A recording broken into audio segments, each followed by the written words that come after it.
Okay, we're going to start in just a minute. Okay.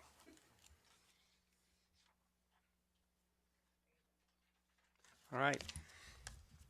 Good morning. We'll begin the Board of Supervisors meeting for Tuesday, March 25th, and we'll start with the Pledge of Allegiance.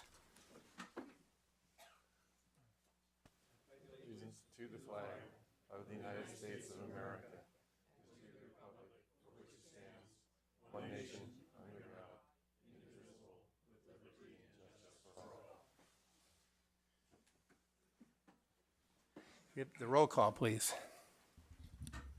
Supervisor Groom, Present. Supervisor Horsley, Here. Supervisor Slocum, Here. Supervisor Tissier, Here. President Pine. Here. As with each meeting, we begin with public comment. If anyone would like to make a comment on a matter not on the agenda, on the consent agenda, or relating to the county manager's report or board members' report, we do have some slips. So I will go ahead and call a few folks. The first one would be Jim Rourke. You would have 2 minutes to speak.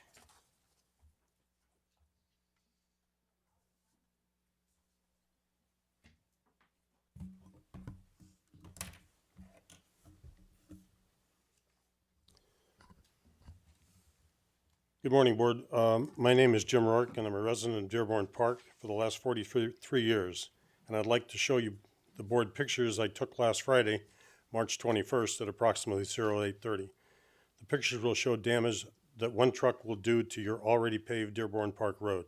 The two-way road was paved and rolled using it to smooth out, and the damage started with the first large truck that used the new paving that I'm aware of. I don't know that this board is aware that some of the trucks and other commercial type traffic that use this county maintained road, the following is but a partial list of some of the traffic that that this road is subject to. At the conclusion of my presentation, I'd like pictures returned as I only have one copy.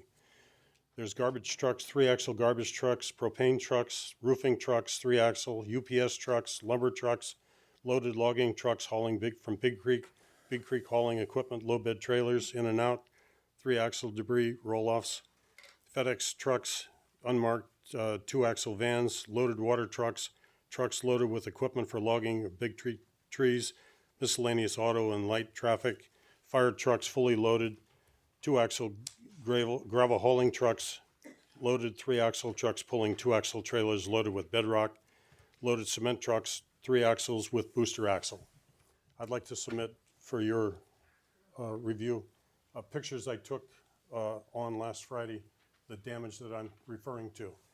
This damage was brought to the attention of county roads. In fact, one of the pictures will show that the county road supervisor was in attendance because I called their boss. The base material that you used, I checked with Granite Rock, is not material that should be used for this purpose. It's a waste of county money. I'd like my pictures back at the end of this presentation, please. Thank you. Thank you for your comments. Our next speaker is Mr. James Jonas.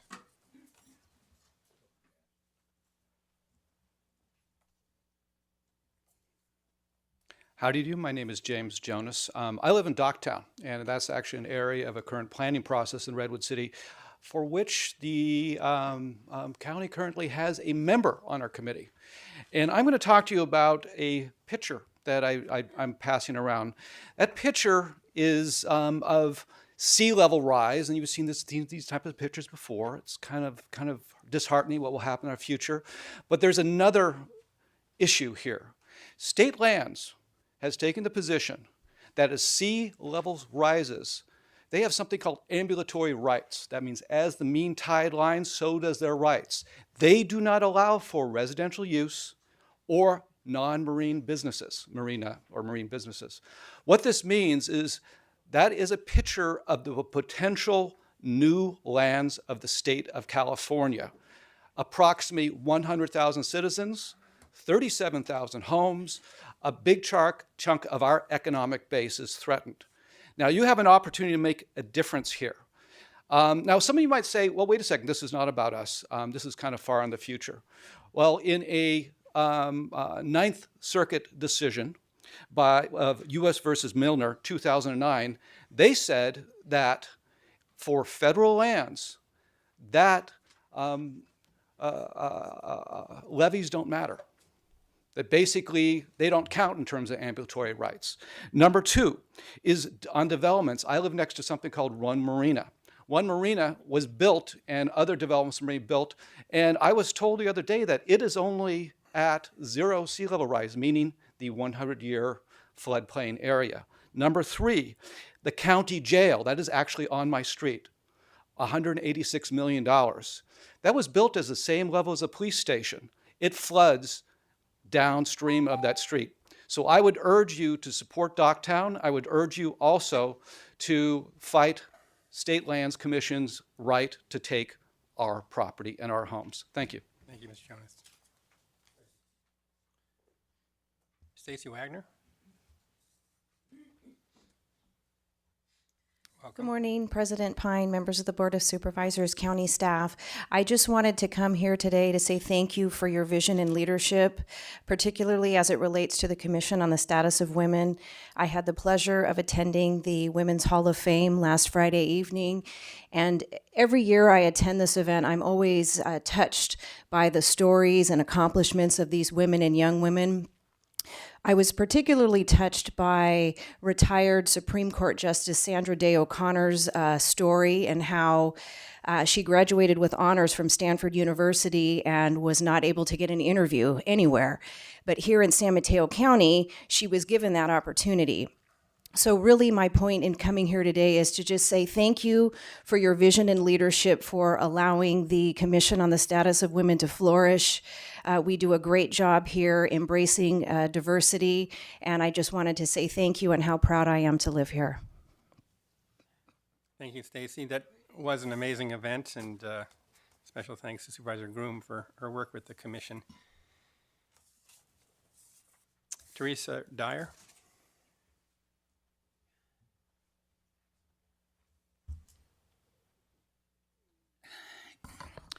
Good morning, County Supervisors and staff. Teresa Dyer, 1408 Crestview Drive. On February 25th at the County Supervisors meeting, I once again addressed my fraud case. Mr. Wagstaff was in the audience, and through a third-party attorney, Marty Fox, told me to call Mr. Massey, an inspector, to revisit my case. I was given the wrong number. However, I did make contact with Mr. Massey, and he asked what it was about, and I told him it was a white-collar crime that's never been investigated. He told me I didn't have to have an appointment, that they were open from Monday through Friday, and so on March 18th at 10 a.m., I reported to the Victim Center, and the clerk said they were all out until 1:30. At 1:15, I finally got to speak to Mr. Massey, and after reading the cover letter, which I'm going to present to you today, told me he was not going to investigate my case because the statutes ran out, but I should hire a private eye. It was the county that let the statutes run out and not I. And why should I have to pay for a private eye when I am Thank you, paying Ms. Dyer. taxes for protective services? we need to I wrap wanted up- we him need to to wrap put it up, in Ms. Dyer. writing, and he refused. So I was asking the county supervisors to We need to, resurrect we need to wrap ordinance up. If you wanna 04430 send us an email, on August that would be- 12, that would be 2008, and set up an independent citizens We do review need to panel. end. Ma'am, I need you to Okay, please give your minutes up. Our next speaker will be Roger Medler. here you go. These go too, except Mr. Horsley here already has a copy.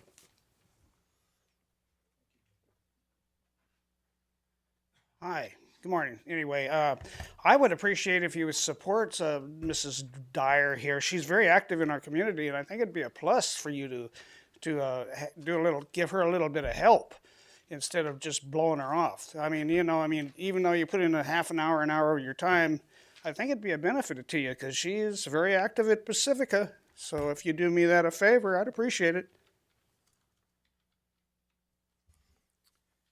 Thank you, Mr. Medler. Marty Fox.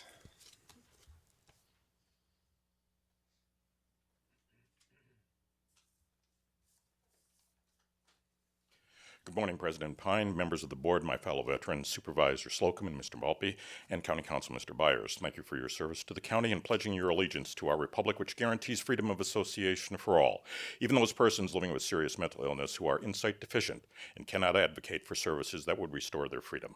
Laura's Law assisted outpatient treatment produces positive outcomes, and evidence of the positive outcomes was examined by the United States Department of Justice before it certified assisted outpatient treatment as an effective, economical, and humane way to promote recovery 2 years ago.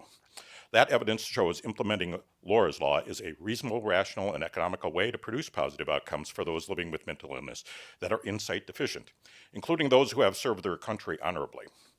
There have been no less than 9 publicly reported deaths and serious injuries involving untreated mental illness in San Mateo County since the Mental Health Services Act was passed in 2004, including most recently the mentally ill son of a veteran, Errol Chang, who died in Pacifica last Tuesday, even after his father's valiant attempt to protect his son by disassembling a weapon that he may have had access to and dispersing its parts. Errol's mental illness brought him to the attention of the law enforcement community a number of times over the years because of the health system's intellectually incoherent and immoral policies that deny treatment to persons living with mental illness who are insight deficient, and gave Errol Chang's family no other choice to, once again, call upon law enforcement. Laura's Law gives families like the Changs, as well as our law enforcement officers, a choice that allows them to prevent confrontations involving untreated serious mental illness from taking place. And the repeated bloody human sacrifices that the health system's religious cult-like devotion to the unholy, bloodthirsty Lanterman Petrus Short Act gods who require that a person living with mental illness have enough insight to seek treatment voluntarily. Thank you. And our final speaker is Tom Lomberger. I'm mispronouncing your name, Tom. I'm sorry.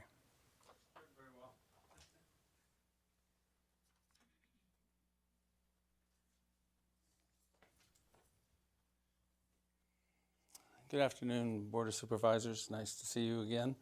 I wanted to talk about housing. I think that there's an inadequate response by the county for housing. There's now some 1,500 units of apartments that are being built.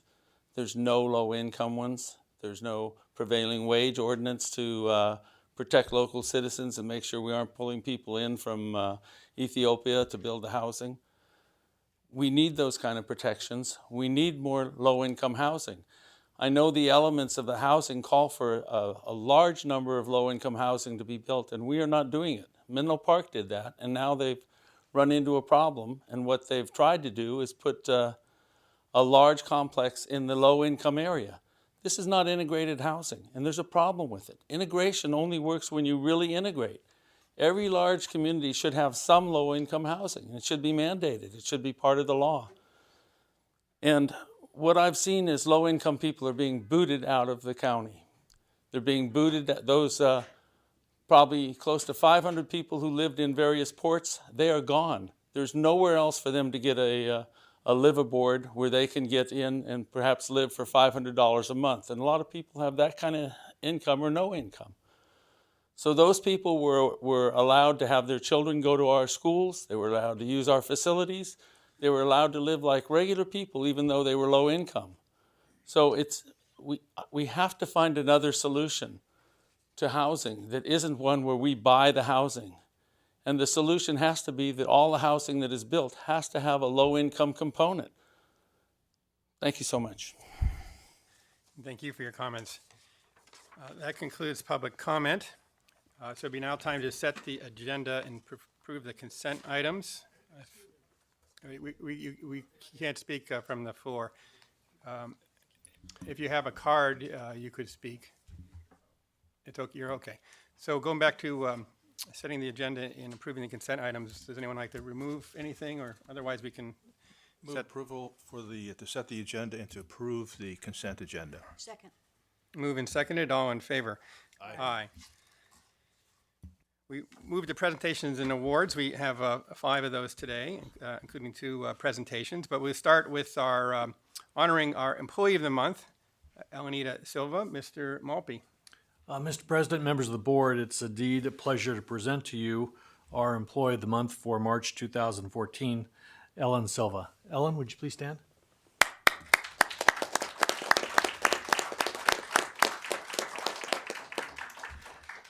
Ellen is a public health nurse.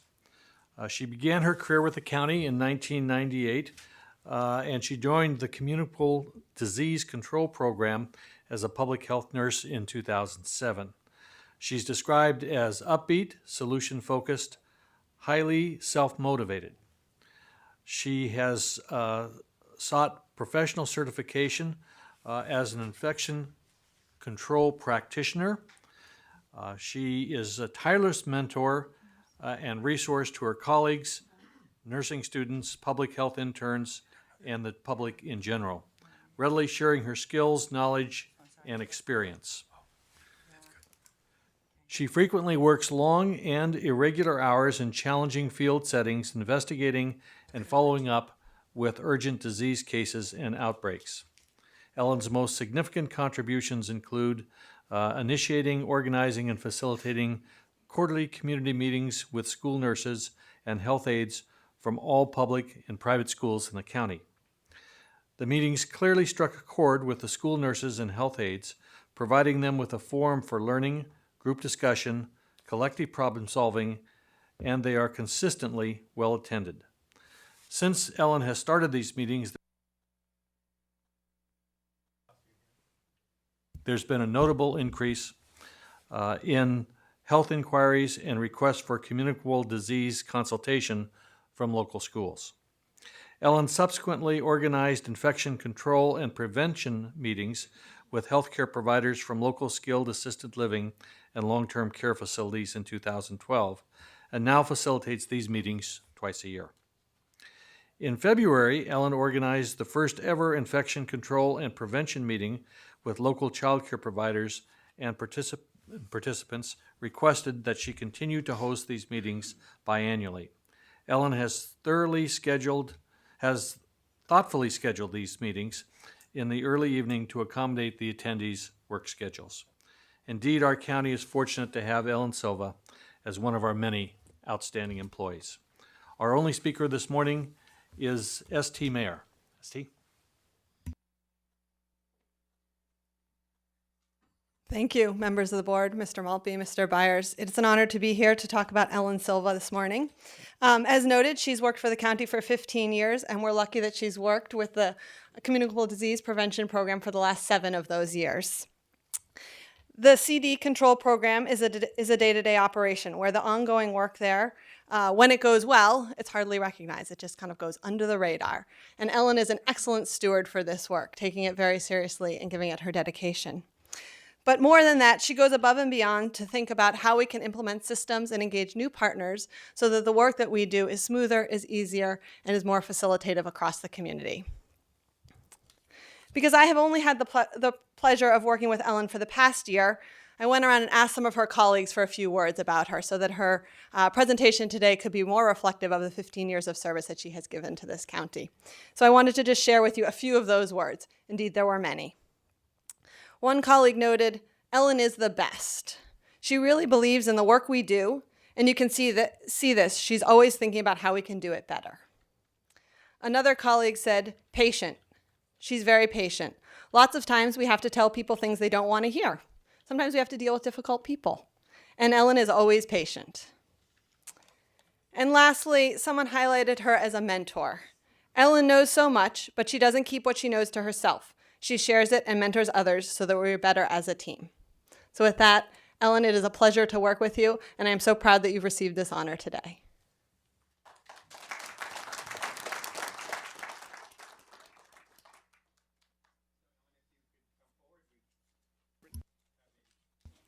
Proclamation for you, or a commendation.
Good morning, everyone, to the supervisors and county managers, and to my coworkers.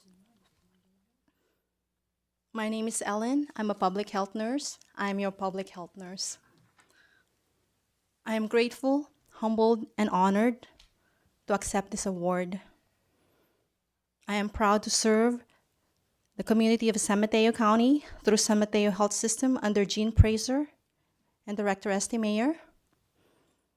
I am blessed and thankful to have a team of exceptional talents, the CD team. This team is one of the San Mateo teams I work with. Because of the amazing experience working with these people, I am dedicating this award to my family and also to all of the San Mateo County employees, past and present, who worked night and day to serve the community. To my children, my family, to my dad, my sister, my mom, and my other siblings, my friends, thank you for all the support. Thank you for your belief in me. Thank you for helping me reach my visions, to reach all of San Mateo County residents, to promote and prevent the spread of infection, and also promote infection control. Again, thank you very much.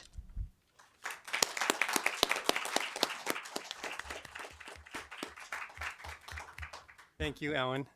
We are very grateful for your service to the county.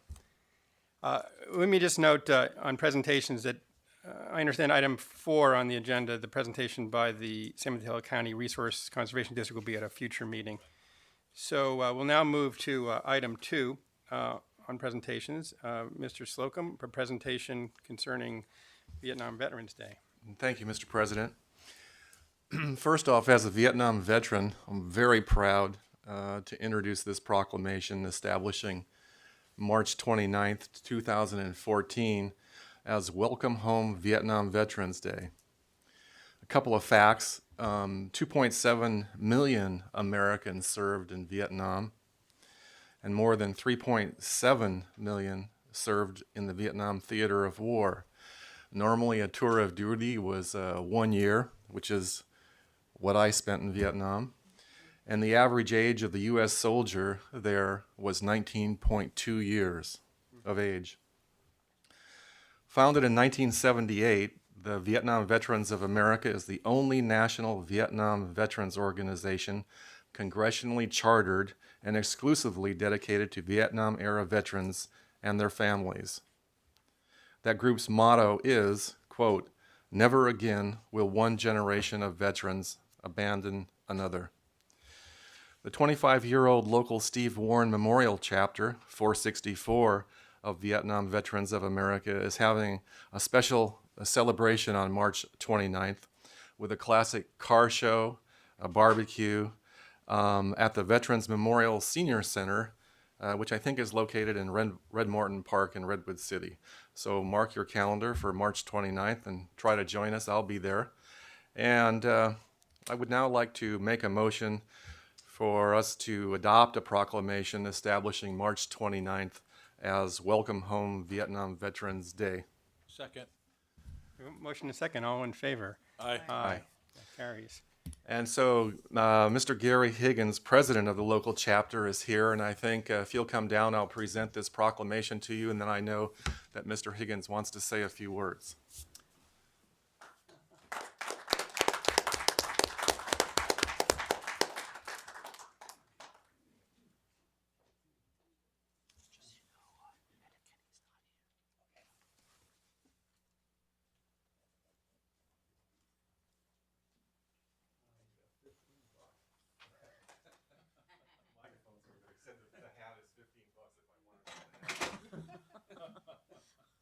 Shall we take up collection for it? I appreciate it. I appreciate this this proclamation. I want to thank everyone here. Vietnam Veterans of America that was the first veterans group that I joined. When I came back from Vietnam, it was 1970, and I can tell you my welcome home was my father picking me up at the Redwood City bus station. And that was it. You know, I was done. I got what they did. They gave me a steak over at the Oakland Army Terminal, and I sat there with some grizzly old sergeant. You know, he didn't even want to talk to me. And so I just we got in a cab, 4 of us. We split a cab and went to the 7th and Market bus station. And that was it, you know. And so it's kind of like, see you later. And I didn't do anything for the next 18 years with veterans. I mean, it wasn't that it was just that it just wasn't part of my life. And then some friends of mine came to me and said they were starting up the Vietnam Veterans of America in San Mateo County, which was 1988, and we got our charter in 1989. One of the first things we did, we marched in the Redwood City Parade, and that was just amazing. Right now, when I think about it, it kind of, it really starts breaking me up, because I remember the emotion that we all had when we marched through whatever that is, 1.5 miles, and just people started rising, and it was just unbelievable, the reception that we got. We had a banner, Vietnam Veterans of America, and we never had that, and it was right here in Redwood City where I felt the first recognition, for my service, and for everybody else's. And people, we were so touched that none of us could hardly talk right afterwards. It was unbelievable. And this is still, we marched for several years, and then somebody said we were too old to march. And well, now I'm the president of Vietnam Vets of America. I said we're not too old to march, and we marched last year, and the year before we'll be in the parade this year, so you'll see us. But one of the things that we do, we try to reach out and help other veterans. We go into the PTSD units. There's 3 of them down in Menlo Park. There's 2 men, there's 1 woman, 351, 352, I think, and 353. We go down there every month, and we spend some time with these guys, because a lot of them, they're not from this area. They live out of state. That's the best PTSD facility that there is in Menlo Park. And these men and women are just very happy that we just come in and we spend a few hours with them.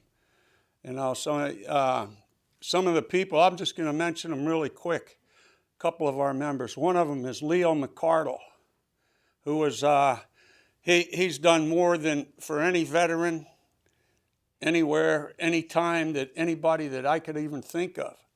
And he got from, Jerry Hill presented him last year with the San Mateo County Veteran of the Year.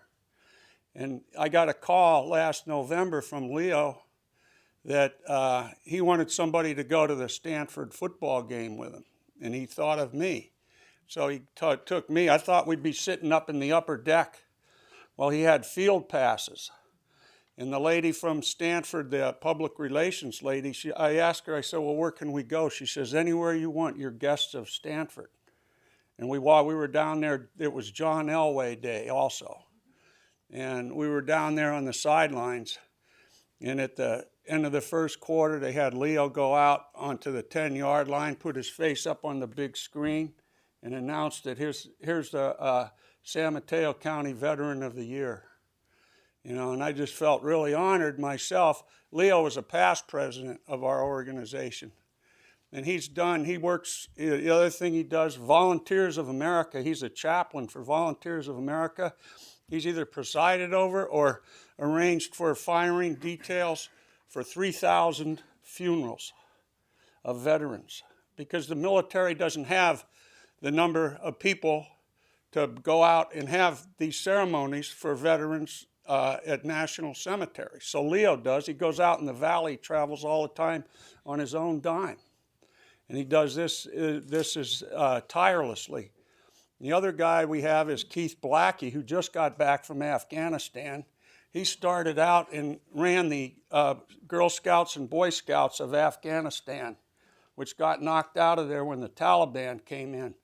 And he went over there and got that whole thing started, which it's going again now. And I forget the numbers he said. It's like 80,000 Boy Scouts and Girl Scouts over there now. and they got taken out of there. Helen Long is our treasurer. She does as much stuff as anybody. She's in a number of groups. If you ask any veterans around California, even around the United States, they know who she is. And, you know, I just feel honored to be, you know, connected with people like this, because I'm just really proud of them, and I just want to mention them, and I'm probably leaving some people out. I know I am. But, you know, this is for them, and this is for all the people, you know, that are in our organization. And if you're a veteran, and if you're a Vietnam veteran and you want to, you know, get involved, you can come to the car show. We're also, there's going to be the Vet Center's going to have their van there. If you're a veteran and you want to find out about your benefits, they'll be able to tell you anything that you want to know. Also, there'll probably be some memorabilia there. And the last thing, I just want to mention one last thing. Military Order of the Purple Heart had a chapter. The closest one was San Francisco. It's probably going to be dissolved. They're trying to dissolve it. We try not to get it to dissolve. And we need members, but we don't know where to find people with Purple Hearts. You need a Purple Heart. It has to be a Purple Heart on your DD-214. That's all you need.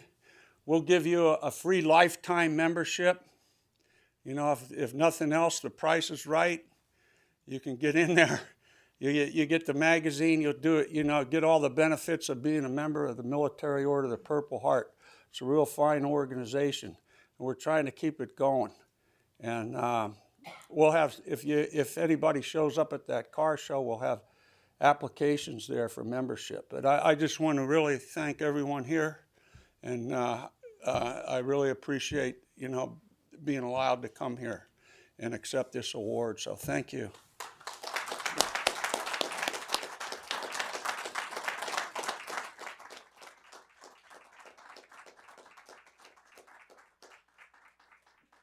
Thank you for your comments. We will definitely look for you in the parade. We do have 3 speakers. The first is Mark DePaula. And each speaker has up to 2 minutes. I'll make it short because you can't beat a presentation like that. Thank you again for serving our country. I'm a Vietnam-era veteran also, and I want to thank Warren Slocum for following up with this gentleman, because I think we need to represent our veterans. Now, I know 3 of you, 5 board members are fairly new to these positions, but I want you also to make aware that our Veterans Service Office, which is a county-run office, has had issues, because I've been involved in it since 2006. I volunteered in 2006. I got fingerprinted, got a background check, and I assisted the Veteran Service rep. Right now, we only have 1 Veteran Service rep handling the 45,000 veterans in this county. And that's pretty bad. Now, if you compare us to Santa Cruz County has 13,100 vets, and I just got their email yesterday stating that's how many veterans they have. They have a staff of 4. This has been going on since 2006 that I've been aware of. I've tried to speak to you folks before. I know that you were told about the issue, but it's just unbelievable that the county gets their funding from the California Department of Veterans Affairs. I can go on and on and on, but I know my time's getting short. I again thank you, Mr. Slocum, for serving our country and doing this phenomenal deal for recognizing Vietnam veterans. But we need to do stuff locally right now. And this has been going on since 2006 that I've been aware of. I turned so many veterans to the Veteran Service Office, and all they tell me is either the office is closed or there's nobody there. And that is just a fact, and this has been going on since 2006. Thank you. Thank you, Mr. DePaula. Mr. Martin Fox.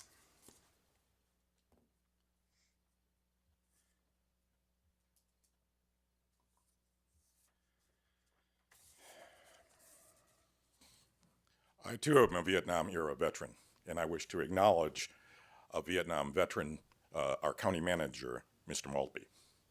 Good morning again, President Pine, members of the board. my fellow veterans, Supervisor Slocum and Mr. Maltby, and County Council Mr. Byers. Thank you for your service to the county. It's important. This proclamation and presentation are important, not only because of the Classic Car Show. There is another event on March 29th. The American Legion holds its regular monthly pancake breakfast in San Bruno. It is also important because it formally honors the sacrifices made by some of the more than 35,000 San Mateo County veterans, as well as the sacrifices made by their families, who support them while on active duty and who help them make the transition to civilian life when they return to the community. It also gives county veterans hope that they will be invited to participate in improving the county's system of care that was announced last summer. The families of women and men returning to the community after their term of service, as well as our law enforcement officers, need to have an effective, efficient, and evidence-based choice for addressing the effects of being trained to be treatment-resistant and living in a treatment-resistant culture, like Laura's Law. It will keep those veterans living with PTS from being sacrificed by the health system's religious cult-like devotion to the unholy, bloodthirsty Lantern and Petrus Short Act gods. They require that a person living with mental illness to have enough insight to seek treatment voluntarily. Please don't leave our veterans with PTS and treatment resistance behind. Thank you. And our final speaker is Teresa Dyer. Teresa Dyer.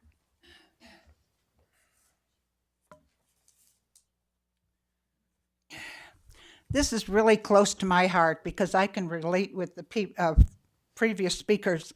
When my 4 brothers were in World War II, one of my brothers lost his sight on Leyte Island, and I remember as a 10-year-old going to the train station with my parents to see my brother that could never see again. Then he also had 2 boys that went to Vietnam, and one of them was shot out of an airplane and left for dead, but he survived. I've also had nephews in Afghanistan, and I honorably served in the Korean War, both in the Air Force and the Army Reserves. So I appreciate what you, Mr. Slocum, and you, Mr. Maltby, also did for the Vietnam War. And it's something that's long overdue, and I'm glad they finally got some recognition. Thank you. Thank you, Mr. Slocum, for bringing forward this important tribute and recognition. Our next item is a presentation concerning the Give Kids a Smile program. Let me just say a few words about that, and we have a couple of speaker and some commendations. The American Dental Association launched the Give a Kids a Smile program nationally in 2003 as a way for dentists across the country to join with others to provide dental services to underserved children. Dentists and other team members volunteer their time and services to provide screenings, treatments, and education to children throughout the country.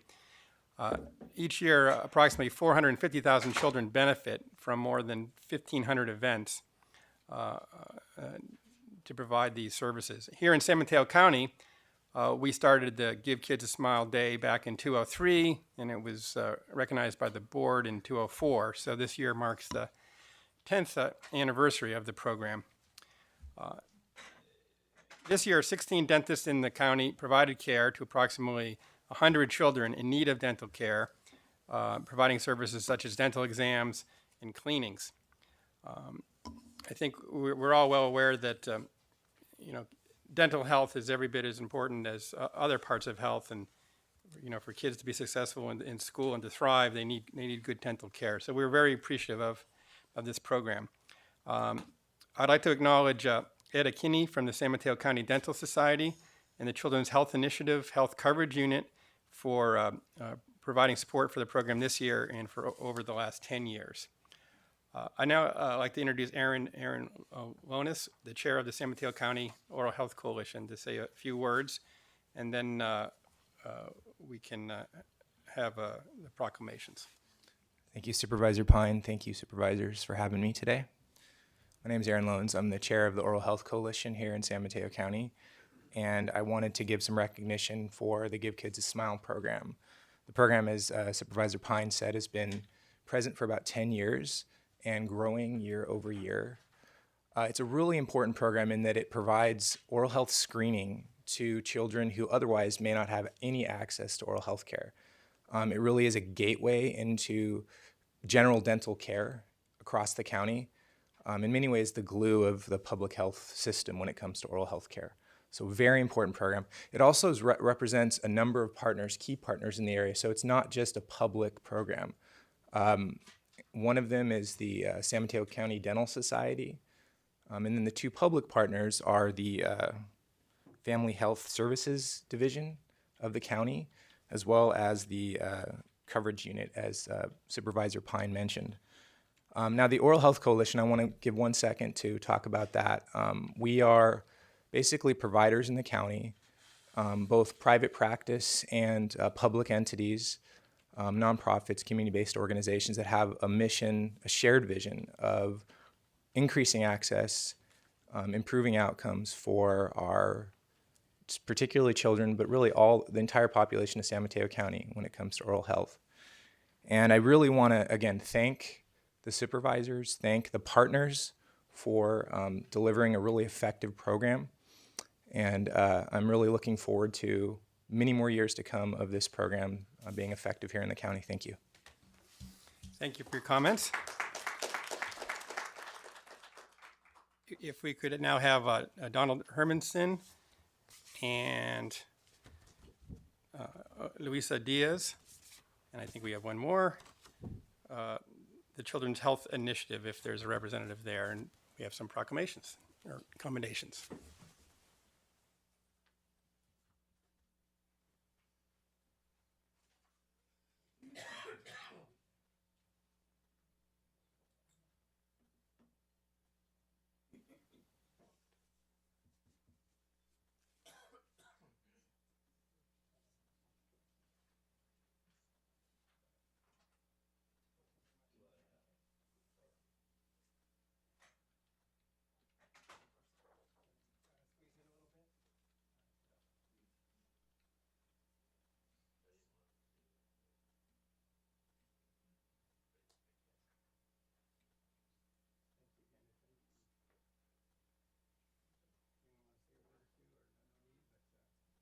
Thank you very much.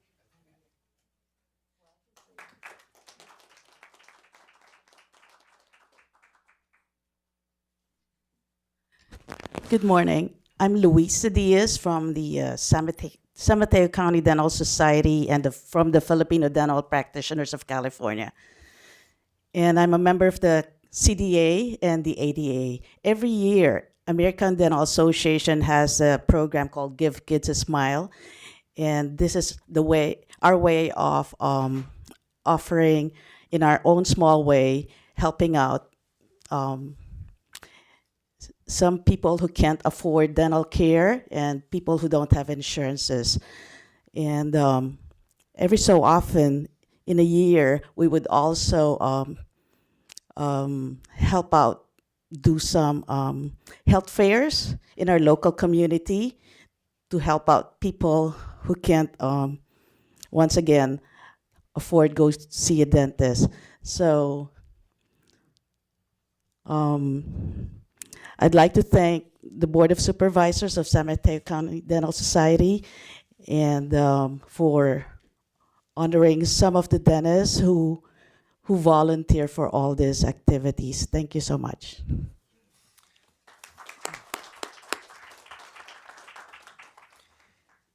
Thank you again. This is always an important event that the county and the Dental Coalition and the Dental Society organizes.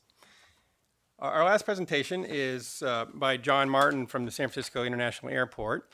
I asked John to update the board on all that's happening at SFO.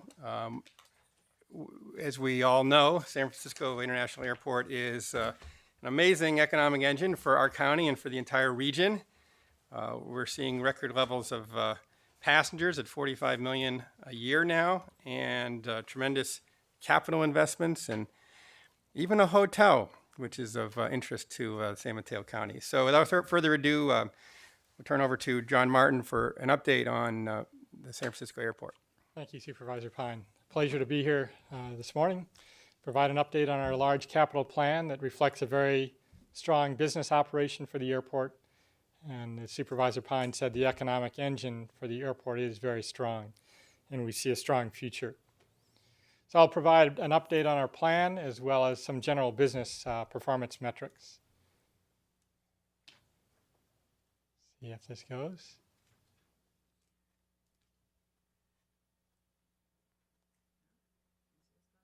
Okay.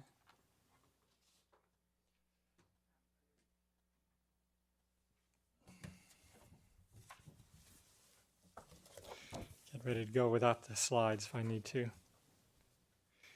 I'll start just talking about the next slide as we're trying to get the presentation together.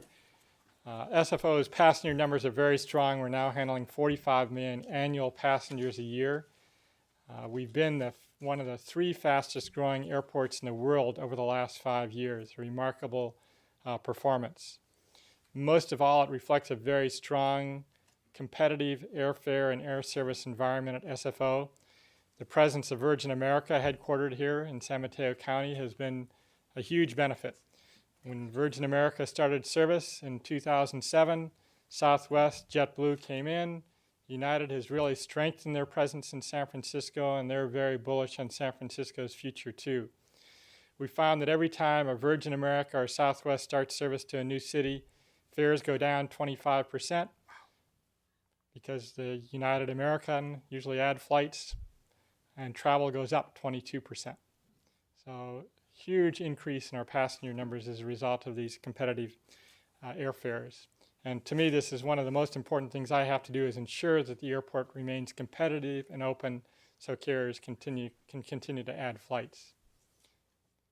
There we go, working well. We see a strong future. Our domestic traffic over the next 10 years is projected to grow about 24%. International, about 52%. So much stronger international growth as Oakland and San Jose handle a larger share of the domestic flights. And this shows the Bay Area market shares. San Francisco is still by far the largest airport market share. San Jose and Oakland have really had some tough years with the competition centered on SFO. San Jose is beginning to see some growth in passenger traffic, but of course recently lost the Virgin America flights to LA, so their trend may start going down as a result of that.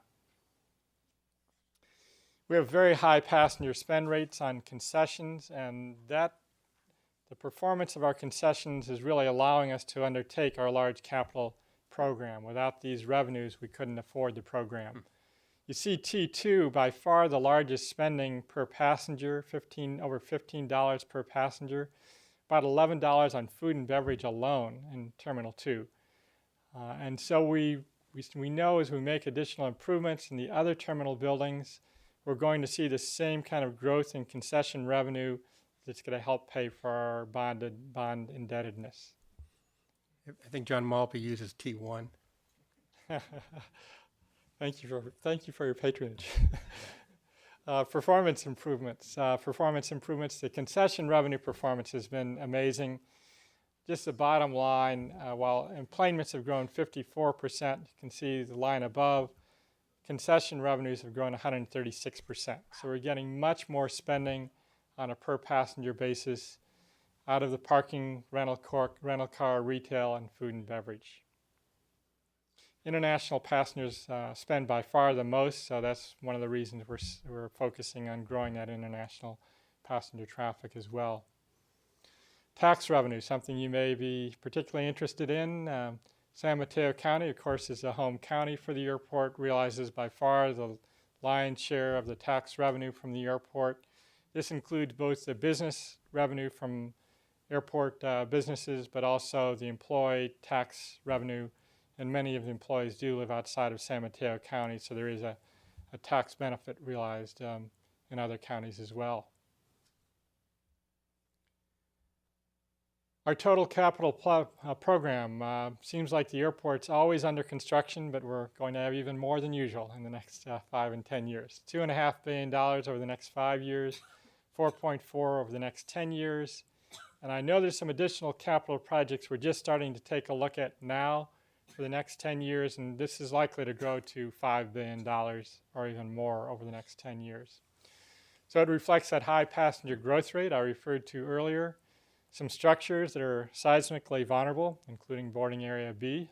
It's literally sinking into the ground. New security requirements, and our desire to carry through the T2 experience through the rest of the airport. And T2 has really set the standard for the industry. It's the highest rated terminal in North America in passenger surveys.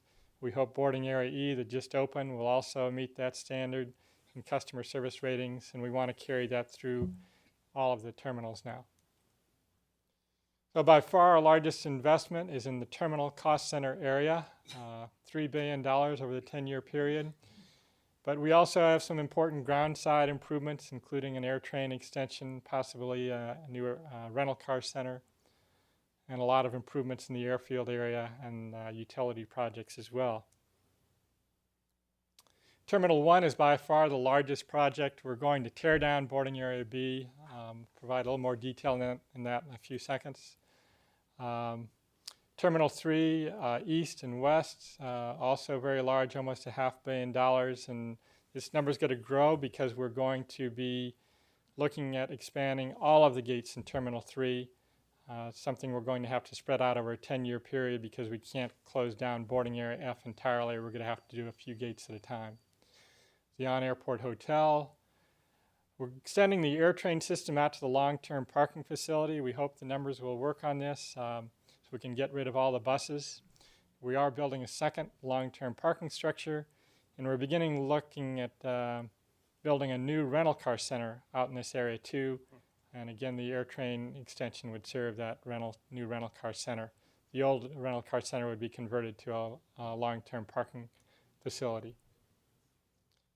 Feel free to interrupt as I go through this as well, or I can take questions at the end, whatever your preference is.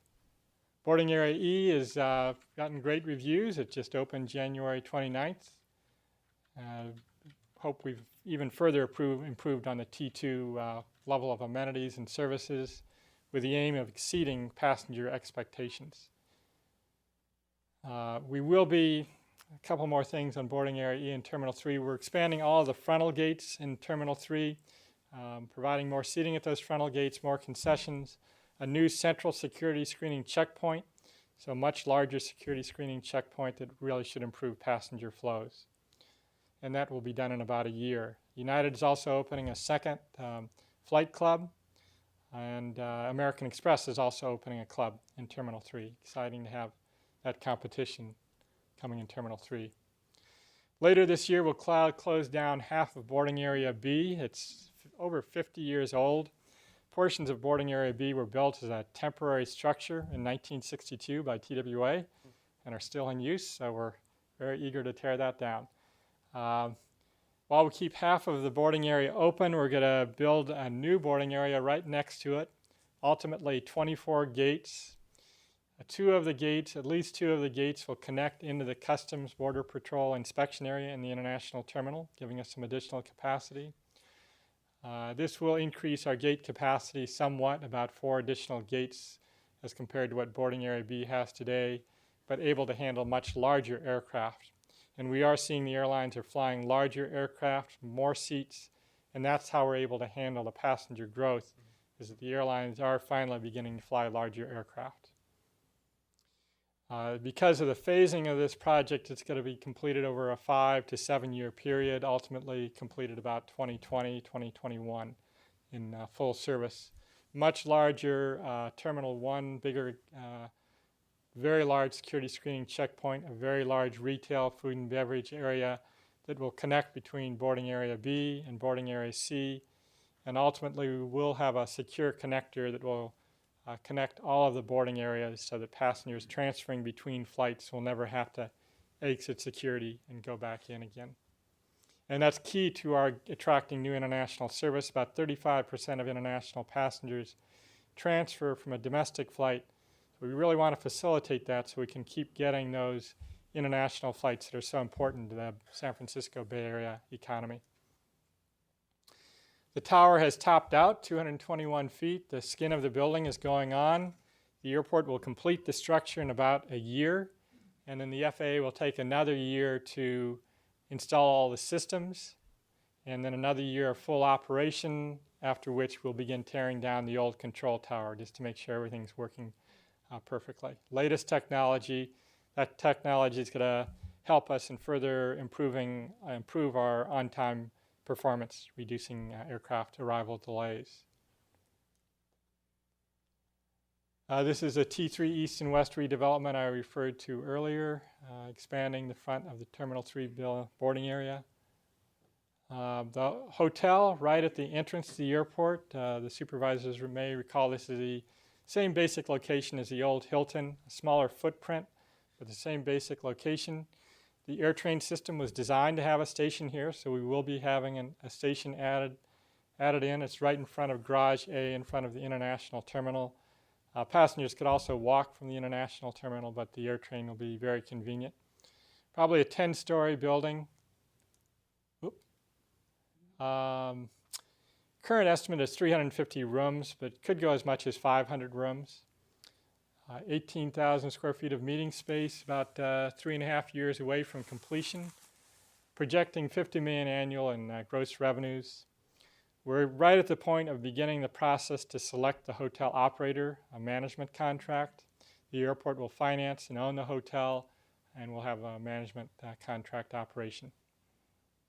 So exciting to finally get this started. Something I've wanted to do for my entire 20 years as airport director, and finally happening. A major international airport needs a hotel, and we think it serves a unique niche in northern San Mateo County. There is no 4- or 5-star hotel today. Great convenient connection to downtown with a BART station as well. We're working to keep the hotels around the airport informed as well on the progress of our project. We really don't see ourselves competing significantly because of the niche in the market that we have. The Westfield Cargo Building is just about complete. This is right across from the airport postal facility, opening in the next couple months. Also in the next few weeks, our Airfield Operations Building will open. All of our new terminal buildings are LEED Gold, but this one's LEED Platinum. So net zero environmental impact with the energy production from the solar panels, other features, net zero carbon emissions. Very proud of that achievement. We're also designing a new administrative campus. We're going to be tearing down the old engineering building that, interesting to note, once served as headquarters for Hughes Air West back in 1970. And we'll be consolidating a lot of our administrative and engineering architectural staff into this, and maintenance staff into this campus area. And we'll be served by an AirTrain station as well. So economic benefits of the construction project. A lot of jobs both over the 5-year and 10-year period. And with a program between San Mateo and San Francisco with a 35% combined local hiring goal, a lot of those jobs will go to San Mateo County and San Francisco residents, and pleased that county supervisors from both San Mateo and San Francisco were able to reach an agreement on this plan that benefits both counties very well. And we'll continue to work to ensure local San Mateo, San Francisco, small disadvantaged businesses are able to participate and benefit from our programs. In the end, our goal, our mission is to provide an exceptional airport and service to all communities, to San Mateo, to San Francisco, to the entire Bay Area, and providing an airport that everyone can take pride in and that serves the needs of the communities. So it's a quick presentation. Be happy to answer any questions. Thank you, Mr. Martin. It's really just incredible how much is happening in the airport, and we're fortunate to have your leadership there. Questions from my colleagues? No, it's just it's stunning. You've done a fabulous job. Thank you. Thank you, Supervisor. Just one question for you, Mr. Martin. Could you talk a little bit about the new so-called AWAPM program and kind of the future of airport noise or airline noise as we expand our flights? One of the benefits of the new aircraft coming in and the new larger aircraft, even though they're larger, they're much quieter. For instance, the 380 is much quieter than the 747 aircraft that are being replaced. So each generation of aircraft is quieter, and the more precise flying patterns offer a lot of benefits as well, the ability of the planes to get off the ground faster. The WAPM process the FAA is undertaking is designed to have more precise arrival and departure procedures. It will improve the airspace management and also tend to reduce fuel consumption by the aircraft. So the FAA is undertaking a series of public hearings on this. I don't believe that there will be significant benefits in reducing noise impacts from this, but I'm also not seeing any increase in noise from this. So, but it's something I think definitely the county and the county planning staff will want to monitor. I think one of the big concerns is making sure that noise doesn't become narrowly focused over communities as a result of these precise patterns. And the FAA needs to work to ensure that that doesn't happen, that it's not a few residents who are directly under a very precise flight plan. Thank you. Yes, there will be a public hearing on the, again, it's referred to as OWAPM in the mid-April. I can circulate that date. It's going to be held at the San Mateo Library. Oh, again, Ms. Martin, we really appreciate your comments. The only small beef I have, we've heard me say this before, so when people land at the airport, they're actually landing in San Mateo County. And there needs to be some kind of a sign. How about you welcoming the? Well, I do have the pleasure of representing the airport. It is a major highlight of District 1. While Mr. Horsley likes to show, Devil's Slide, I show terminals. So, but I will say, just personally, it's been a pleasure working with you, John, and I think you're an extraordinary leader, and the collaboration with the county has been very productive. Just another example that you didn't highlight was the auto rental tax. That's an incremental $13 million to the county. But more importantly, we know we can work with you when issues come up. So thank you for the presentation. I appreciate the great partnership with the county. Happy to do this again next year anytime you'd like an update. Thank you.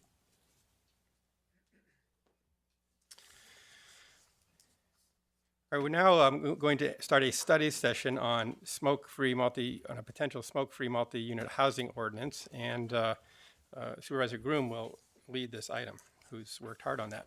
Thank you very much, President Pine. Actually, Adrian, Supervisor Tissier, is a partner in this, and we have asked for this study session today so that we can take a look at the issue of people's exposure to secondhand tobacco smoke in multi-unit housing facilities.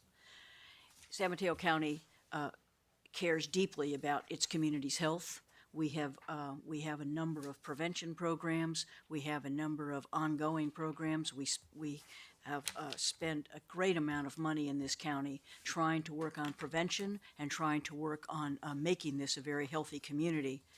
And so Adrian and I thought that it was time to really take a look at what we could do to stop the movement of secondhand smoke. Especially, we have a number of multi-unit housing facilities. We have lots of apartments. We have lots of condominiums. And while this would only impact the in unincorporated areas, both Belmont and Daly City already have smoking ordinances in place. So today we're going to hear from several speakers to talk about this, beginning with Dr. Scott Morrow, who is the San Mateo County Health Officer, Karen Licavoli-Frankoff, who is chair of the San Mateo County Tobacco Education Coalition, and Dr. Neil Klepis from Stanford University Department of Civil and Environmental Engineering. Adrian, you want to add something?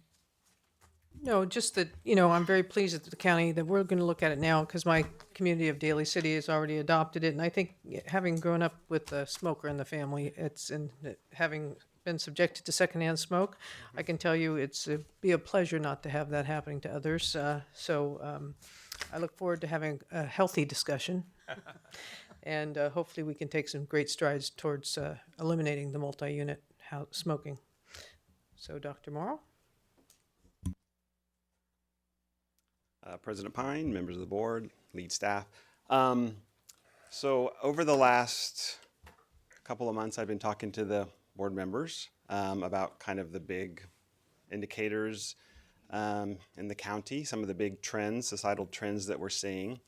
And one of the most important ones is the sustained decline in mortality rates that we have seen in heart disease, cancer, and stroke over the last 3 decades. And while there's probably a number of reasons for this, probably the most significant reason is that we live in California and we live in San Mateo County, and we have by far the best tobacco control policies of anywhere in the world. And tobacco, we've driven the tobacco rate, smoking rates down as far as we can. And I believe that was one of the main reasons why we've seen these declines. We're not seeing these declines in other areas of the country universally, and I really think one of the biggest drivers is our comprehensive tobacco control program policies. And so this is an example of one of those good policies, and I think it's really great that you all in your role can adopt policies that actually make people live longer. And while that doesn't happen in the short term, it certainly happens in the long term, and we have demonstrable evidence of that. So with that, I'm going to turn it over to Ms. Lucavelli and Professor Kleppis to give you more details. Good morning, supervisors and staff and citizens. My name is Karen Lucavoli. I am the chair of the Tobacco Education Coalition. And listening to Dr. Morrow talk, I have great pride to say I've been the chair for over 17 years of the San Mateo Coalition. I'm extremely proud of the accomplishments. So the Tobacco Education Coalition is made up of nonprofits, the Sheriff's Department, individuals, health voluntary organizations, school-based organizations, and healthcare organizations. One of our key objectives right now is to organize efforts to adopt smoke-free policies for community events, both indoor and outdoor, and smoke-free multi-unit housing complexes specifically. So I'm really thrilled that the Board of Supervisors is exploring this issue at this time, support the Tobacco Education Coalition's efforts to move the smoke-free multi-unit housing movement forward.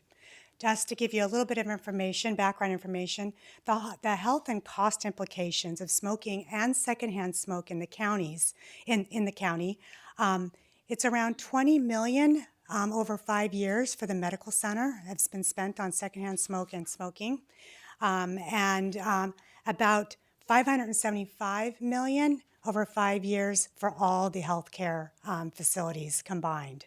So that's a significant amount of money attributed to tobacco-related costs.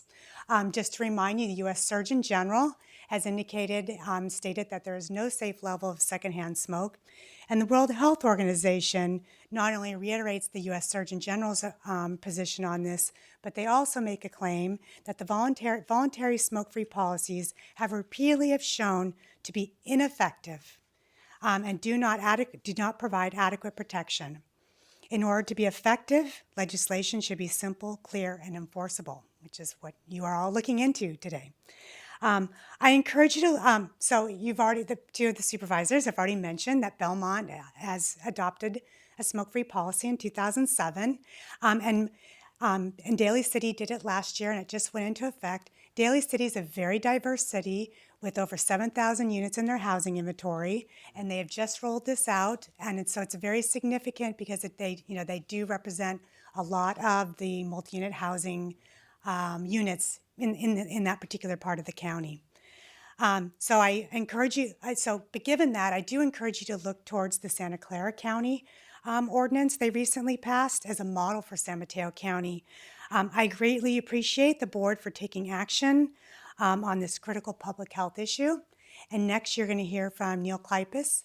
Breathe California has honored Neil Kleipis from Stanford for his work specifically in this area to help us move the public health policy around smoke-free multi-unit housing. Thank you very much for your time.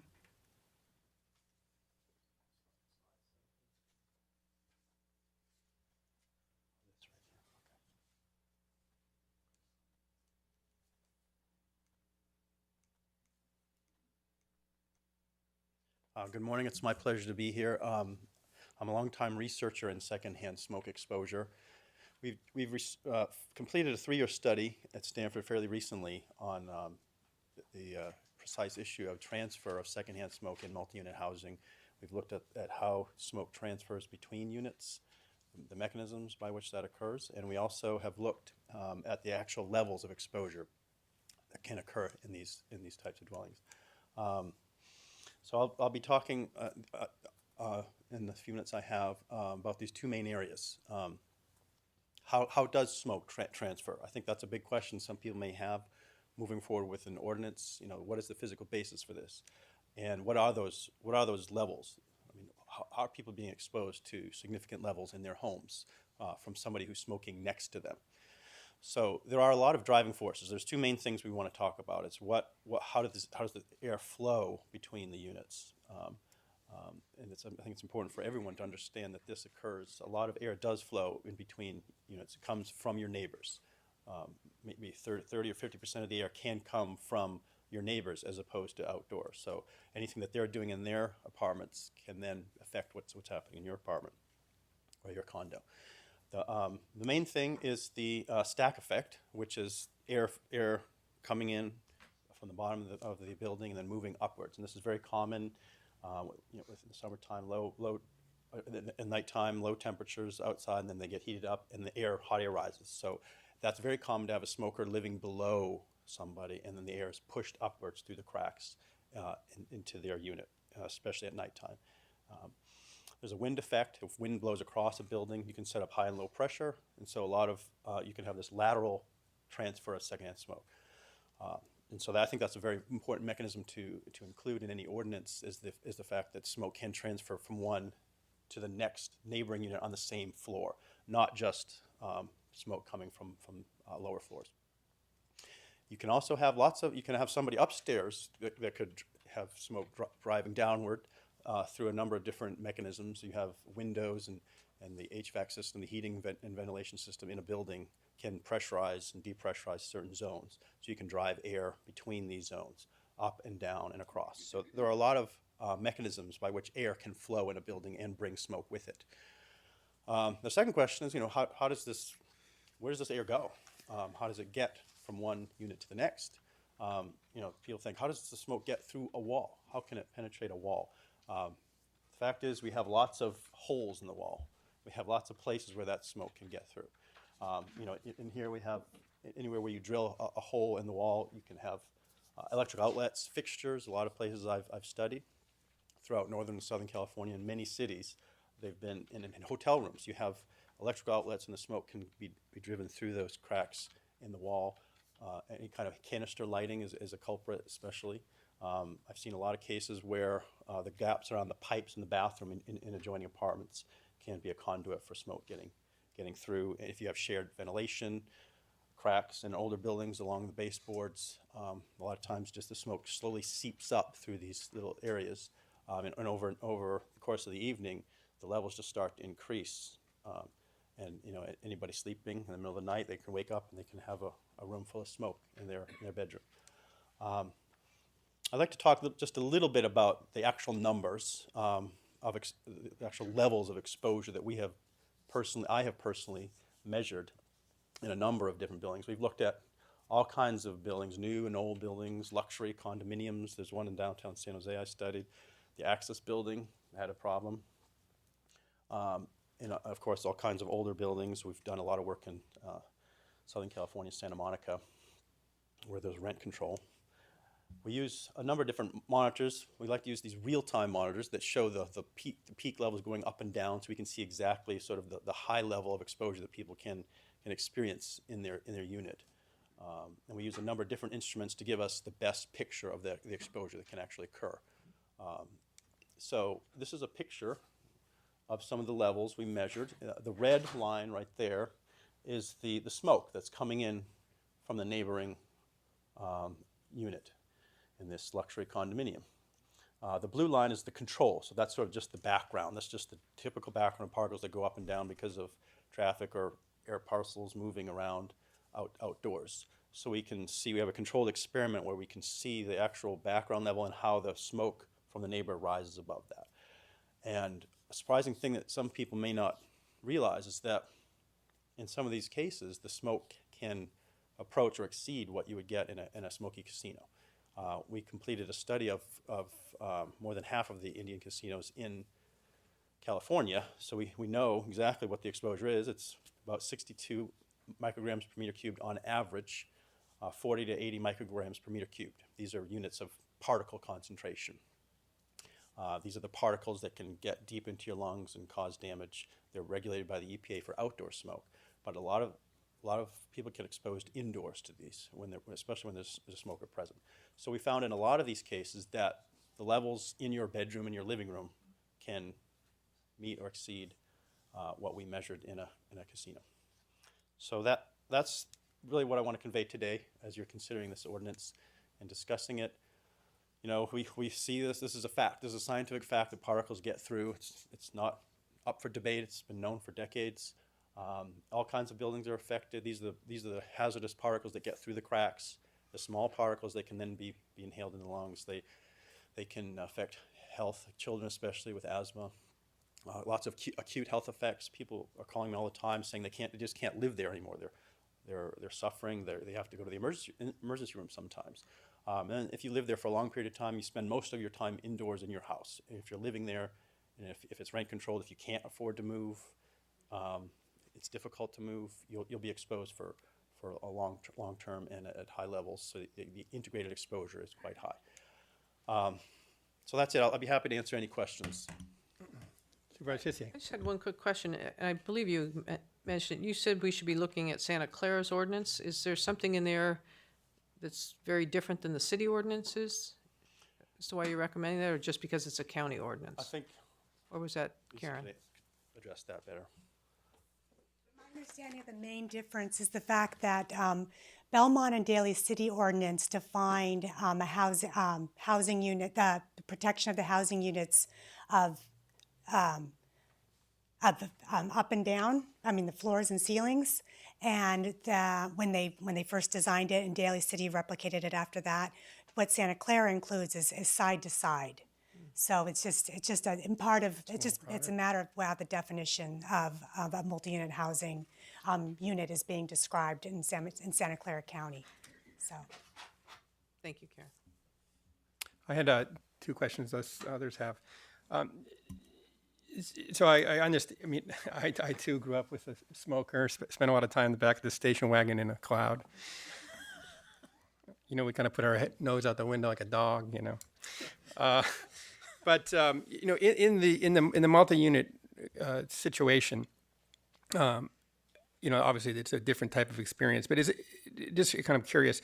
Can you have the secondhand smoke and not smell it? In other words, I mean, it's been pointed out that even small exposure is detrimental. But I'm just curious as to whether someone would necessarily know that they're breathing it. It's possible they're not. I mean, the human nose is very sensitive. There's a lot of chemicals, these acrid chemicals in secondhand smoke that we can smell. But when it goes through the sort of the nooks and crannies, some of that stuff can be filtered out, can be absorbed.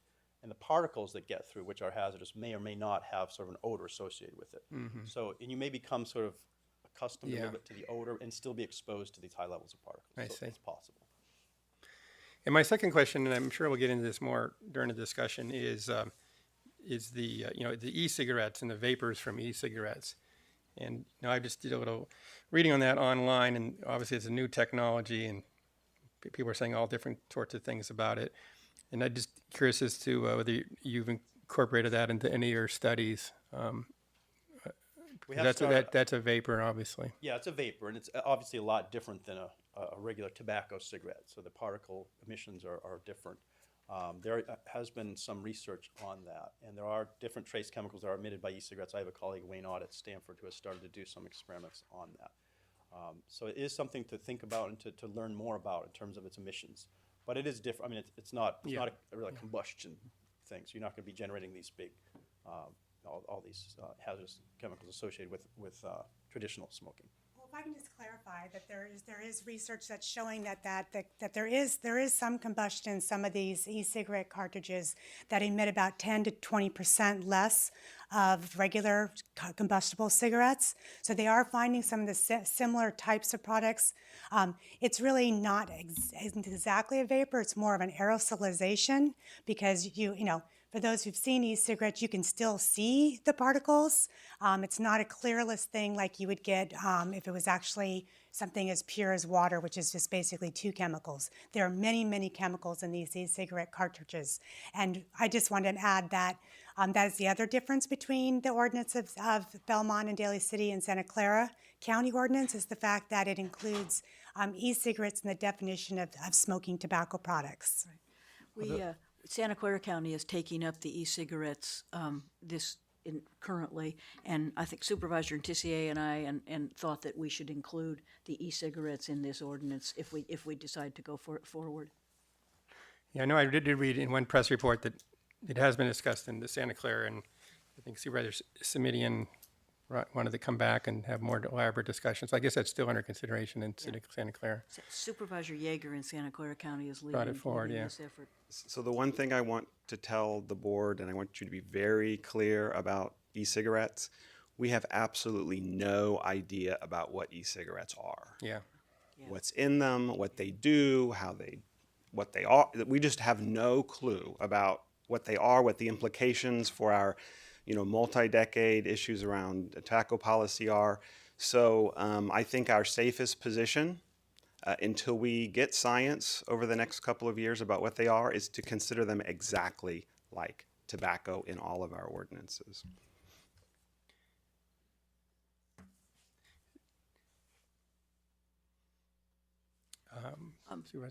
Supervisor Pine, Edith Kabusle from the Public Health Department also was going to make some comments, and I think we had some speakers. We do have some speakers. Good morning, President Pine, members of the board, Mr. Maltby and Mr. Byers.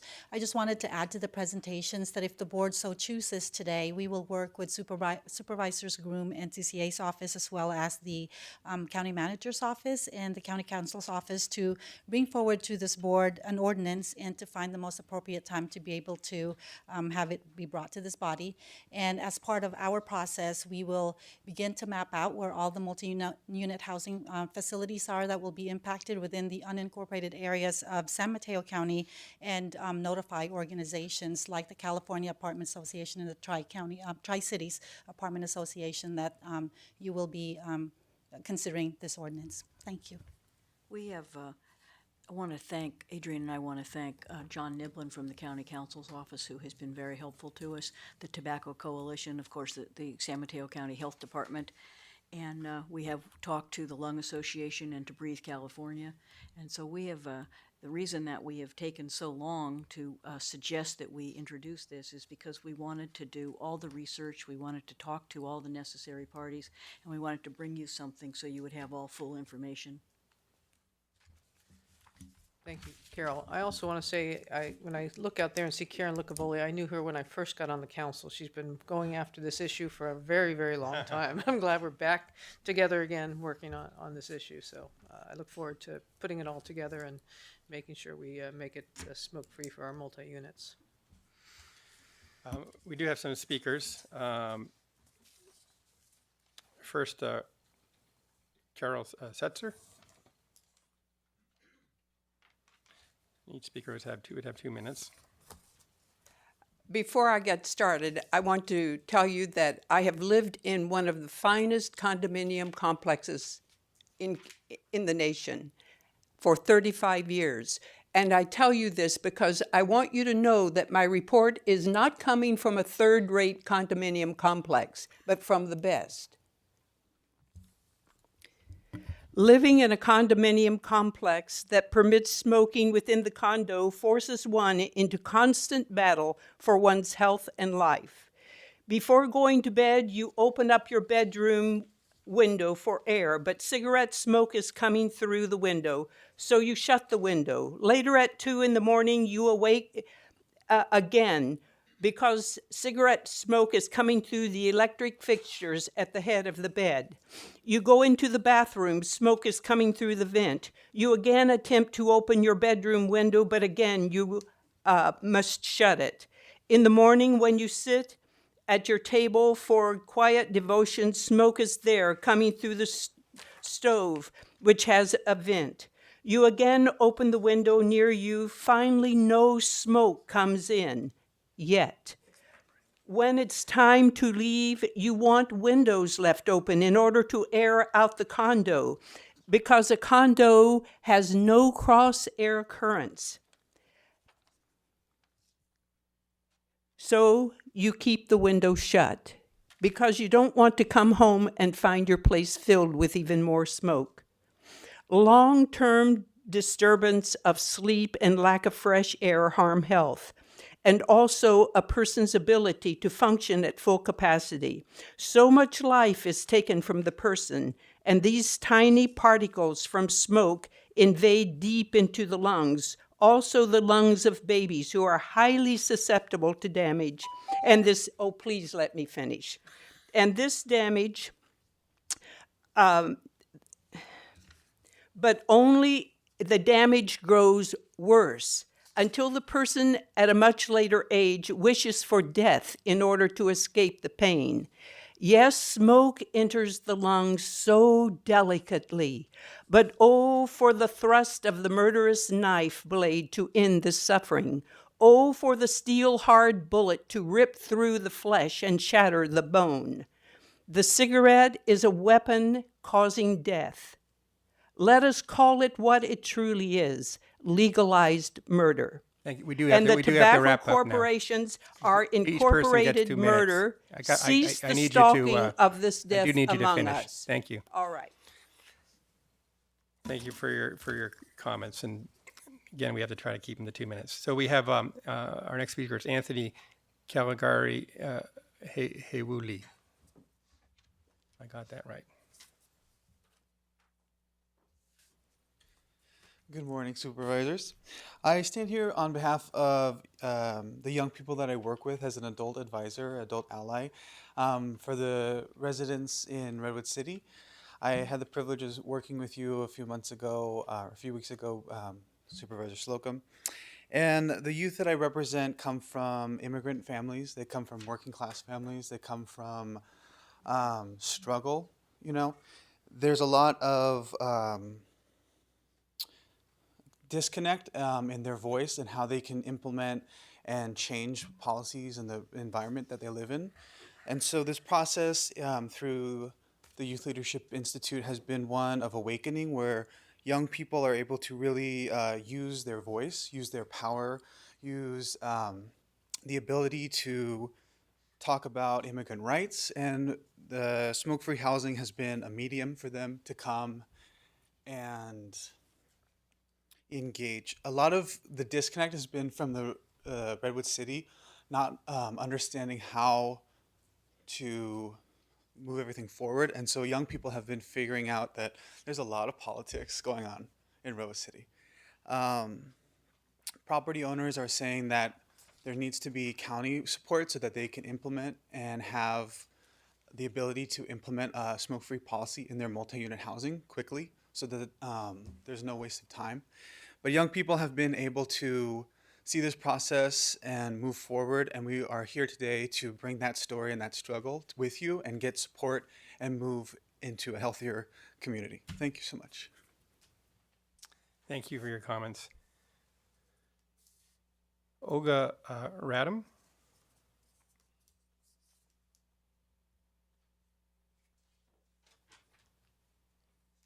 Good morning, everybody. Thank you for time to speak this morning. And my name is Olga, and I'm a resident of Foster City and health educator for Sunset Project, which works with tenants, apartment managers, and owners in San Mateo County. I'm here because I work closely with many individuals and families in San Mateo County who struggle with secondhand smoke coming into the apartment from neighbors smoking. This is a serious issue because the smoke comes into the apartment through the ventilation system, cracks in the walls, and under doorway.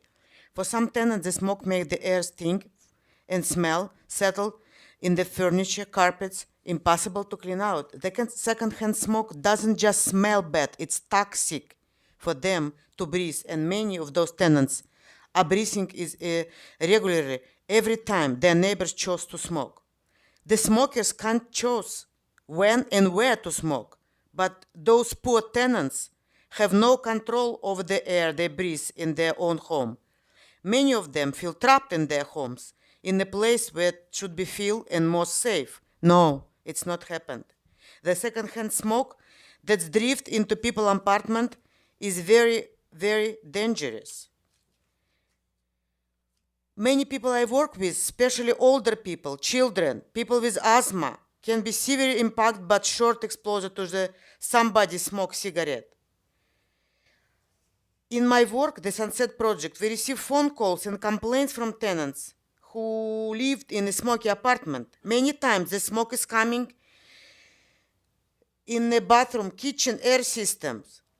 We try to help them, but often the landlord won't listen or feel, and there's nothing we can do to solve the situation. So the tenants either has to move or live with smoke. It is sad and unfair choices for many families in San Mateo County. It is unfair not only for San Mateo County.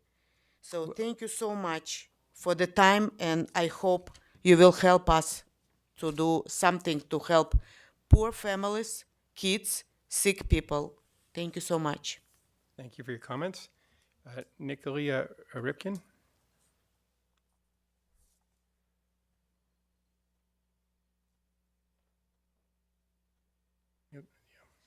Good morning. My name is Nika Rapkin, and I'm the director of the Sunset Project. We work with tenants and landlords in San Mateo County, and I'm also a member of the San Mateo Tobacco Education Coalition. And there's a few observations I'd like to present you with today that we've gathered in our work with tenants. The first observation is that the vast majority of tenants are strongly in support of smoke-free policies. We regularly conduct tenant surveys of their opinions on this subject, and they, without exception, always come out strongly in favor of adopting non-smoking policy in their apartment complex. In 2013, we surveyed 100 tenants of San Mateo County. 85% said that they would prefer that their apartment building be non-smoking. The second observation I would like to share is also the saddest one, which is that many individuals are suffering silently in smoky apartments. This is particularly the case with non-English speakers, low-income individuals, and other people who, for whatever reason, feel like they don't have a voice. These are also the individuals who are disproportionately impacted by cardiovascular disease, asthma, and other issues that are exacerbated by this secondhand smoke, and they're the individuals who are most in need of the protection of the law. The third and final observation I'd like to make is that most tenants that I've encountered are not familiar with the concept of third-hand smoke.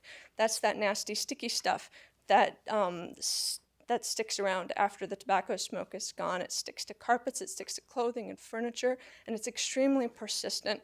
It re-releases into the air as a toxic carcinogenic mix. It absorbs through the skin, and it's consumed in the mouth, particularly by small children who are crawling around on the floor and then put their hands in their mouths. There was a study conducted by San Diego State University that specifically looked into what happens when a smoker leaves. And that study showed that third-hand smoke accumulates in smokers' homes and persists when smokers move out, even after homes remain vacant for 2 months and are cleaned and prepared for new residents. So the bottom line is that when a smoker is making the choice to smoke in his unit, he's impacting the people around him, his family, his neighbors, and the resident that's going to come after he vacates the apartment. Thank you very much. Colt Reimer.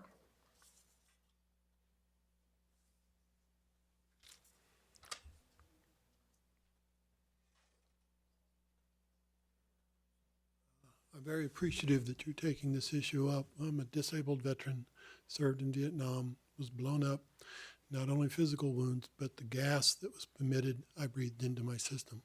My bronchial tubes are always inflamed by any kind of smoke. People that have known me for a long time know that I can detect a cigarette 20 feet away easily. My effort is to speak to the issue of the disabled, people who are medically ill and elderly. All of us do suffer more because of the cigarette smoke and are very susceptible to it. And in these enclosed buildings where I live in my condominium, You really know if someone on your floor is smoking. It doesn't matter, how far down the hall they are. It does affect the rest of the building. So please pursue this. I'm trying to get my condominium to become a non-smoke building too. So your help here would help improve that. Thank you. Thank you. And our final speaker is Rovilyn Antonio from the California Apartment Association Tri-County Division. If you need to take a little extra time, that'd be fine, because we definitely want to hear your perspective here. Or the perspective of the apartment owners. Good morning, President of the Board, members of the Board, and county staff. I am Rovilyn Antonio, Government Affairs Director for the California Apartment Association Tri-County Division. We are a nonprofit trade organization that represents over 3,000 property owners, managers, and members of the rental housing industry in the San Mateo, Santa Clara, and Santa Cruz counties. In the unincorporated areas of San Mateo County, there are approximately about 1,100 multifamily units that may be affected by the proposed smoking ordinance. First, I would like to thank the board and county staff for hosting the study session to discuss the potential smoking ordinance in multifamily communities. We have been working with county staff since May of last year, reviewing the ordinance language for consistency with other jurisdictions who have passed similar smoking ordinances. We appreciated being included in the outreach process as well as being recognized as a major stakeholder.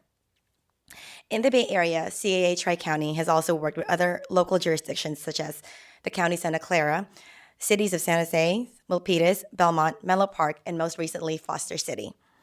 I am here today to share with you some industry perspectives on how smoking is currently being handled in multifamily communities. The good news is that over the last decade, there has been a dramatic change in California's expectations regarding exposure to tobacco smoke. Surveys indicate that over 80% of renters in California prefer housing with smoke-free areas. In fact, market and tenant demands are the true driving force for implementing smoking provisions in multifamily communities. CAA members have chosen to voluntarily enforce smoking prohibitions in their properties, and more are doing so with time. In response to member inquiries and to enable rental housing industry to address their resident demand voluntarily, CAA has made available an addendum for tobacco smoke-free areas that can be included in a tenant's rental agreement. We respect and applaud the board's intent to promote smoke-free living environments for its residents and to raise awareness of healthy living. We also share this vision with you. However, as you consider options that's facing you today, we do ask you to evaluate the necessity of passing a legislation that may be duplicating what property owners or managers are already doing so. Also, would the county have the resources to be able to enforce this law as opposed to landlords enforcing their own smoking policies in their properties? And finally, given that the market is increasingly moving towards smoke-free housing, is there a need for an ordinance? We look forward to hearing your thoughts on these questions and subsequent discussions that will follow this morning. We are here as a resource for you and the county staff, so we welcome the opportunity to continue this dialogue, whichever direction the board would like to take today. We want to work with you for the best solution that affects San Mateo constituencies. Thank you again and appreciate your time. Okay, thank you.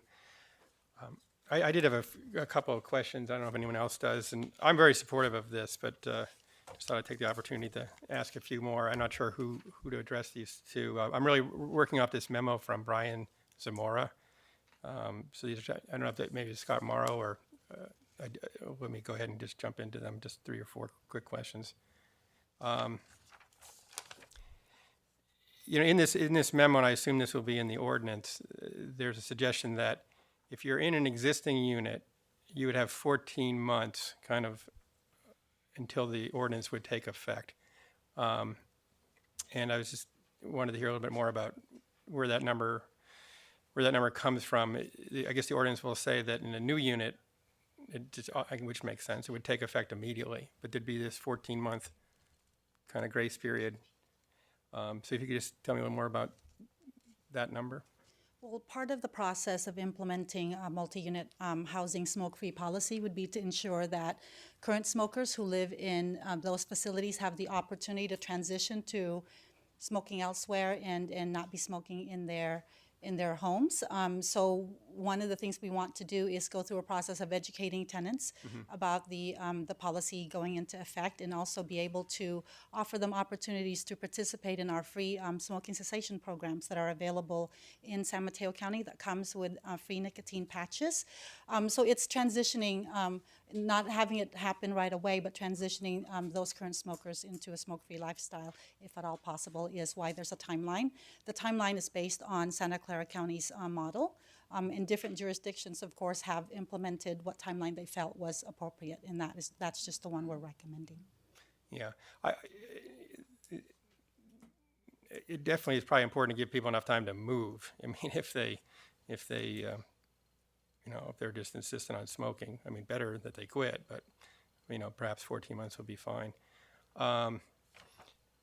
This is just more of a comment. I was curious, I guess, not that I would necessarily recommend this, but the memo says that in some counties or in some places, the smoke-free multi-unit policy doesn't apply to the whole building, although, of course, our recommendation is that it would. I assume the Belmont and Daly City ones are the whole building, right? Right, but the Belmont one is when they share a floor or a ceiling. As the multi-unit housing policies have been becoming more sophisticated in California, they started out where they were just common areas. Then they started out a certain percentage of the units, and then they started out with as units were vacated and new people were moving in. And so this is just an opportunity to make whole facilities be smoke-free. I see. Okay, that makes sense. Then I guess I had a question for my colleagues. I think Supervisor Groom, I think you were quoted saying that there hadn't been any enforcement or any fines actually levied in Belmont, and I don't know if you have any perspective in Daly City. Any insights people have as to how this actually gets enforced? I assume it's just the landlords and it all kind of works out. But well, I think when I was speaking with the Belmont City Council members, they really didn't have. In the beginning, they had some telephone calls, they had some complaints, but it was their sense that most of the buildings monitored themselves, and that there was actually sort of a sense of the air is cleaner, this is better for us, and I cannot speak for Daly City. The only thing I know is that it was implemented fairly recently, so I don't know if there's been enough time to have that kind of information, but I think like anything, I think you have to have an enforcement tool. Most of the time in things like this, it's if somebody calls in and complains. And I have to assume in a lot of these buildings, people really want their air to be clean. And if we continue to get, complaints, then I think we need to do some form of enforcement, because otherwise this really becomes moot. But as Carol said, in Belmont and I believe in other places, you're not really seeing as much of that, because once they start seeing the clean air, or at least feeling better, they like their environment. So, one quick comment, if I may. There's also most of these ordinances have a provision which require landlords to put a provision in the contract. So there could be a private right of enforcement as well, breach of contract for someone who violates the smoking provision. I think it's really significant. I mean, Belmont, I recall when they put this forward, they might have been the very first in the country. Attracted national news. It was really quite something. And then, it's impressive that Daly City has moved forward because of the amount of multi-unit housing. I'm a little surprised that other towns in the county haven't followed suit yet. I hopefully our efforts here will encourage that. And here, I defer to Supervisor Chissier and Supervisor Groom, in this whole model ordinance idea, and to what extent we want to hold this out as a model ordinance, or whether you want to just kind of get this done in place, or rather, another approach would be to try to go and get a bunch of buy-in from other cities. And but again, where I'm going is I'd like to see other cities adopt it. I'm a little surprised they haven't. And any of your thoughts on how we might facilitate that? I think we certainly agree with you. I've been speaking to cities in a casual sort of fashion, telling them that we're working on this. I thought that after we had our study session and we heard the comments from the public and from all of us today, that when we began to actually put forward a final draft of the ordinance, that would be the time to share it with other cities. Okay. And then finally, I commend everyone's attention. I can send the link around, but there was a pretty scary article in the New York Times on Monday entitled "Selling a Poison by the Barrel: Liquid Nicotine for E-Cigarettes." And what this article points out is that, not only, of course, as e-cigarettes, you're still being exposed to nicotine, and these vapors may be hazardous, but apparently many of these devices are reusable, and people there's basically now a market to sell this concentrated nicotine, and it is incredibly hazardous. The article points out that these little kind of canisters of this concentrated fluid, which contains up to 10% nicotine, that the accidental poisonings are skyrocketing. Nationwide, the number of cases linked to e-liquids jumped to 1,300 in 2013, a 300% increase from 2012. Numbers on pace to double this year. 365 people were hospitalized. And apparently this material is so potent that a doctor was quoted as saying that less than a tablespoon of this material can be a lethal dose, and not just to children, but to adults. So, until reading this, I was thinking about e-cigarettes as normal cigarettes, but now I'm looking at it as something that's really a kind of a portable poison. And I don't want to, I think our ordinance will deal with this, but maybe for county council, query whether at some point we might want to think about banning these things entirely. I mean, people walking around with these canisters that a kid can put their finger into and be lethally poisoned is pretty scary. But that may be a future. That's a future item. I don't suggest to combine that here. But I had no idea that people were buying canisters with concentrated nicotine in them. Okay. Any other questions or comments? Oh, sorry, Supervisor. Thank you, Mr. President. Maybe for the Stanford professor, the slide that you had from the study of various kinds of buildings, is there a significant difference between the old buildings and new buildings, multi-unit buildings? It would seem intuitively that old buildings would have higher levels. Yeah, it can be that's true. I mean, a lot of buildings we look at, there's a lot more gaps in older buildings. There's gaps along the baseboards. But new buildings also have issues. Sometimes there's gaps in the walls. It kind of goes up into the canister and down into the ceiling space and wall space, and it goes over. And I've seen that a few times in brand new luxury buildings. But yeah, the older buildings have more cracks, have more gaps, and they may have old ventilation systems that are shared. So they may have, your smoke is coming in the bathroom. My brother had that issue where the smoke would be coming in from the vent from his neighbor, went right through the grating right in the bathroom, and you have a child in there. So that is more likely to happen in the older buildings. Thank you. The reason I asked that, I was in an apartment building in North Fair Oaks, older building the other day, and on one of the floors, as soon as you got on the floor, it just reeked of smoke. The other question I've asked, I'm not sure what the answer, I can't remember the answer, and maybe there's a new answer, but in Daly City, Belmont, or Santa Clara County, did they have to deal with the issue of medical marijuana, people that use medical marijuana? Does anybody know? We've talked a lot about including medical marijuana in our ordinance. Thank you. And then let me just say to Anthony and the young people that came to my office hours, there were about 10 young people that gave presentations on this issue and were supportive of this issue. And while they were a little nervous, they made their points, and it was really impressive. And Anthony, thank you for the work that you've done on this issue with the young people from North Fair Oaks. Our youth commission is supportive of this, and I think we have several members of the youth commission who live in North Fair Oaks and who live in East Palo Alto, and where this is prevalent, and would really are very supportive of this. As you all know, the young people in many ways have led the charge against not smoking. Mm-hmm. Nagging their moms and dads, nagging their relatives, and so. I think they're one of the biggest reasons why the amount of smokers has diminished over the years. Thank you. Just a quick point on the medical marijuana, if I may. I think just to follow up on Supervisor Groom's comment.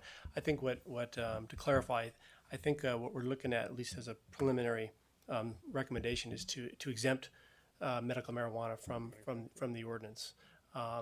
In that we could end up with a sort of a conflict of laws otherwise. But this will be perhaps one of the conversations you could have when we bring it back in the future. It's a very pertinent conversation. So. Thank you. Further comments? Any final comments, Supervisor No, I Groom? just, again, thank you to everybody, and I hope that, and we have, I hope to the Apartment Owners Union, the Apartment Owners Association, we can continue to converse with you as we go forward on this. But I want to thank everybody who's had a part in this, and I think that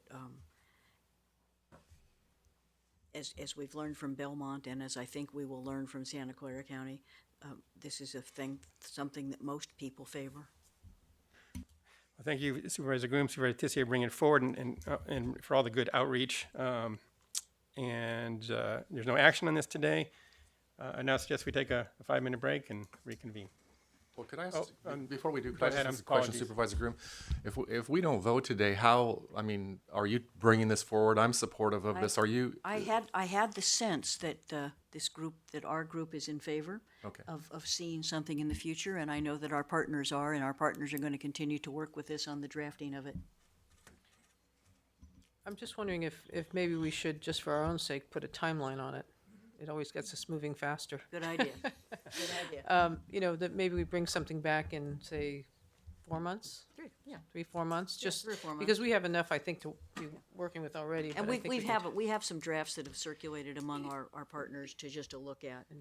Yeah, I mean, at the request of Supervisor Tissier and Supervisor Groom, we have created a kind of a very rough draft of an ordinance in anticipation of today's kind of initial policy conversation.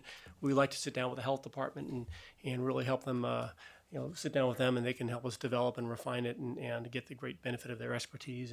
And that timeline's not a problem at all. So. Okay. Then again, we'll take a short break.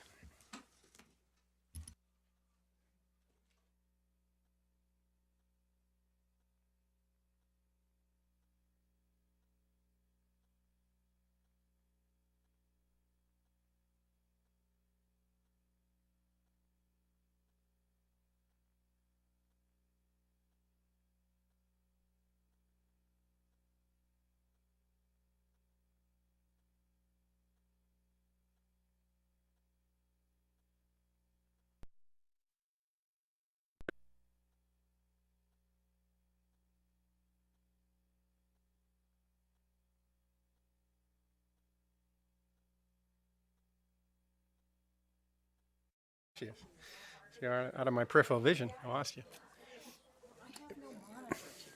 That's weird. Becky, should we go ahead and get started?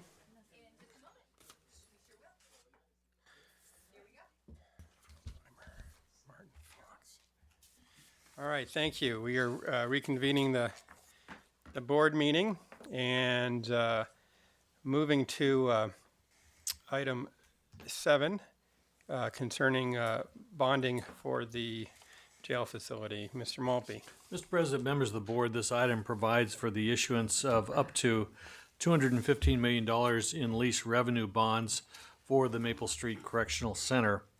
The actions that we're asking you to take today are to approve the issuance by the San Mateo County Joint Powers Financing Authority of up to, but not to exceed $215 million in aggregate principal amount for lease revenue bonds, Series A, authorizing the forms and directing the execution of the delivery of a site lease, a facility lease, a bond purchase contract, and continuing disclosure agreement and the official statement, authorizing the lease financing with the San Mateo County Joint Powers Financing Authority, and finally approving the taking of all necessary actions in connection with the above. As the board will recall, the construction cost of the Maple Street Correctional Center remains at $165 million, which includes design, equipping the facility, site remediation, as well as the acquisition of the site previously authorized by the board. The lease revenue bonds will provide for the repayment of the county for the acquisition costs and the construction costs incurred to date of approximately $29 million. The financing team is investigating the possibility of purchasing a surety bond in lieu of a reserve account that will actually reduce the size of the bond if we go ahead with that by about $7.3 million. This debt includes $19 million in capitalized interest, a bond reserve account unless we use a surety bond, and approximately $2 million in issuance costs for the issue. The Citigroup will lead the underwriting team. Mark Epstein of California Financial Services serves as the county's financial advisor, Warwick Harrington as the bond counsel, Sidley Austin as the disclosure counsel, and the U.S. Bank as trustee. This bond issue proposes to use a different repayment structure than has been historically used in the past.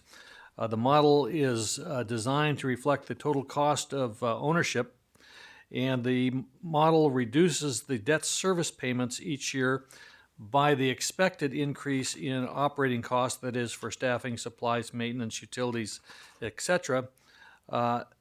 So by the total cost of operating the facility over the term of the lease remains the same. In the end, if we proceed with this particular structure, there will be a significant lowering of interest costs, approximately $65 million over the term of the issue. The interest rate on the bonds will not exceed 5.5%, and the underwriting discount shall not exceed 0.6% of the principal amount of bonds sold. The maximum term would be 33 years from the date of issuance. These are the maximum parameters. Obviously, we're intending to receive bids for this issuance less than that. If for any reason any of the maximum parameters would be exceeded, we would need to come back to the board for additional approval. The San Mateo County Joint Powers Financing Authority has reviewed and approved the funding parameters at its special meeting on March 5th. If you have any questions, Mr. President, or members of the board, I would be happy to answer them. Mr. Sacco's here, and members of the underwriting team are also in attendance. Questions for Mr. Maltby, Mr. Sacco? No, I just wanted to mention that our subcommittee did meet after our last meeting, and we did agree that this was a good process, and we liked the way that it was structured, and we're recommending out of the committee to approve it. I had just one question on the surety bond. What do you think the probability is that that will come together?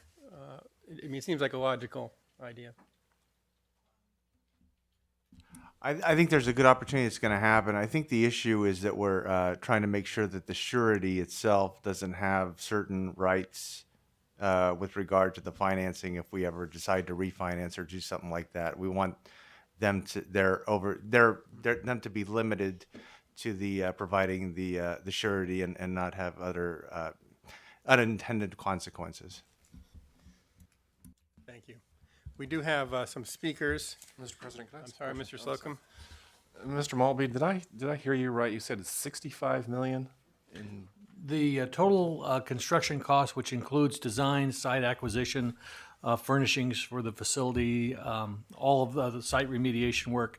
The actual construction of the facility itself remains at about $125 million. Yeah, I was talking about the savings from the bond. Oh, You said there's a $65 million, I'm sorry. $65 million, 65 yes. potentially yes. to be saved. Yes, that's correct. Thank you. President Pine, just a reminder, there is a public hearing requirement here, so. Right. Technically, we open the hearing and then Okay. and close it. We'll go ahead and open the public hearing. We do have 3 speakers. We'll begin with Tom Lindberger.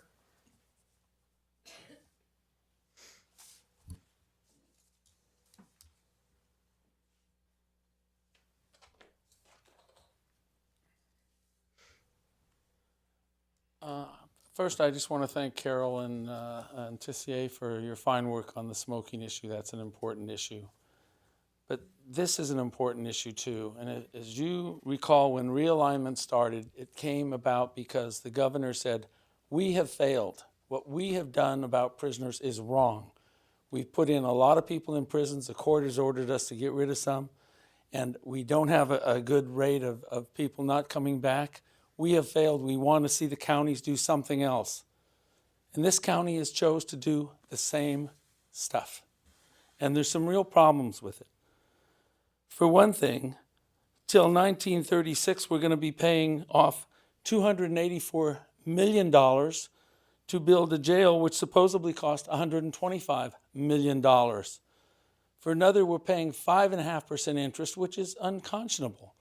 When if we took this to the voters and got it passed, we would get an interest rate perhaps 1% lower than that. And that's a sizable amount of money.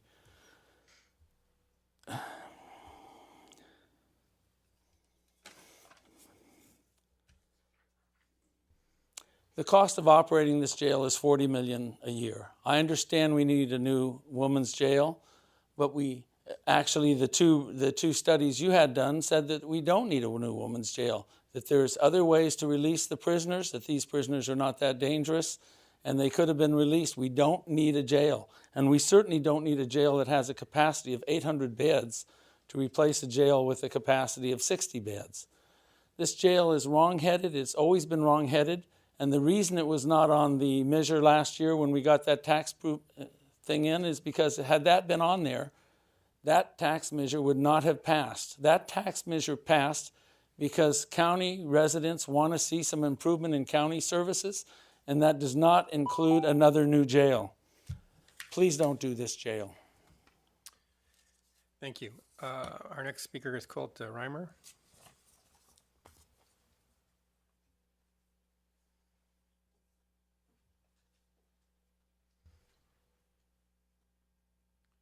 First, I want to applaud you for your conversation on the smoking ordinance. I really admire that. I am concerned, however, that the earlier presentation on honoring veterans and supporting them speaks of hollow tone with this act of acquiring these bonds. If you truly want to honor us and support us, then support what we fought for, and that was democracy and the people's right to govern themselves, which includes their financial commitments. And this bond takes away that right. You're circumventing the ballot, which you should have honored. Thank you. And we have Martin Fox.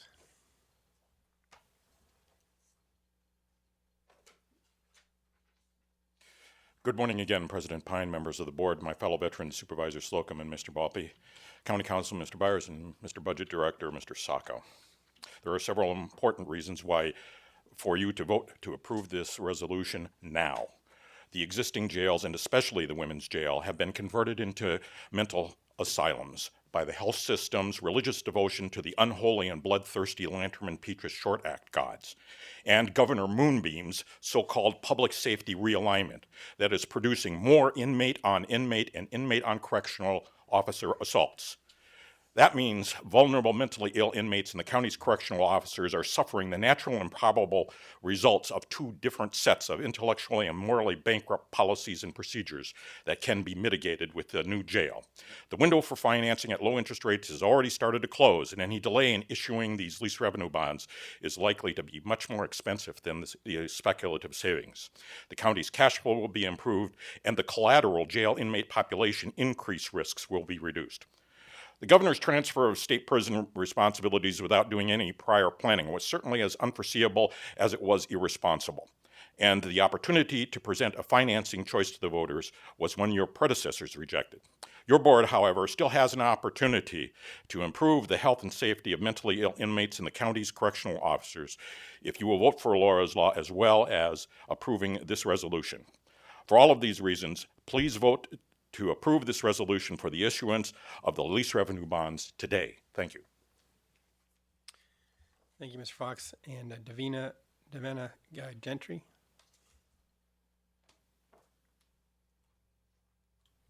Good morning, Honorable Board of Supervisors. My name is Davina Gentry, and I've been a San Mateo County, in fact, unincorporated county resident for 34 years. I've worked in the voter precinct in my district, and I've served for many years as an inspector. So I very much support the democratic process. I've even been on the North Fair Oaks Economic Development Task Force and formed the first North Fair Oaks Council. When I, as a voter of San Mateo County, voted for Measure A in November 2012, that was to pay for county services. It wasn't to pay for a new jail. That was not at all mentioned in any of the literature that I read, and I'm very disappointed to learn late in the program that you're now talking about taking very necessary Measure A funds and using them for construction of the jail. That's my understanding, and I'm sorry if I'm misinformed, but the word on the street right now is that the monies we voted for necessary services are going to be used for construction, and I'm not at all in favor of that, and I just want to voice my opinion. Thank you. Mr. President, just to clarify, there are no Measure A funds that are going into the construction of the jail or the financing for the jail. We got to speak from the podium. I don't have any further speakers, so we can have a motion to close the public hearing. So moved. Moved and seconded. All in favor? Yes. Aye. Any further comments? I have one comment to make, but any other points? That's one question on the projections. I was looking at these projections. It's really pretty. It's front end loaded on paying the bond down, and then it actually stays about 35 million the whole time. Does that account for example, increases in number of prisoners, salary and benefit increases? We make assumptions on all of those issues, yes. Okay. I just wanted to make a comment on the matter. As Supervisor Tissier pointed out, she and I met with County Manager Maltby and Mr. Sacco, and taken in its totality, I'm supportive of the resolution. There's really two things that jump out at me. One is, I've learned a lot about the structure of the bond. I like the fact that we're paying a lot more of the interest early. And I also like just the overall structure of kind of keeping our combined capital and operating costs is relatively predictable. But I do remind everyone of our overall financial situation, which does have strong reserves, and that will give us opportunities to fund other things like Coriolis and the firehouses and the parks and other items, presumably without bonding, and also opens the opportunity to pay more pension debt, which I'd like to see us revisit perhaps after the close of the fiscal year. So wanted to add those comments. If I may, I'm going to go ahead and make a motion to adopt the resolution for A, B, C, and D, but I would like to make a comment. I think it's a misnomer that we're not doing something different. The whole purpose of developing this new facility is that we can have better programming, that we can help people from the inside and walk them to the outside and help them get the continuum of care. So this facility is going to be very different than our other facilities, and really our hope is that people don't come back and that we can do a better job than we have in the past. So I just want to make that statement because we spent a lot of time and effort to get to that point. So anyway, I make a motion to adopt the resolutions with A, B, C, and D. I'll second the motion. A motion made and seconded. All in favor? Aye. Yes.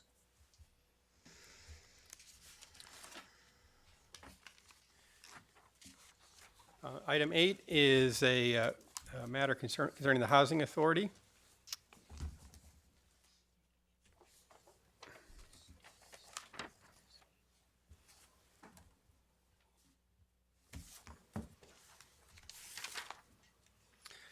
Mr. Lowell. Good morning, President Pine, members of the board, Mr. Balpe and Mr. Byers.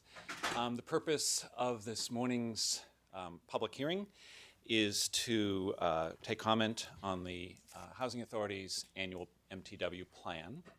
And this is a plan which we do each year for HUD as part of our 10-year agreement with MTW agreement with HUD and part of our commitment to HUD in terms of the services we'll provide for the money that the federal government is making available. We began this planning towards the end of last year. We have, the plan has been posted on the internet and published for over a month. And we had a public hearing, also informal public hearing in the department a few weeks ago. And nobody was there, there were no comments. So with that, just take a minute. This year's plan is now about 6 years into our MTW contract. So a lot of the major items that we set out to do in terms of rent reform and making new kinds of rental programs available for example, victims of domestic violence and for self-sufficiency and so on, have been done. So it's, the initiatives are a little bit shorter, but I wanted to point out a couple things.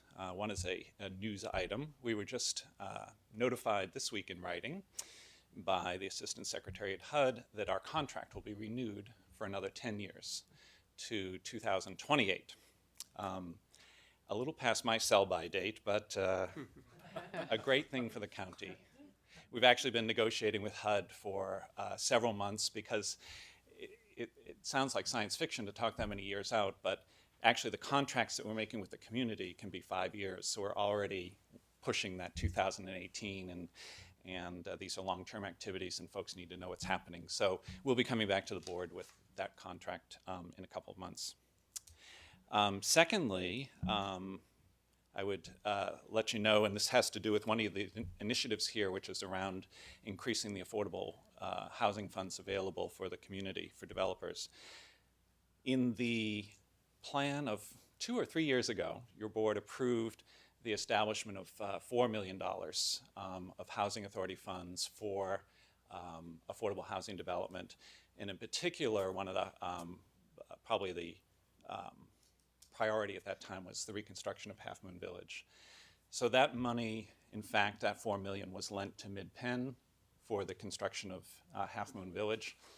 Phase 1 opened in January. Everybody moved in from the old apartments to the new apartments over January and February. And we closed the financing on Phase 2 last week. And so actually the demolition of the old Half Moon Village is starting this week. So it's fantastic. Phase 1 is 45 units, Phase 2 is 115. One of the things, and this leads up to my last point about this plan, actually the financing for that went extremely well. And Mid-Penn, sold its tax credits for the highest amount in the state of California history, $1.13. And as a result, actually the financing, and these things are such that there's so many layers to the financing, it's a juggling act, but the ability for the Housing Authority to put up that money originally helped make that process or that proposal extremely competitive in the tax credit competition. But as a result, Mid-Penn has drawn down most of that money. They will repay it at the time of permanent financing, so we will get back, they'll repay most of it. $1 million will stay as the long-term loan, and $3 million will come back. And so we will be able to relend that.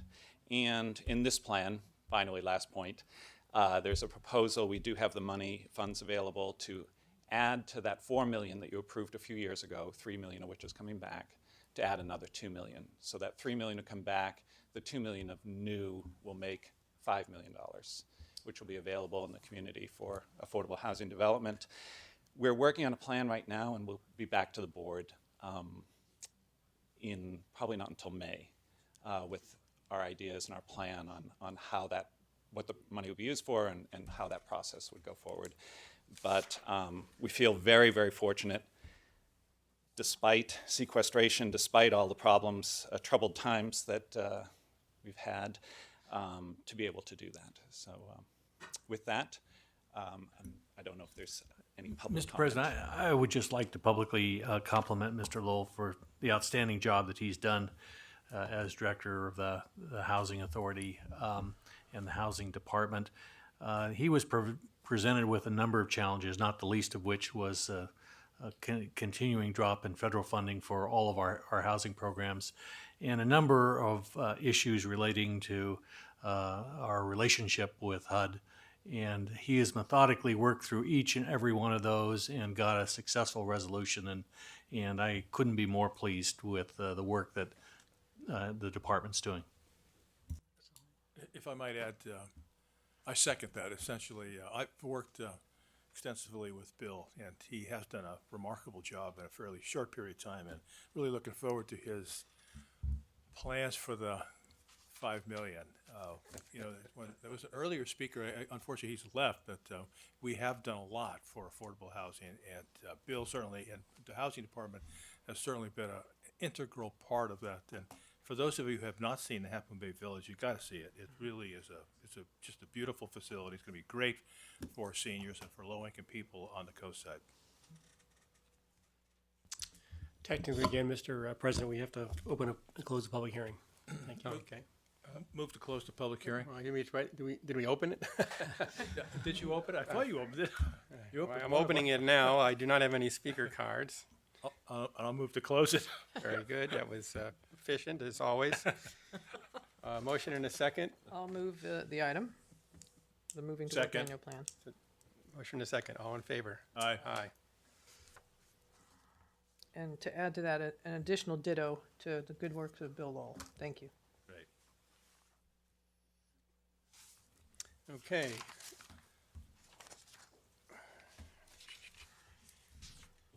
Our next item concerns some annexation, if I recall.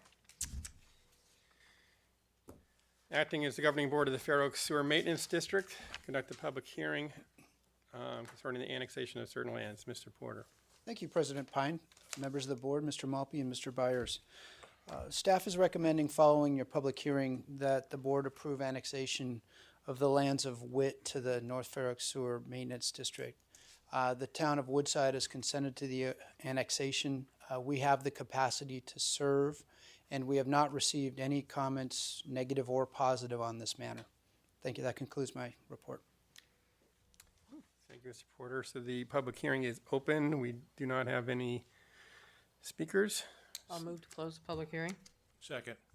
All in favor? Aye. So we could have a motion to, So moved to adopt the resolution. Second. and the motion is made and seconded to adopt the items concerning the annexation of the lands of Witt. All in favor? Aye. Aye. And that item is approved as well. We're now going to adjourn. I would suggest we go ahead and adjourn into, am I missing something? It always confuses me to this day, as is evident. Yeah. Health system, introduction of ordinance concerning the imposition of certain fees. That confuses me. Good morning. We are at Jean Fraser Health System. We are in the unusual but enviable position of having two environmental health directors today. I'm very pleased to introduce to you Heather Forshee, who just joined us yesterday as our new environmental health director, coming to us most recently from Santa Clara. But because today is day 2, Dean is still here, which we're very pleased about. We'll be here until Friday helping Heather through the transition, and so Dean will be presenting this item. But I wanted to make sure to take this opportunity to introduce Heather to all of you, including to Mr. Malpe and to Mr. Byers. Welcome. Good morning, President Pine, members of the board, county staff. So through Supervisor Horsley's commitment and dedication to ensuring that the Ag Committee on the coast remains viable and sustainable, he's held one or several, I believe, Ag Summits. I can't keep track of all the times you're out there talking to them. One of the things that often comes up when we're talking with Ag and has come up at the summits, amongst many things, but things that affect us directly, is really the lack of housing in the area for employee housing to be provided for the labor. As you know, Ag is very labor intensive. You cannot simply put a computer out in the fields. You need people out there doing it. And so there is need for access to housing. And when you need access to housing, of course, the health department and planning gets involved because we want to make sure that housing is safe, sustainable, and is meeting standards. And while we do have several farm labor housing and employee housing on the coast, there is a need for more. And this particular ordinance, what it will do for us is it will encourage not only additional housing, but probably more importantly, the actual ongoing maintenance of the existing housing that's out there. And what this ordinance does, it really catches environmental health up to building and planning. Your board back in the 70s adopted a resolution that exempted farm labor housing and employee housing from paying fees to building and planning.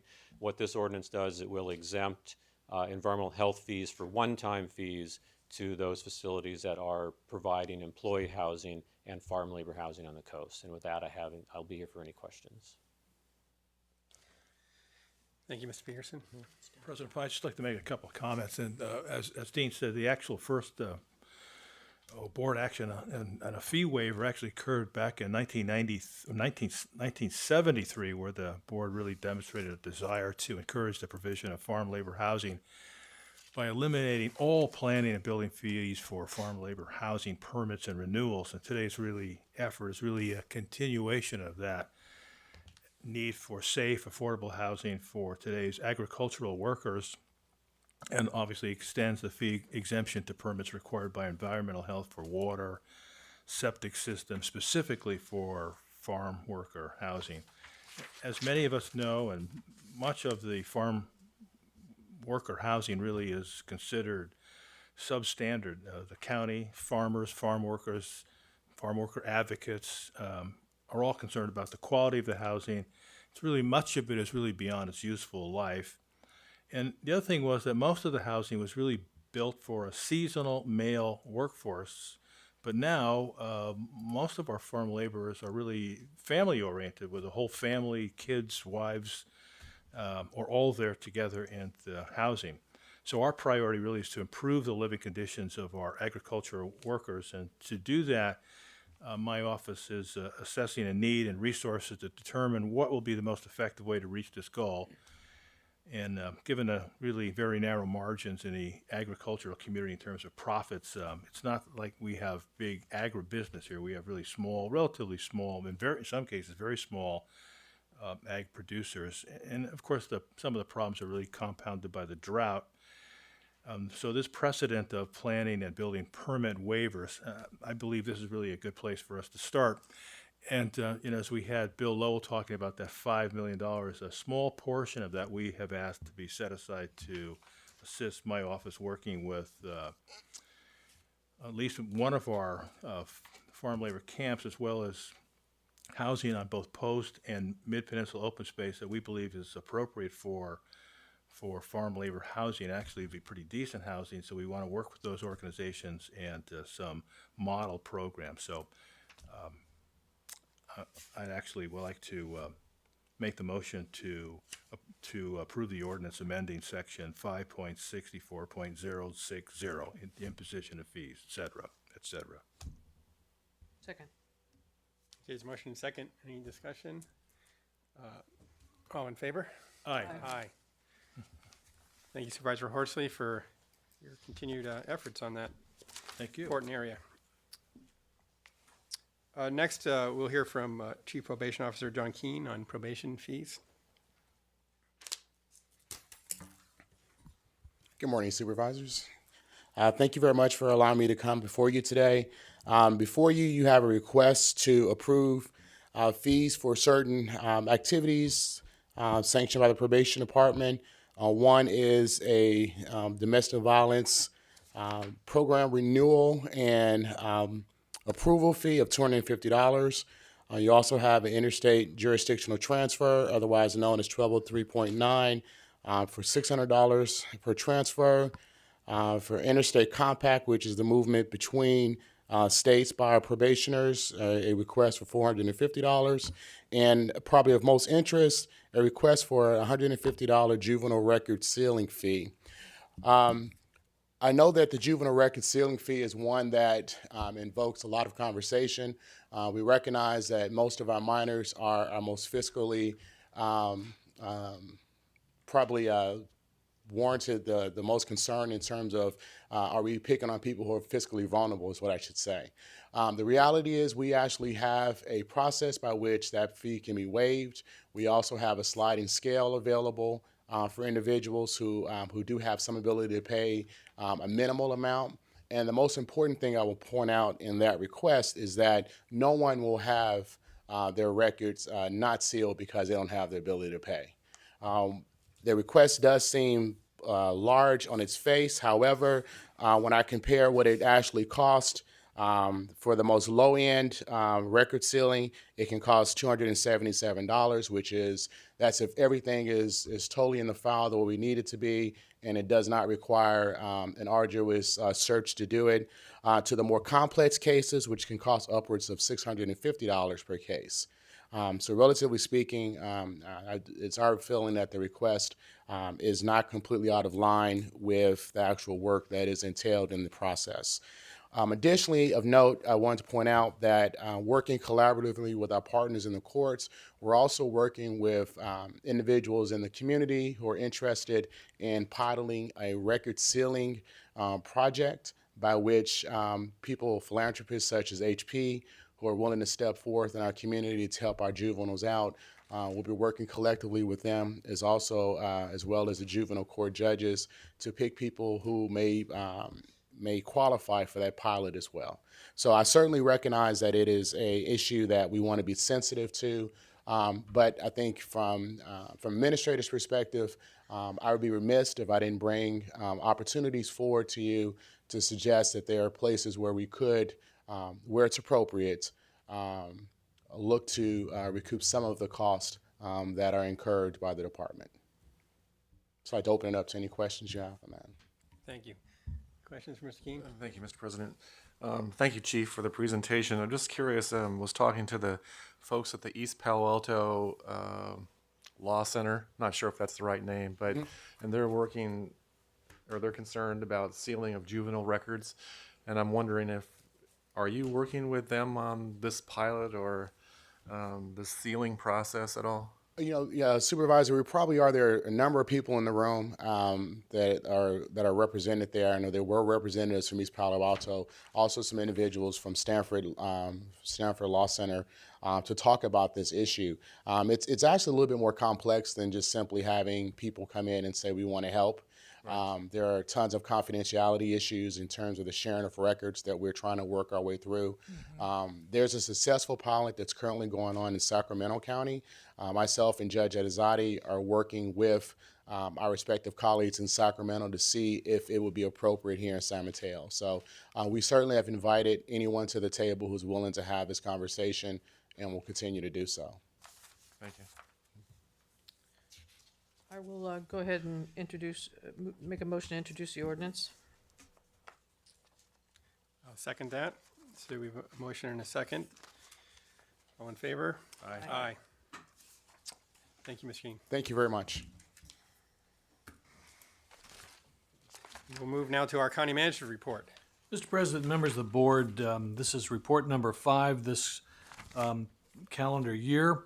There's several items I'd like to call to your attention. The first involves social impact bonds. We've been having discussions with Total Impact Investors and Insight Out Prison Group in determining whether or not there is a potential to use social impact bonds to help fund programs that would reduce recidivism in the county jails. We believe that it is possible to identify one or more programs in which we can demonstrate savings and thereby use investors' funds to fund programs that could be repaid by the savings, but we'll continue to work on this issue. We're doing a feasibility study, and we'll keep the board involved. Assembly Bill 720 provides for the health care enrollment for individuals once they are out of custody. We are working with the Sheriff's Office and the Health Systems Agency to implement a program whereby Medi-Cal coverage can be provided to these individuals so that there is no gap in coverage between the time that they're in custody and outside of custody. We're also continue to work on the big lift, as has been reported by Supervisor Groom. In fact, there's a meeting on transitional kindergarten, I believe, this evening at the Office of Education.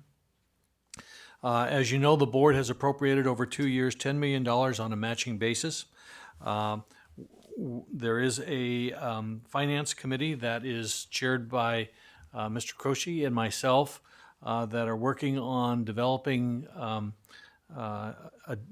identifying matching funds to initiate the first phase of the big lift. Ultimately, we believe that we will require about $40 million a year to meet the 11 targeted school districts that fall below the 80% of third grade students reading at grade level. And we will continue to identify sources of financing that can be used for that as we report back to the board on an ongoing basis. Also, I'd like to call to your attention a new model that has been identified in the behavioral health recovery community for providing help to children and families. It's called the neurosequential model of therapeutics, and I did say it, which surprised me. San Mateo County is one of the first large public behavioral health systems in the United States to find ways to teach this critical new model. We've already sent the first group of employees through the training. They're coming back in a training the trainers mode, and we'll be reaching out to the rest of our behavioral health staff so that they can then begin to implement this model in our operations going forward. Health insurance enrollment, as the board is well aware, March 31st is the end of the first phase of enrollments for the Affordable Care Act. Enrollment won't be opened again until next October. I'm very pleased and proud to report that due to the outstanding efforts of Health Systems Agency and the Human Services Agency, we have met and exceeded all of our goals in terms of enrolling county residents into either the Medi-Cal programs or affordable care programs. And I think at a later date, I would like to bring the individuals that have been working on this back to the board for public recognition. They've just really done yeoman's work in this regard, and you should be very proud of them. We have a new director of our Workforce Investment Board, Nicole Pollock, who has been up until recently the Nevada County Department of Social Services Director. Has started work in the past 2 weeks as our new Director of Workforce Investment, and I'm very pleased to welcome Ms. Pollock to the county. I think she'll make a great addition to the team. The new whistleblower hotline and ethics training programs are online. The 30-minute ethics training course has been developed and will be launched this summer for all employees. It's an interactive online course that references and provides links to various county policies, offers case scenarios, and covers a diversity of topics such as the role of public sector employees in preventing and reporting improper activity, maintaining a respectful workplace, avoiding conflicts of interest, and reporting via the county whistleblower hotline website. To date, we've had 5 complaints that have come forward through the hotline site. 4 have been resolved. 1 is still pending further investigation. In terms of information services, we are nearing the completion of a classification study that will modernize job classifications in the Information Services Department and address the need for more defined career paths for this highly technical area for those who can be good supervisors and managers. With respect to legislation, my report today includes a very high-level overview of President Obama's fiscal year 2015 budget released on March 4th. The President proposes $75 billion to make pre-K programs available to all low and moderate income children, and $300 billion for a 4-year surface transportation authorization proposal focused on long-term infrastructure investments. I think that would be important. Both those programs would be important to the county, and at the appropriate time, we will bring letters to the board of support if your board chooses to pursue those programs. The President's budget does not include funding for the State Criminal Alien Assistance Program. Congress did appropriate about $180 million for 14, but the out years still remain uncovered. It also proposes to hold funding flat for a number of programs, including the Byron Justice Assistance Grants, Community Development Block Grants, Temporary Assistance for Needy Families, Foster Care, SNAP Food Stamps, Older Americans Act, and Workforce Investment Act. And there is a $400 billion cut, if you will, in Medicare to take advantage of savings that the President believes are a result of the implementation of ACA. We don't really have any indication on what areas those savings may come, so stay tuned for that one. Just in upcoming events, the board's new website will launch March 28th at the end of this week.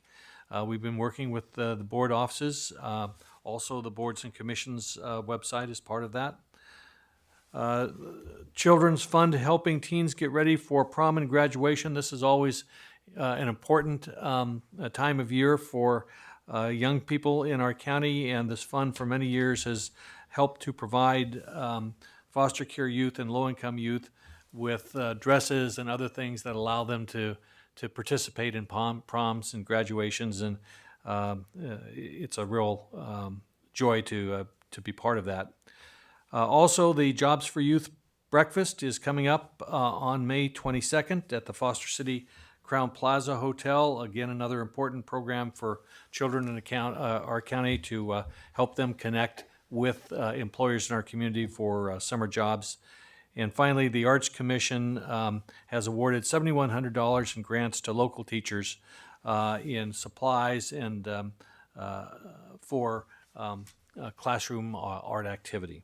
If you have any questions, Mr. President, members of the board, I'll be happy to answer them. I just had one, and I've kind of lost track of this a little bit. You made a reference in the president's budget about SNAP food stamps.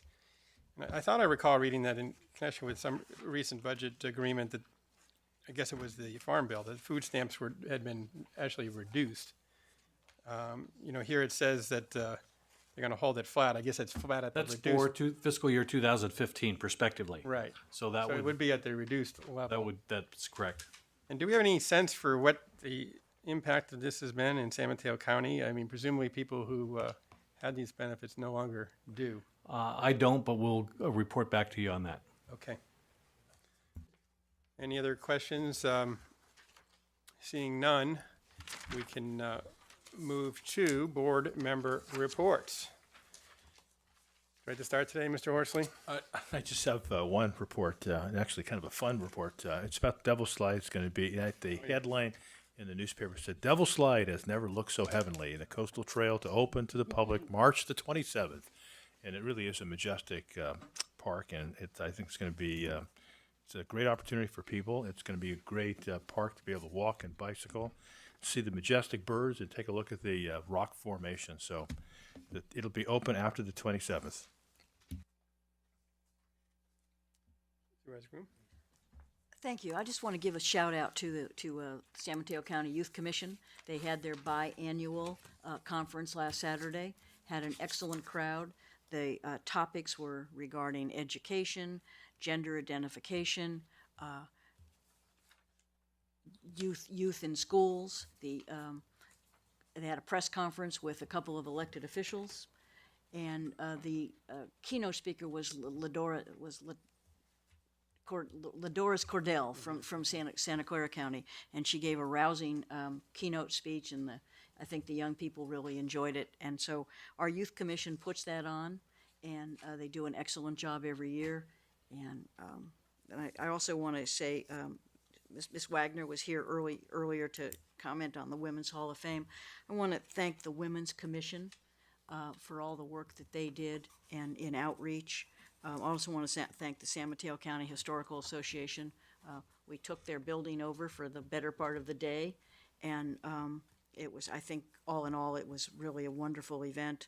And it was certainly, I think, a great honor for San Mateo County to have retired Supreme Court Justice Sandra Day O'Connor spend the entire day with us at the county. She got a chance to meet a lot of our law enforcement officials. She certainly got a chance to meet a lot of the public members, the Women's Commission, and all the people who attended. She was so gracious with her time. And when we finally took her home, I'm sure she was looking forward to a good night's sleep. Yeah, that was truly a unique opportunity and pleasure to have her join us. Historic opportunity. It was mentioned earlier, but I'll mention again that this evening, the Child Care Partnership Council, which I co-chair with Ann Campbell, starting at 6:30, we'll be having a forum about the proposed transitional kindergarten expansion. And there'll be a number of speakers, such as Ted Lempert and representatives from our delegation, to get input from the child care community on this bill, which raises issues that need to be fleshed out. Supervisor Tissier. Just two quick announcements. Once again, this will be our 10th annual Disaster Preparedness Day on Saturday, June 7th. Once again, it's going to be held at the Fairgrounds or the Expo Center or Event Center. They've changed the name so many times I've sort of forgotten. Free parking and admission between 10 and 11 that morning, and families will have an opportunity to take CPR classes, learn about their city's disaster contingency plans, and watch some CERT exercises. Also, we'll have the usual trucks and rescue dogs, et cetera, in action that day. And just an announcement that we have 3 more older driver safety seminars coming up. They're called Age Well, Drive Smart seminars now.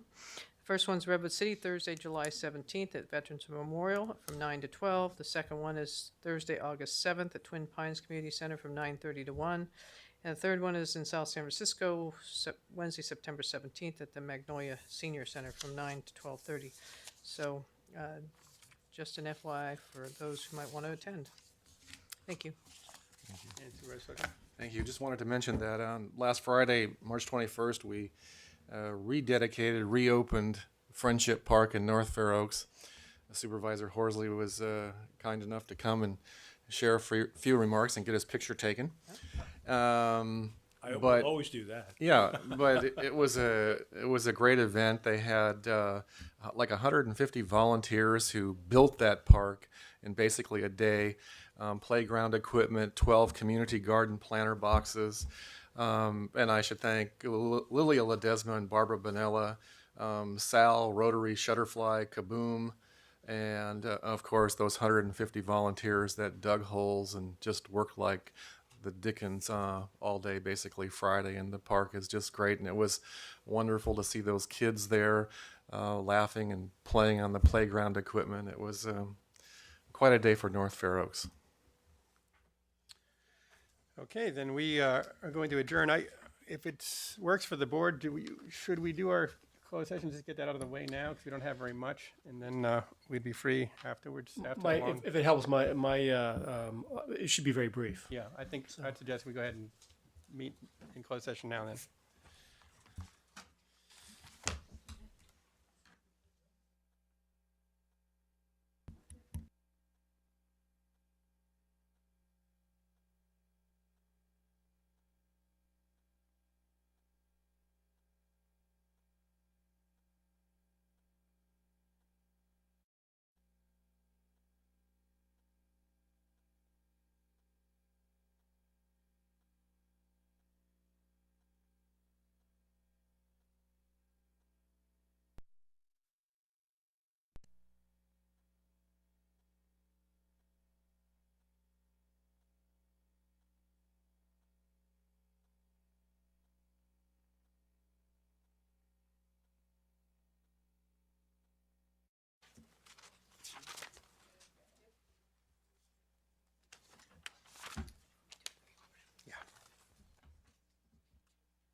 All right, very good.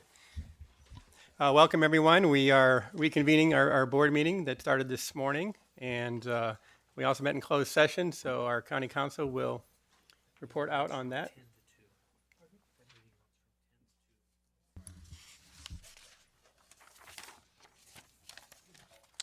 Thank you, Mr. President, members of the board. We did meet in closed session to consider two matters. The board did take final action on one of the matters, which is the Leslie Talavera versus County of San Mateo matter. The board agreed to a workers' comp settlement at the recommendation of our workers' comp carrier and risk management in the amount of $67,000. Thank you. Thank you, Mr. Byers. So we have two items this afternoon. The first is a hearing concerning the San Mateo County Williams Act program rules with respect to timber harvesting. So we'll start with that. I believe Mr. Monowitz will make the presentation. Supervisors, Mr. Maltby, Mr. Fox, Mr. Byers. I'm here to speak to you this afternoon regarding the timber harvest provisions of our updated Williamson Act program. I'll just wait for the video to load here. That's right. Oh. Okay, my presentation today consists of a short background, results of our subsequent research since the last meeting, our staff recommendation, and a description of next steps. In terms of background, on October 22nd, staff presented to you a recommended update to the Williamson Act program, which included timber harvesting as a use that would qualify a property for a Williamson Act contract. At that hearing, concerns were raised regarding the minimum requirements for such a contract, and as a result, the board took out provisions related to timber harvesting and directed staff to report back in March, which brings us here today. Since that time, we've met with the timber harvest industry representatives, the Farm Bureau, and other interested parties to try and resolve this issue.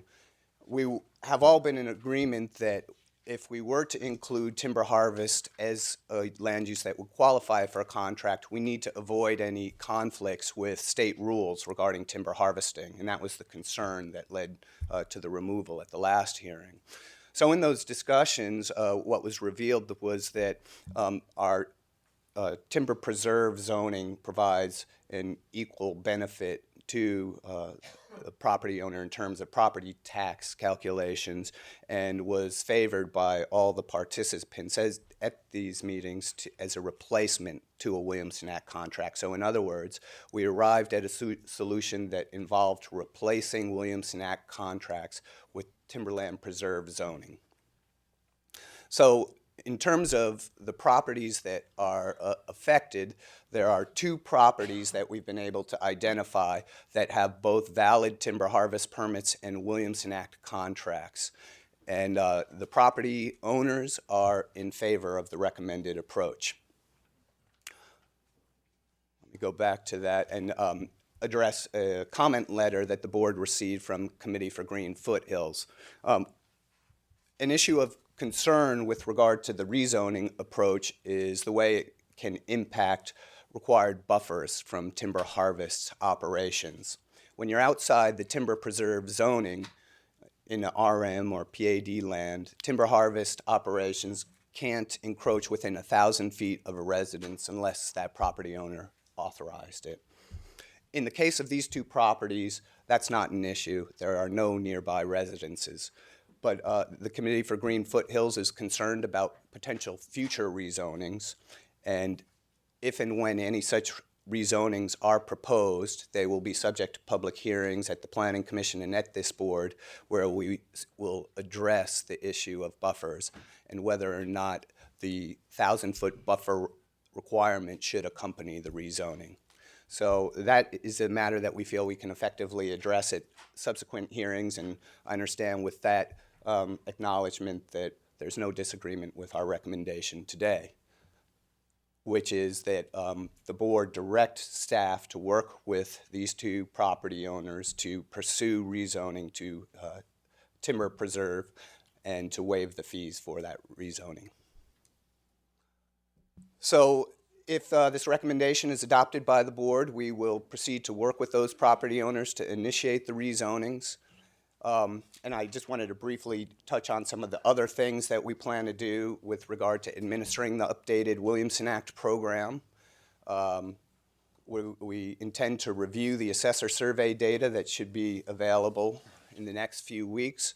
We will compare that data to the updated program to identify any additional properties that should be non-renewed, and we'll present those non-renewals, recommended non-renewals to you later in this year. We need to resolve the appeals of the previous non-renewals, and that will be forthcoming in the next few months. And then finally, the board will likely see us again in our ongoing Williamson Act administration. We have a couple pending contract requests, lot line adjustments that involve Williamson Act contracts, as well as contract amendments that will be brought before your board in this calendar year. So that concludes my presentation, and I'd be happy to answer any questions. Questions from the board? I do have two speakers. I'll remind you, Supervisor Pine, President Pine, there is a public hearing requirement on this particular matter as well. We'll open the public hearing, and I do have two speakers. Bob Burlage from Big Creek Lumber.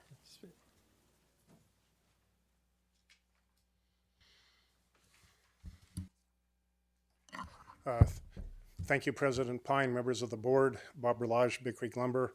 Want to commend staff for their thoroughness in the evaluation of this issue.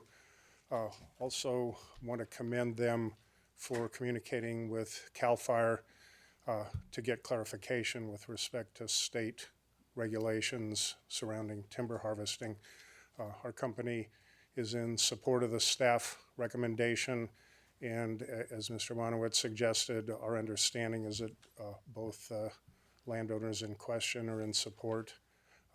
Moving forward, with respect to any future rezonings and the 1,000-foot buffer rule, as we have discussed with staff, there have been some serious issues and problems associated with that, but that's an issue that we can address when that comes up. So I want to thank you, and particularly thanks staff. Happy to answer any questions you might have. Thank you for your comments. And Lenny Roberts.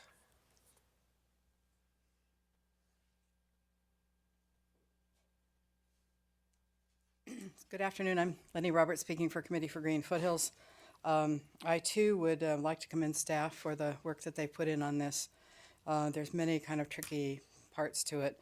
And we do not disagree with the recommendation that the two parcels that have active timber harvesting, which are 42 acres owned by the Birch Family Trust and a 40-acre parcel owned by Jeffrey Hunt Stoddard Trust.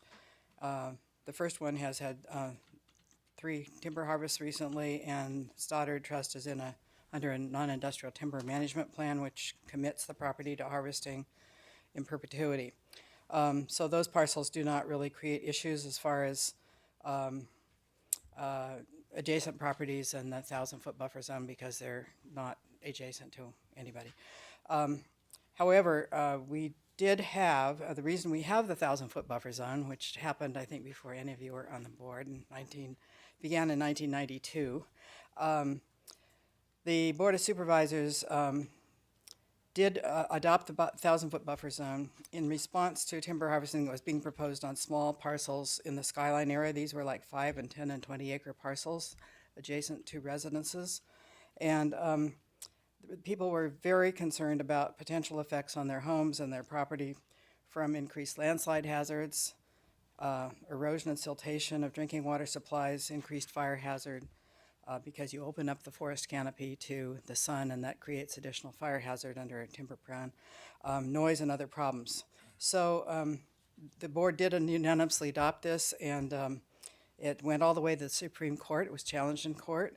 It was upheld by the state Supreme Court, which ruled specifically that while the state can regulate how timber harvesting occurs, counties can determine where it may occur. So we would like to be sure, and we're very grateful to hear staff say that if there are additional rezonings, that they will address the issue. If there are existing residences nearby and they have the 1,000-foot buffer zone apply, that they would take that into consideration if there's a rezoning being proposed for other lands that are an RM zone that have timber resources. Thank you. Thank you for your comments. We do have another speaker, B.J. Burns.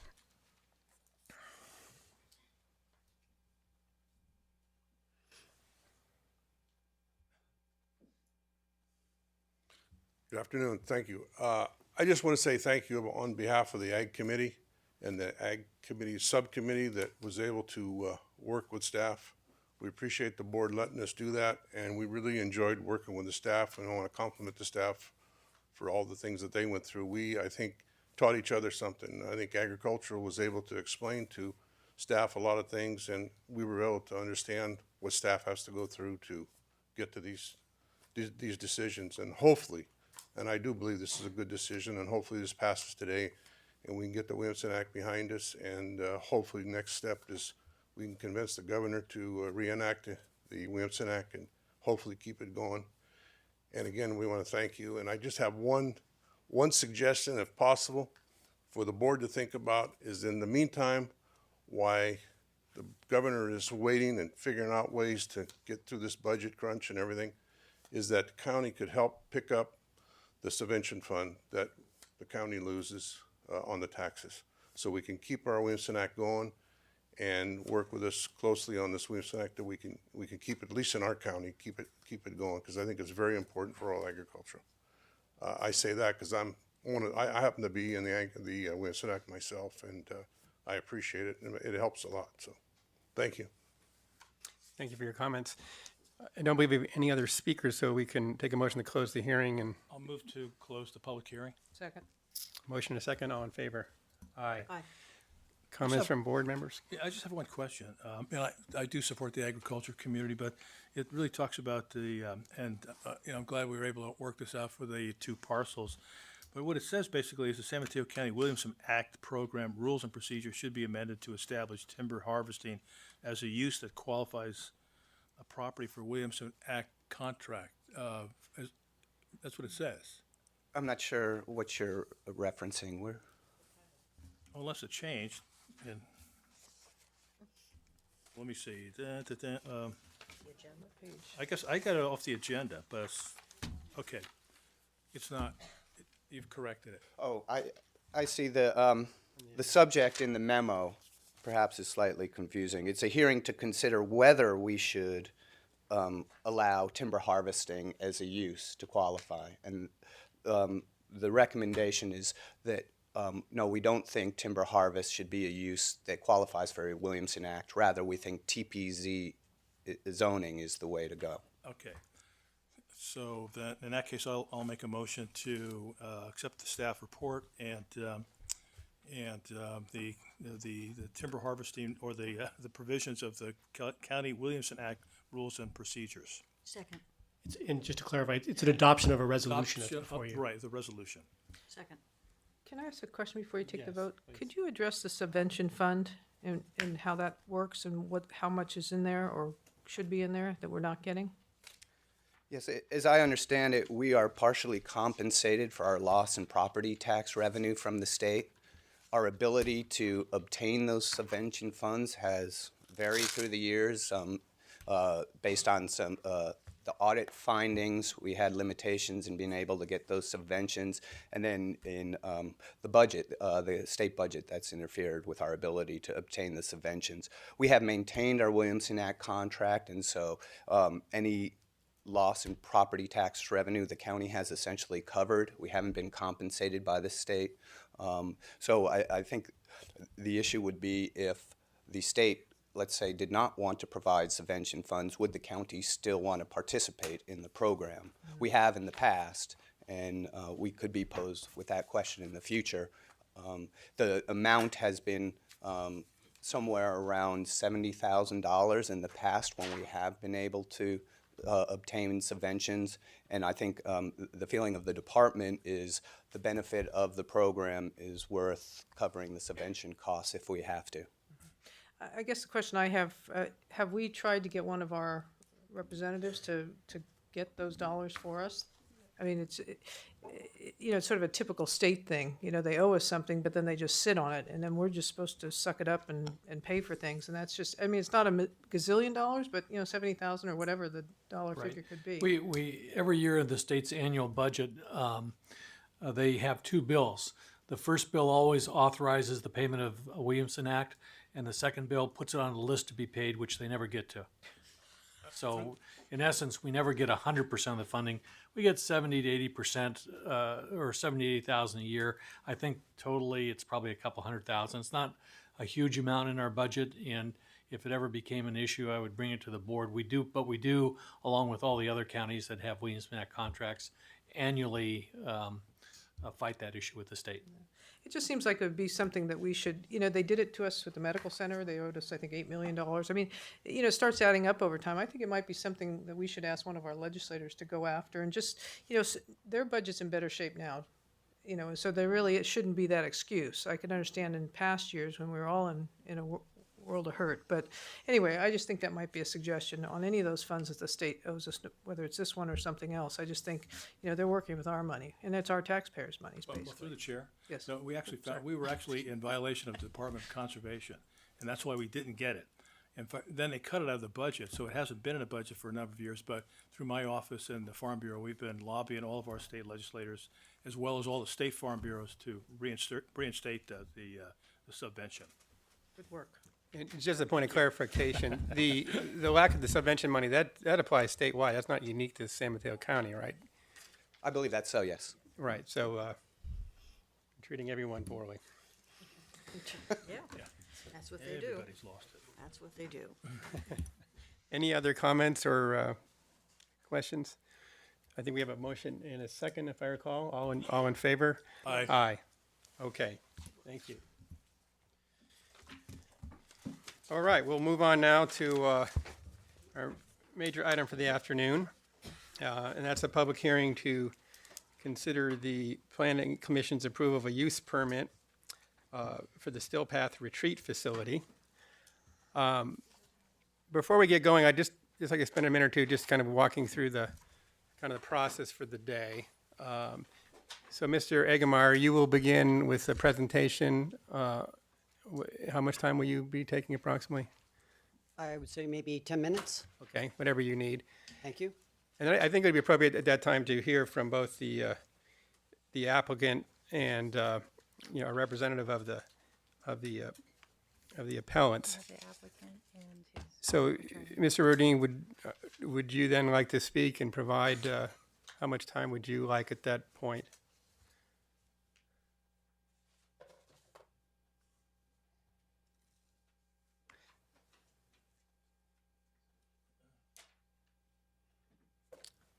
Also, again, just kind of give you my full thinking here. I was thinking that, both the applicant and the appellants could each, have some time here in the beginning, take the public testimony as we always do. And then if the applicant and the proponents would like to have a little closing statement at the end, that would be okay too. So, but I do think it'd be good to kind of get the opening positions out on the table right in the beginning. Mr. President, for the record, I'm J.L. Rodin. Good afternoon, board members. We do have a PowerPoint presentation, which Ray Blatt would like to lead off with, and then we have Dr. Bridget Lank and our legal counsel, Christian Marsh. So I'm thinking we're probably going to need initially somewhere perhaps in the 20-minute range. We may be able to do it in a little bit less, perhaps a little bit more, but certainly I don't think any more than 25 or 30 minutes at the most.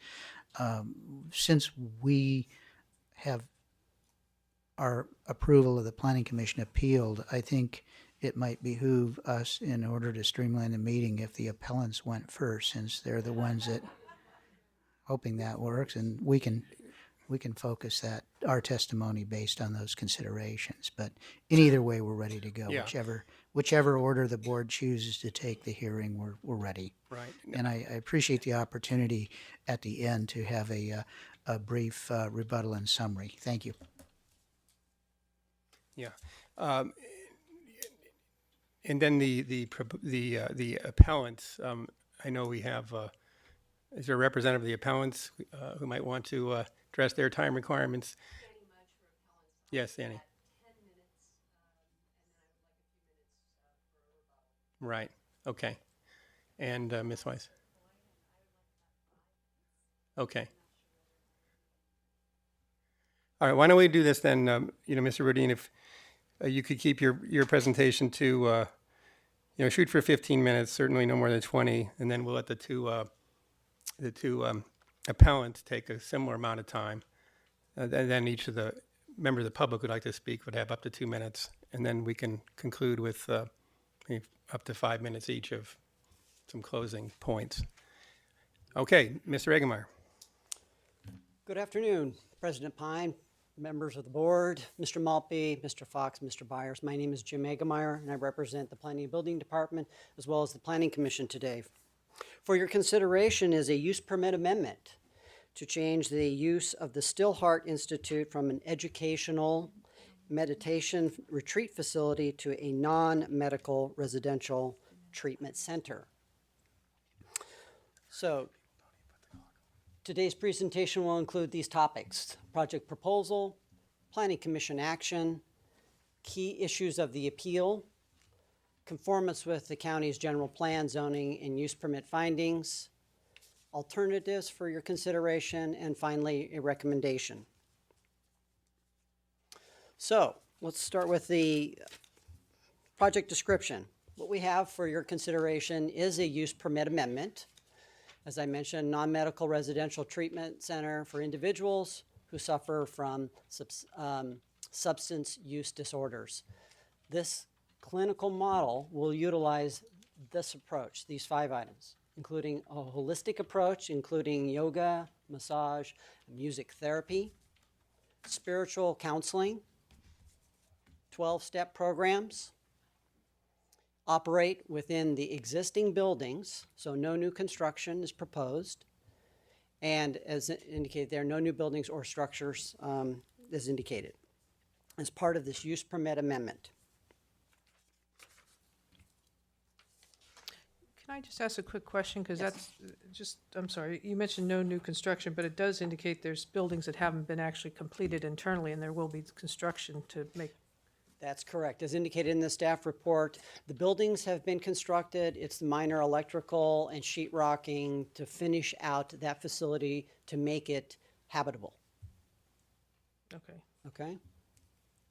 So technically, nobody could stay in those units that are not completely, having not received their certificate of occupancy. How many of those units are there? I believe there's 3. There's 6?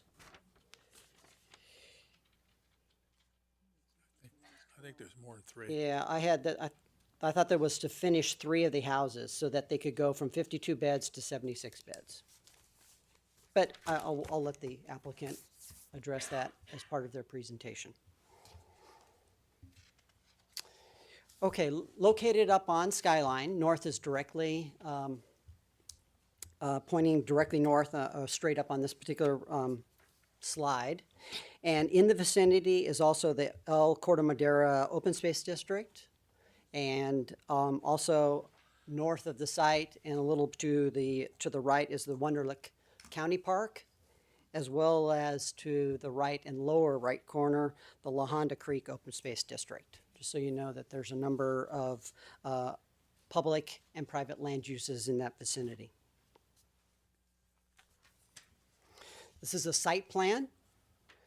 Now I've turned it a little bit, rotated it 90 degrees, so north is now pointing to the left. And on the left is Skyline Boulevard. And on the lower part of, there's 2 tangents to this particular Skyline Road, access to the main lodge, and then the 12 outlying tree houses that serve as kind of duplexes on this on the site. And on the far right is the creek. This particular site is 16 acres in size. The main lodge is 3 stories in height, and then these 12 outbuildings are basically duplexes.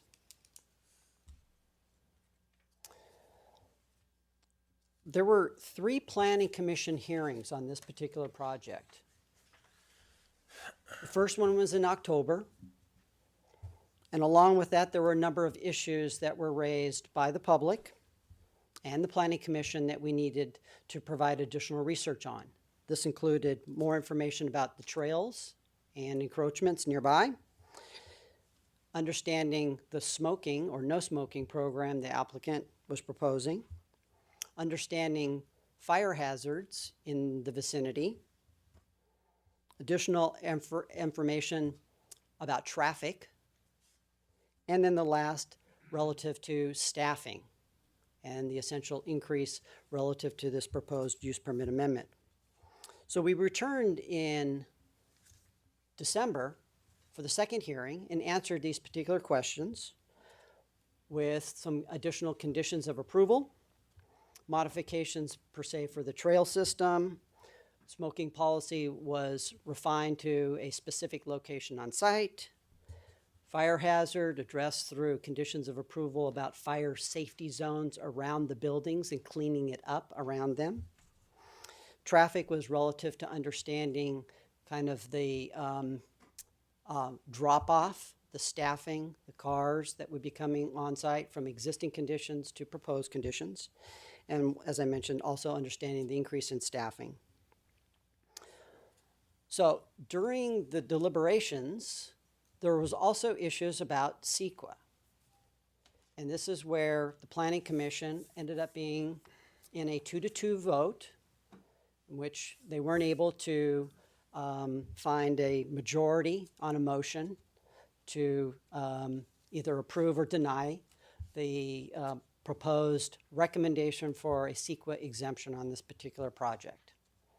So the follow-up to that was for essentially a motion to continue the public hearing that moved on into January so that there would be a full quorum or a reconsideration of the CEQA issues. So in January, we returned, and there were lengthy discussion from staff's perspective about CEQA, county council's perspective on CEQA, and the public's perspective on CEQA for this particular project. Ultimately, the Planning Commission found in favor of the staff's recommendation for a CEQA exemption, and along with that, followed it up with a proposed project approval motion, and that carried 3-1. And one planning commissioner was absent that particular day. Now I'd like to focus on, I believe, 6 major items contained in the appeals that we received.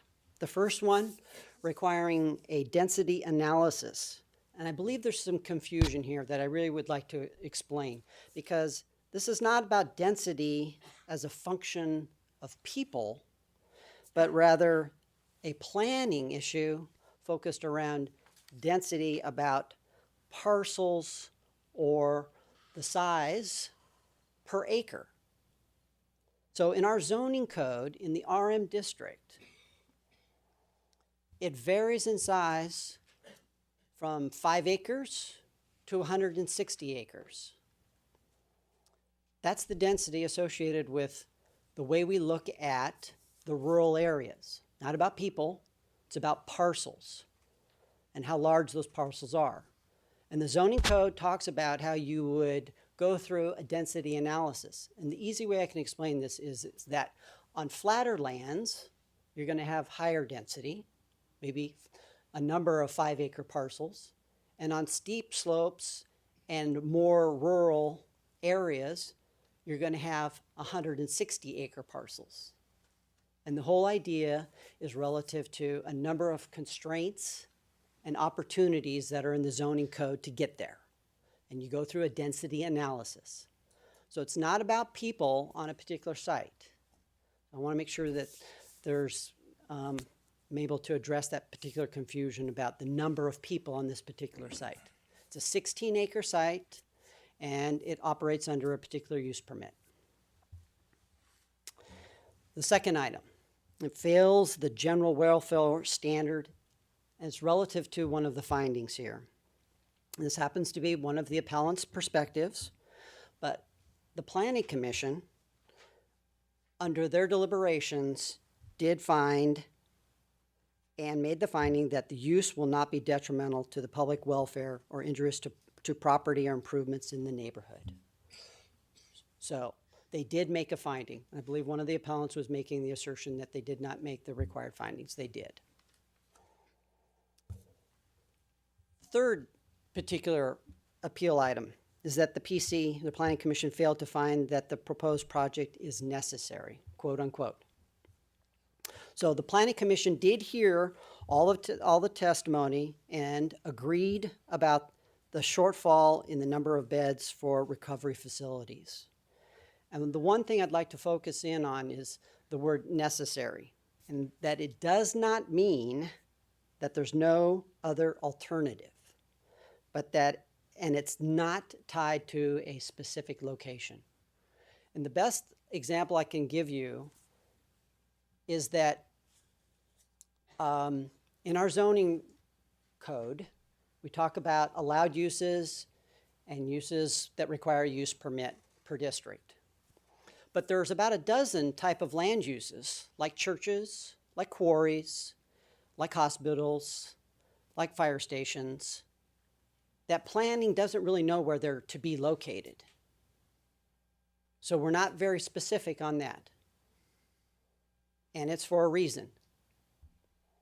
So we put those under our use permit requirements, our chapter, and then we basically say that they can be located in any district with the issuance of a use permit.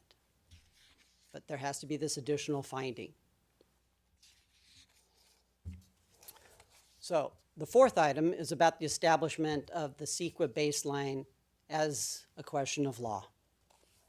Planning Commission deliberated many hours relative to this particular situation. The applicant or the appellants are claiming that there's this relative minimal activity on site and the people there too as well.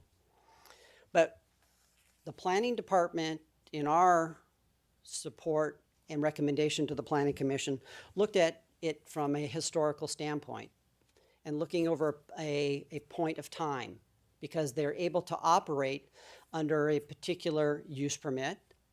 And it's not a specific point in time that we were there or what we observed, but we're looking at it as generally, how were they operating?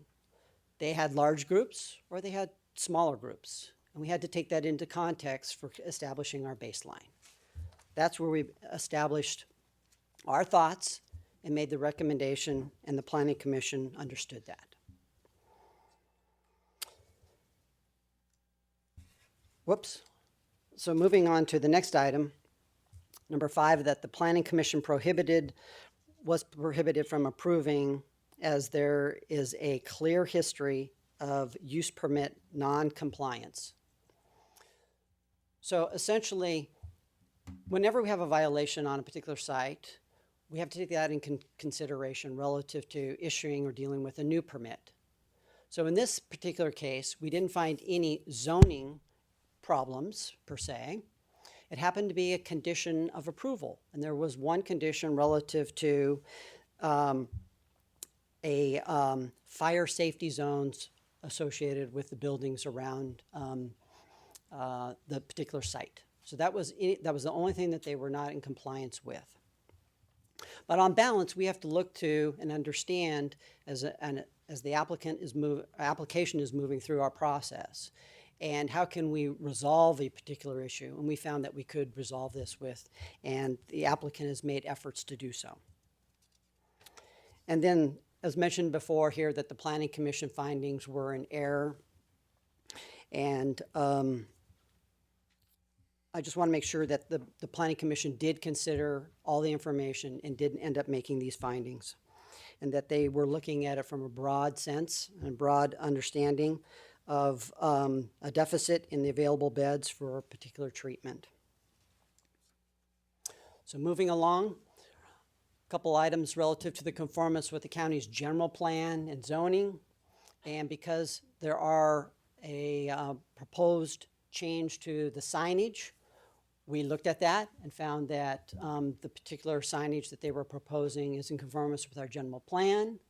We also found that the change in land use intensity from the one is to a new additional use here, was that it was all part of the locational criteria and institutional uses that are defined in our general plan. and that they were in many ways similar to a hospital. So in turn, we found this to be, in fact, compliant with our rural land use policies for this project. As you're aware, there are two particular findings for this project, and the Planning Commission made these findings. The first one, they felt that there were minimal impacts upon the surrounding lands, that there was limited visibility of the existing structures, little increase in traffic, no new structures, and as condition, no evidence to suggest that the proposed use would have a detrimental effect on the public. And then the second one, that the Planning Commission found that Still Path would provide a public health benefit. So alternatives for your consideration. One is to approve the project as proposed relative to the Planning Commission's decision. Another, after hearing testimony in your concerns, consideration might be to approve a reduced project in scope. Third would be to grant the appeals and deny the project. And then the fourth, direct staff to prepare an initial study and continue this item to a date to be determined. And this would be relevant to that information you hear today would in fact not support the categorical exemption the Planning Commission found, and you would be directing staff to look into that particular environmental review through an initial study. So our recommendation is to deny the appeals and uphold the Planning Commission's approval of the use permit amendment. And that concludes my presentation, and I'm available if you have any questions. Do you have questions for Mr. Eggemeyer? Yeah, I have a couple of questions in terms of like the existing conditions versus the projected conditions. The average occupancy from what I see from Stillhurst is about 22, and it's going to go up to 108. The average length of stay is going to go from 3 to 45 days. Occupancy from 38 visitors to 133. Staffing from 8 full-time to 32. Traffic, which we all know is a nightmare. There's 83 trips to 202. Water use, one of the most significant things from an area that's subject to potential fire, goes from, on an annual basis, from about 400,000 gallons to 2.1 million gallons. Was there any analysis of the water capacity and fire? So kind of our context, and I believe the Planning Commission was looking at this from the information that was provided, in addressing the fire issue, there is a 100,000 gallon tank up there for fire suppression, as well as a 2,500 gallon tank for domestic use. So there's a small 1-inch line that provides water service to these tanks with a control valve relative to pressure so as to not affect the local area. So it's my understanding and the Planning Commission's consideration that they in fact believe that there was sufficient I'm glad you pointed out it's a 1-inch line. So once Right. that 100,000 gallons is going on a forest fire, where's the rest of the water come from?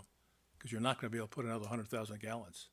I totally understand that. That would be coming from, I believe, CAL FIRE for relative to how they would fight fires. No other questions. Is there anybody from CAL FIRE? Do we have a representative from CAL FIRE by any chance? I don't see anybody. Nope. Okay. Did you have a question, Supervisor Tizier? I just had a, I mean, I'm sure I'll have more once we hear all the testimony, but one of the, there's sort of a contradiction here. In the title, it says that this is going to go from an educational meditation retreat facility to a non-medical residential treatment center. But then in the staff report, it talks about the applicant has stated that there will be medical staff on site to supervise the patients at the proposed Still Path facility. So if you have medical staff on site, but it's a non-medical facility, I don't follow the logic there. Yeah, and I understand what you're saying, but I'm sure I'm really not the best to answer that. And I think we could ask JR and his group to address that specific question. I'm sorry. Okay, well, maybe I'll wait till some of the other presentation. I will have more questions, I'm sure. Okay. Any other questions for Mr. Eggemeyer? Okay. If we could have Mr. Byatt and Mr. Rodin come forward and make their presentation.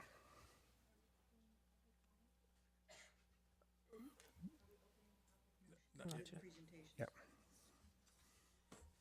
Thank you, Mr. President. I am going to introduce Ray Blatt, who's the applicant on behalf of Stillpath LLC, and he will do a short PowerPoint presentation assisted by Dr. Bridget Lank.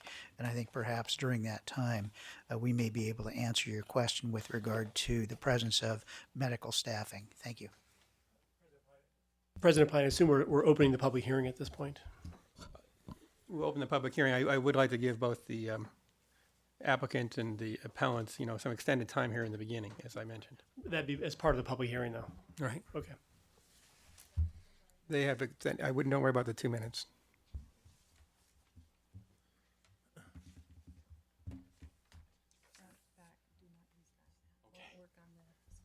All right. Sorry, I need a little instructional on the PowerPoint real quick.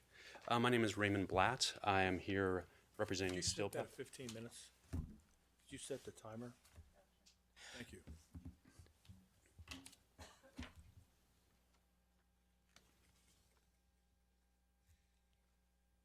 Yeah, in terms of the time, yeah, if you could shoot for 15, but certainly not more than 20. I understand. I will do this as quickly as I can. Again, my name is Raymond Blatt. I'm here representing Stillpath LLC. I have Dr. Bridget Lank here as well, who will address some staffing questions and give you a review on that as well. I guess first, I wanted to start off with addressing the need for treatment. We know by really opening up any newspaper anywhere that there is a desperate need for treatment, not just in this county, everywhere. And there seems to be I think a stigma associated with addiction treatment where even back in the 1950s when they made that designation that drug addiction is not a moral failing on the part of the individual. It is a chronic disease of the brain and can be treated. And this quote is from the Director of Drug Policy in 2011. More than 2/3 of American families have been touched by addiction. 2.1 or 23.1 million people ages 12 and older, almost 9% of the total persons, needed treatment for an illicit drug or alcohol problem last year, and only 2.5, 10% of those people received it. I'm sorry, did you want to speak to that? Yeah, thank you for the opportunity again to speak. As we talk about the need of the need for treatment of alcohol or substance-related disorders from a national average, one of the things I'd like to reiterate is I'd like to extrapolate it to San Mateo County. If we look at the population, roughly maybe 740,000 from 2012 census, and we take, what would that be, 8.9% of that population, we're looking at a treatment need in San Mateo County only of about 66,000 people. As of this week, the number of licensed beds in this county were about 304. As Ray mentioned, addiction is a chronic and fatal and progressive and primary disease, acknowledged as a disease by the Internal Classification of Diseases. And that as we talk about need for treatment, we always also want to talk about access to treatment.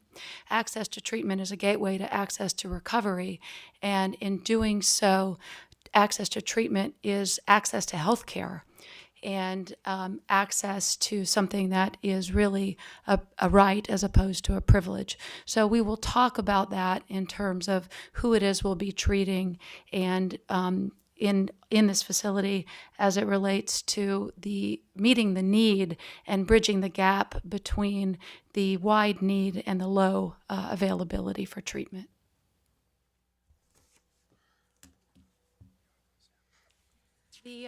The staffing, as we've talked about before, we're looking at staffing ratios. Staffing ratios are determined amongst a couple of things.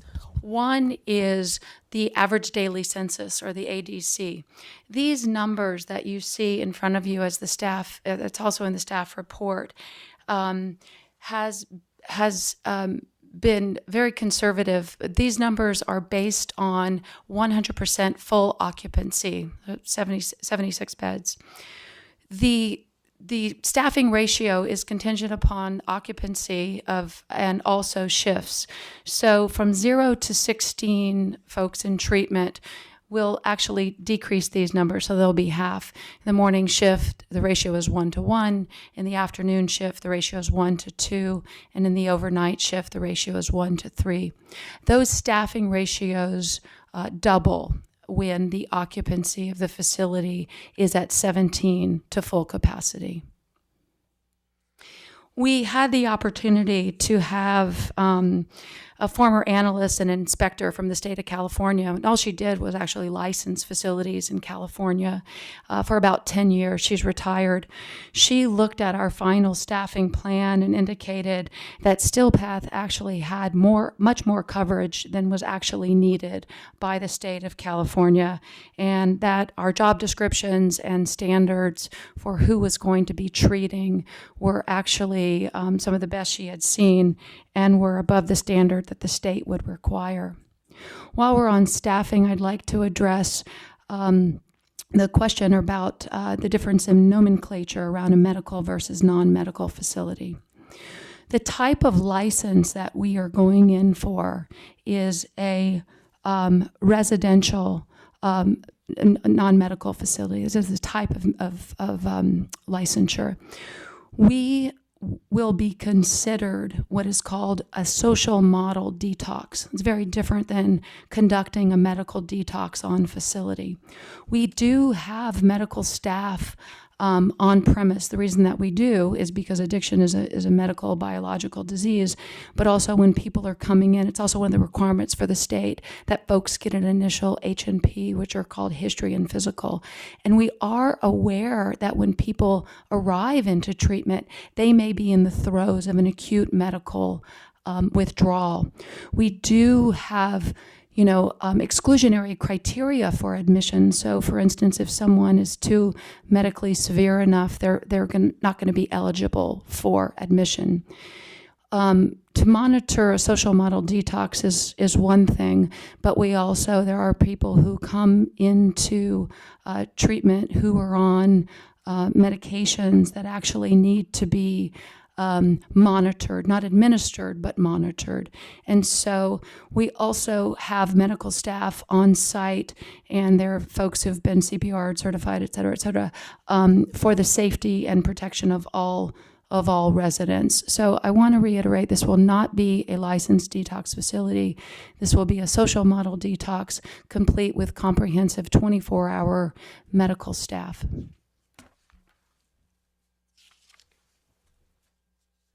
That leads me into traffic. I think that when you look at these issues, one that stands out is traffic. And when you look at the traffic, there's staff and then clients from both the original existing retreat center and the proposed use. When you look at the clients as a retreat center, you would have anywhere from 30 to 100 people coming to the site and leaving the site, bringing their own vehicles and being able to exit and enter at the same time. Opposed to that, we have people who are not allowed to bring their cars to site. They are dropped off, and it's 1 to 2 trips per day. So they're spread out. So the traffic caused from clients is much lower and spread out, but then you have to also look at traffic from the staff. I looked at the traffic study by the appellant, the Red 3 consulting traffic, and it's up here, the information on that. And even using their numbers, which I believe are higher than some of the assumptions they use, a 1-to-1 staff ratio, which we won't have, it looks like at the AM peak hours, the total change is 4 trips, and in PM it's 5 trips. Again, the Skyline Boulevard averages 850 trips a day, and there are no current levels of service problems. These do not look like significant adverse impacts. The report is incredibly conservative as it underestimates the existing still art facilities traffic levels and it overestimates the StillPath levels. As part of the conditions of approval by the Planning Commission, approval number 6 was that we are required to offer shuttle service for our employees And I've been in talks with the Department of Transportation multiple times over the last couple weeks, and we looked at their park and ride system. There are 3 locations right off the 280. The best one, because of its least amount of use, is the Ralston park and ride facility. We have the 12-person van ready to work, and that will significantly decrease any impact by the staff numbers. And as you can see here, it reduces the staff trips from 121 to 70, which is a 40% decrease. And I think that with those measures that we will be at the same level or less than what the retreat center is currently or did operate at. Can I just ask a question on that, Mr. to the Well, of President? course. Are you going to require your employees to have to use the park and ride and take the shuttle, or is that just going to be an option? It's going to be an option. I've spoken to several of these people that are potential employees, and most of them live in Redwood City or that area.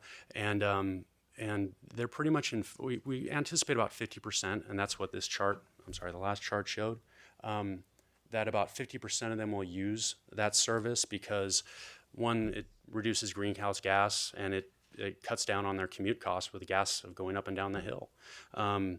It's been successfully used at different companies like Google and Twitter, and we think that it'll be a great addition to our traffic plan.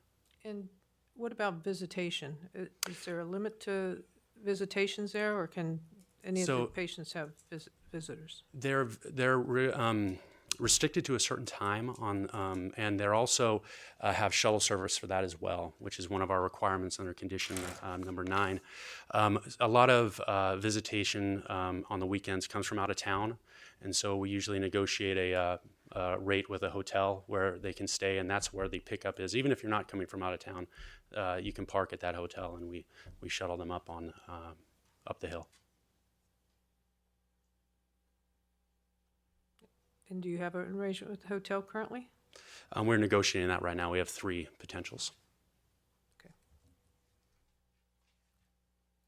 One thing I'd like to also just reiterate on visitation is that it is based on clinical needs or clinical eligibility. Not every resident will be able to receive a visitor every weekend. There's a certain policy on repeat visitors as well. And the other thing that I'd like to say is that that's all I would like to say with regard to that. Or there's a limited number of visitors. I guess that's what I'd like to reiterate. That it's two visitors and cannot repeat more than twice a month, et cetera, et cetera. So you're not going to have 15 cars of people coming to visit one resident. So it's strict, and actually it's a privilege that doesn't begin until the 2nd week of treatment. And so with attrition, with people leaving, it's not like you add more residents and you're adding more traffic and visitors. That there's tight controls around that. Okay. I'm sorry, did that answer the question? Yeah, thank you. Okay. And then somebody, I don't know who did, mention the water supply issue. We actually have an email from Dawn Smithson, who's the manager of Cal Water. She looked at the current system.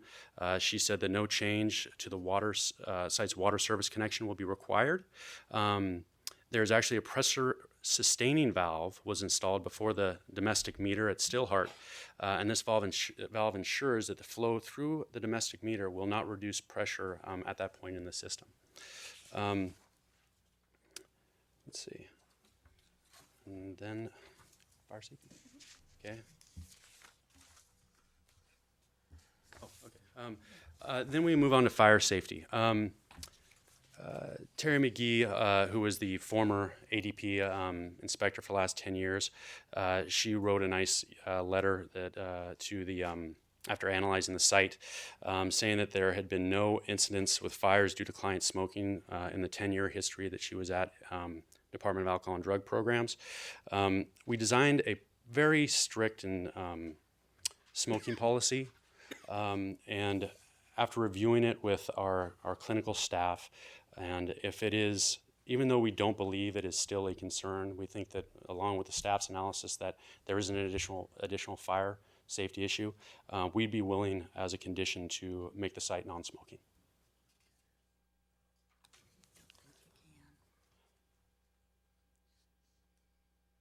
Comparables between the Stillhart and the Stillpath.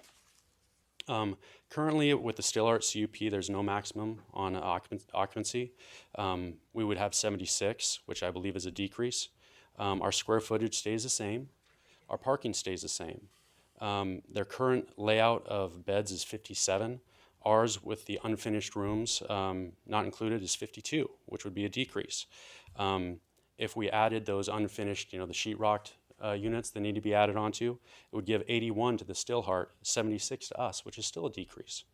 The peak occupancy that we viewed from talking to the staff was 100 at Stillhart. Ours is 76. The smoking safety policy, there's none there under the existing. We're willing to do a non-smoking facility. They have some trails that have crossed property lines. We've offered to decommission those. And so that to impede any trespassing. And then when it gets to the traffic trips, even using their numbers, it looks like it's a 4-trip increase in the AM and a 5-trip in the PM, which I still think with the shuttle service will be even more diminished. I thank you for your time, and I think I'm right on time.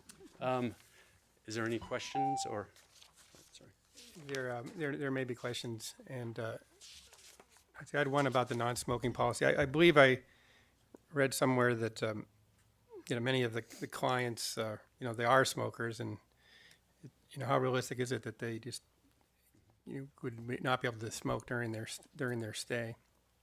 Well, I'll make a quick note, and then I'm sure Bridget will have something to say about that. I think that maybe 5 years ago, it would be a bigger concern. But in the last 5 years, the development of e-cigarettes and different treatment modalities about nicotine cessation have really made an opportunity to have a non-smoking facility. And I don't think it should be a problem. Thank you. I'm sorry, is the gentleman here with your group? Yes, I'm sorry. I'm sorry. I think we had another question from Supervisor Groom, though. Thank you. I would like to go back to the shuttle and the park and ride. Of course. How many spaces did you say that you would have employees there to be picked up by the shuttle? How many spaces? How many employees did you say would be picked up at the shuttle at the park? We're anticipating about 50%. So at full occupancy in our biggest shift, which is our day shift, you've got 32, so probably about 16. So if you have 16 employees parking at the Ralston, that only leaves 13 for the general public, who actually use that parking lot a great deal for bicycling and hiking through the trails. So that's a concern to me, to take those places away on a daily basis from the public. We actually had meetings with the Department of Transportation, and that was their recommendation, was to use the Ralston space because Sir, I'm sure that the Department of Transportation thought that was a good idea, but I'm a little more concerned about our residents who want to use this lot to use the trails behind it. So it does concern me. Oh, I totally understand, and I think that they had said that's the spaces that weren't being used, but we could have people park at the other two that are close by as well, and the shuttle service could pick up people at each one. I mean, there's a lot of different opportunities there if that is a concern to remedy that. On your comparables, you have still path at 76, but that doesn't include staff, correct? There's about 32 additional staff people. That's correct. That's correct. So it's 108. At total occupancy, you're 100% right. Yep. Supervisor Horsley? Could you say that again? I didn't catch what you said. The path shows 76 at still path, but staffing is 1 to 2, so it's got to be roughly 32 people. So it's essentially 108. Thank you. Other questions? We have our attorney to address the CEQA issue. I know we didn't get into that, but he's available if you would like to address any of those concerns, or if you can give him an opportunity to speak on that briefly. I mean, if you feel a need for it, I don't know if there's any specific questions about it, then I think we're okay. If you'd like to, we can give you 2 minutes like other speakers. Thank you, I'd appreciate it. Thank you. Thank you, President. Members, Christian Marsh, I'm a land use attorney in San Francisco, and counsel to the applicant. A couple of points that I wanted to make. There's been a lot of back and forth on the CEQA issues.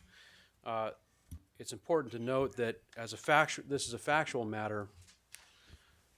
The determination of whether this project falls within the exemption is a factual matter, and it's really incumbent on appellants today to demonstrate substantial evidence that it doesn't qualify, or to provide that substantial evidence that an exception applies. I will note that the coalition did not argue that any of the exceptions to the exemptions, and I know I'm getting into lawyer speak, but they haven't argued that an exception applies. COIN did, but didn't provide any substantial evidence on that.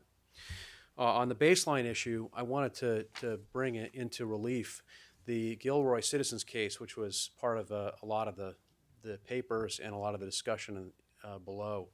There we had a facility, a waste treatment facility that was operating at about 5.1 to 5.2 million gallons per day, and had previously been permitted but had not been operating at 6.1 million gallons per day. The appellate court in that case found that an increase from about 5.2 million gallons per day to 6.1 million gallons per day, a 15% increase in wastewater treatment, did not constitute anything more than a negligible increase, and it upheld that categorical exemption in that case. I also would like to point out that appellants have talked about this being a new use. It is a slight modification on an existing use to allow, the only purpose for the amendment is to allow for the non-medical treatment. Now, if you think about what the non-medical treatment involves, it includes a lot of the things that are going on there now, the same uses: yoga, educational issues, meditation, other activities that are almost identical to what's occurring there now. You do have a slight modification, but having a clinical person there to work with treatment does not in itself initiate any environmental impacts. And specifically on the traffic study, I want you, if I may emphasize, some of the numbers that were put forth in the appellant's traffic study we don't agree with, because they have all sorts of problems with the underlying assumptions. If I could just conclude on this point. You need to wrap up. Pardon? Pardon? Go ahead and wrap up. Okay.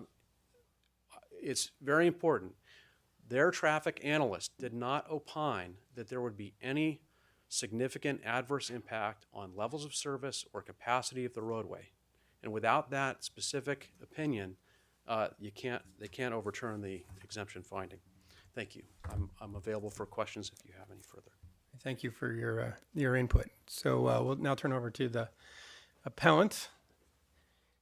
So Megan, why don't you just put 15 up there?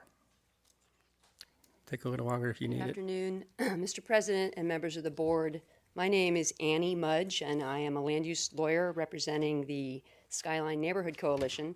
I've got a summary of my remarks, which I'd just like to pass out to you. And I'm going to make 3 points this afternoon. The first is that this is a facility which is not allowed under your zoning in this district. Point number one. Point number two, even if it is allowed with a use permit, your board has wide discretion to find that it's not necessary and that it's detrimental and injurious to property. And the third point is that the approval of a use permit today without any CEQA review would be a very obvious violation of CEQA. So, back to the top. Stillpath is an institutional full-time care facility for adults. Institutional full-time care facility for adults. That is a defined use in your zoning code. It's defined in several zoning sections as licensed facilities which provide 24-hour-a-day non-medical care for 7 or more adults, including people who are recovering from alcohol or drug addictions. So your zoning code defines this use, and it allows this use in certain zones with a use permit and not in others. And it doesn't allow it in the resource management zoning district, which is where this facility is located.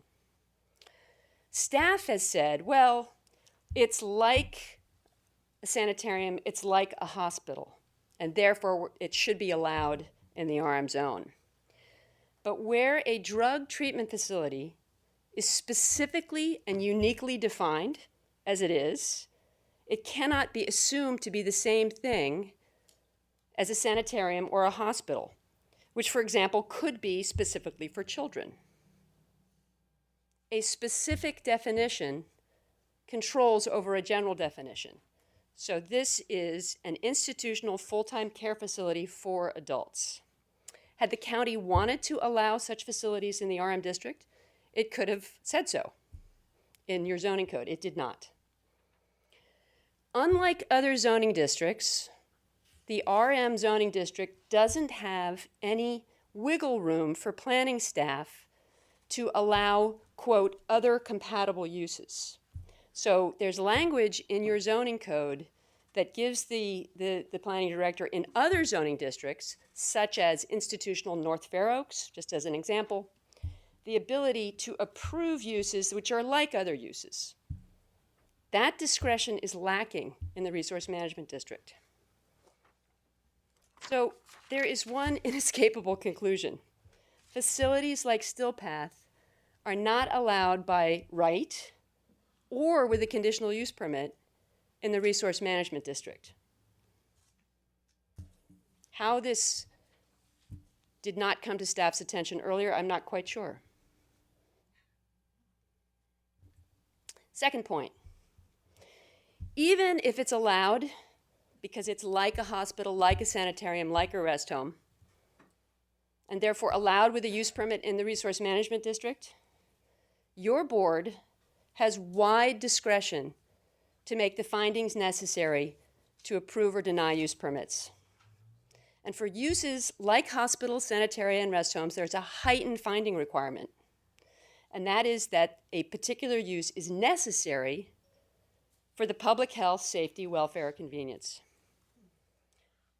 Your board has very wide leeway to determine what is necessary on a case-by-case basis. What you find today may not be what you find with respect to another facility tomorrow about what is necessary. Stillpath is not necessary at this remote location with its very high fire hazard and its limited water infrastructure. Stillpath is not necessary to fulfill any policy of the general plan or to carry out any shared vision for greater livability. San Mateo County does not need 76 additional beds at $45,000 a month. Likewise, the board has wide discretion to find that this use is detrimental to the public welfare and injurious to property in the area. You're going to hear a lot about that from your constituents today. I just want to point out the high points. Increased fire risk, increased demand on already strained water supplies, increased trespassing, increased traffic. All of these impacts are going to be amplified by the project's very remote location. Finally, I'd like to point out that I find it quite astounding that your staff and planning commission have approved this project without a shred of environmental analysis. The CEQA exemption they're relying on only applies where there is negligible or no expansion of use beyond that existing at the time of your determination. So that is, let's take the past year of use up at Stillheart facility. There's a much, much less intense use than what is being currently proposed. Even at the highest occupancy levels, it was weekend use. Very low staffing levels. That's what you have to compare as your CEQA baseline. I think the comparables that are up on the board are at maximum capacity of Stillheart. That is not a valid comparison. So the question is there no or negligible increase in intensity of use? Absolutely not. There's very significant evidence that has been submitted. So if the neighbors were to challenge, if you were to approve this project today and the neighbors were to challenge this in court on CEQA grounds, based on my 25 years of litigating these cases in California, we would win. But a denial of a use permit is not subject to CEQA. And today, the board has ample grounds to deny this permit. There's two distinct advantages to doing that. You would avoid litigation, and most importantly, you would allow this property to potentially be used for a much more appropriate use, such as a retreat center for nonprofits. Thank you. Thank you for your comments. Ms. Wise, would you like to speak as well?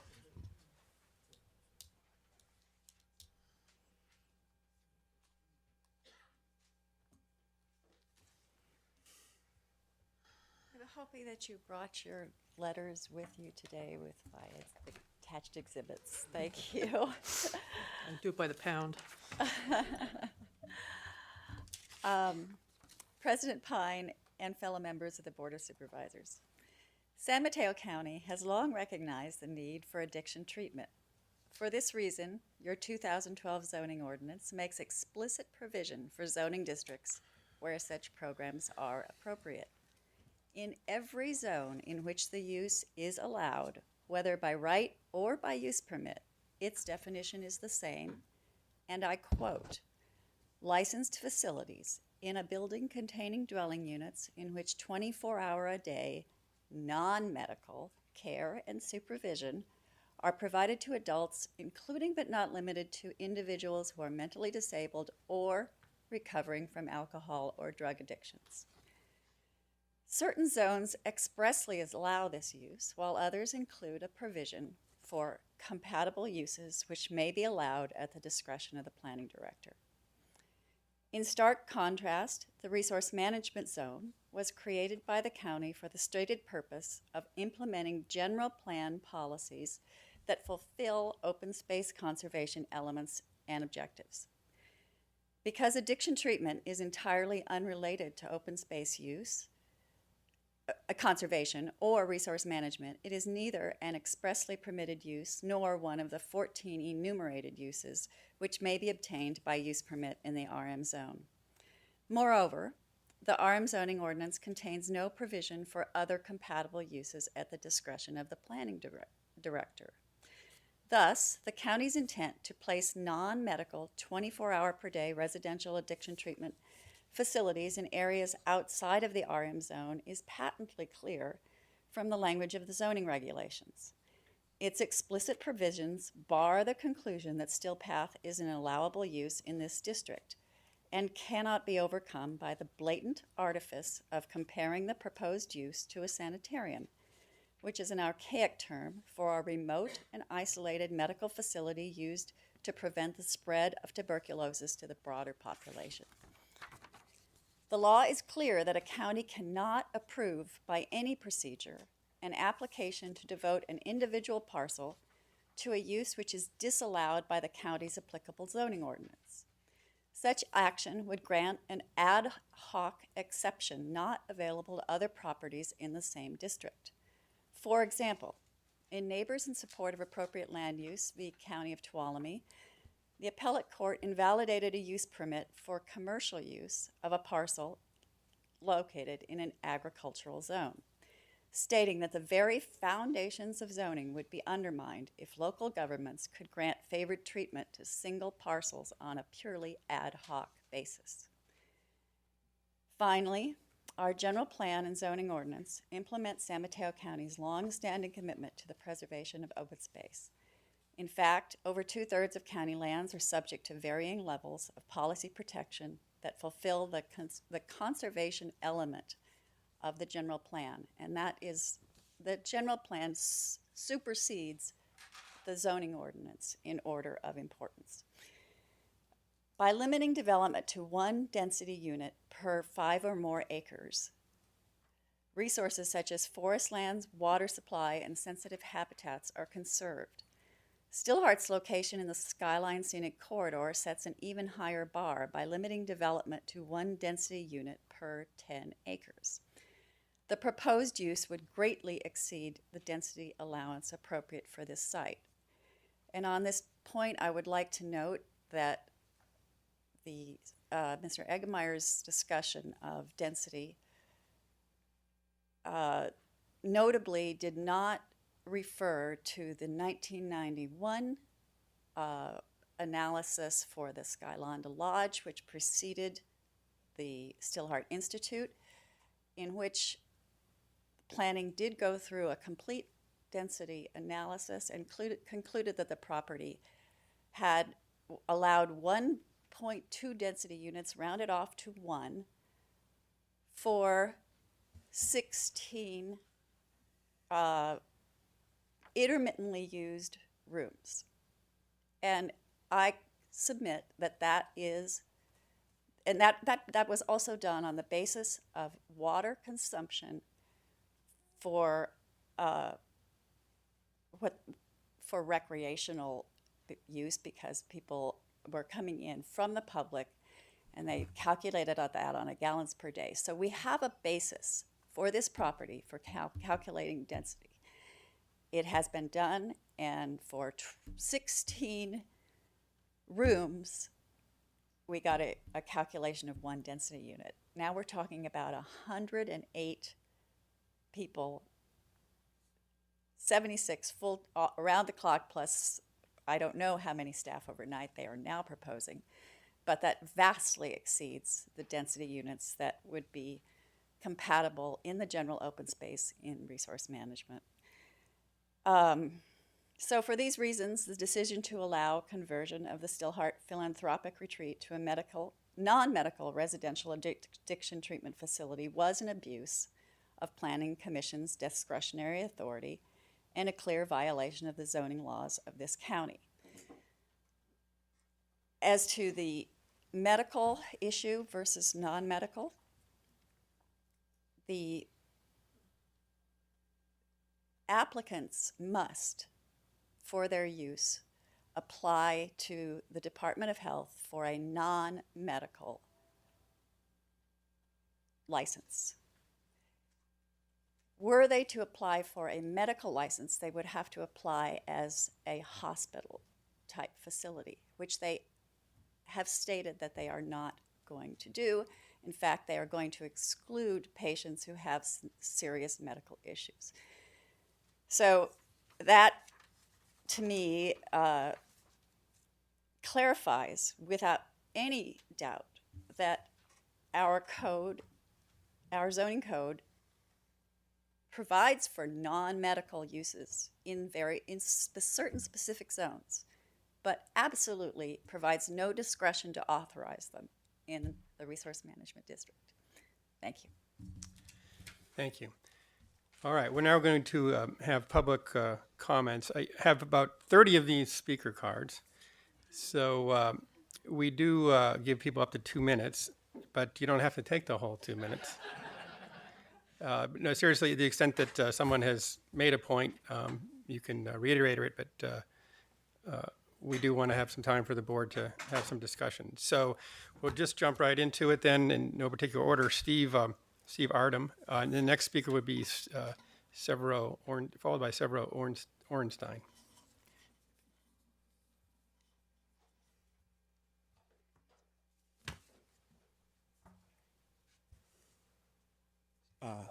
President and Board of Supervisors, my name is Steve Ardham. I am a longtime resident of Skyline Boulevard and a direct across the street neighbor of the proposed new facility. Those are to be, can you pass those out? I'm here to talk about today, everything with this facility is bigger. It's always bigger. Everything's bigger. 76 planned use for patients, 32 staff, a very large increase from what we have today, a $40 million potential run rate of revenue. The first slide I have, Peggy is showing up here, smoking. Smoking, no matter what has been stated, is well known that Ohio State University study, 78% of rehab patients smoke. One addiction is replaced by yet another addiction, a fact. Average water use, once again, came up, 209 gallons, nobody disputes that. but clearly going from 500,000 gallons a year to 2.9 million gallons a year on an 8-inch main, impressive. Trips per day on traffic study, besides the minimal that I saw, I can't believe you have 38 staff to 32 staff thrown in there, 143% increase in traffic logical steps. Illogical is that you can have 32 and 8 and have no increase. Length of average stay, this one really changes the business model. If you have a length of stay increase of 1,400%, you have people living there full time, 70 people living full time on a rotating basis. They don't go home, they come back and they get renewed, constantly renewed. You have that many people there constantly, not the Still Path or Still Heart, which has 60 on a regular basis. You have to wrap up. We won't get through everyone. So we can flip through these slides that you've given us. Very good. Thank you. Thank you for your time. Thank you. We had, I had called Severo Orenstein, followed by Peggy Bogart. Thank you. Welcome everyone to Tahrir Square West.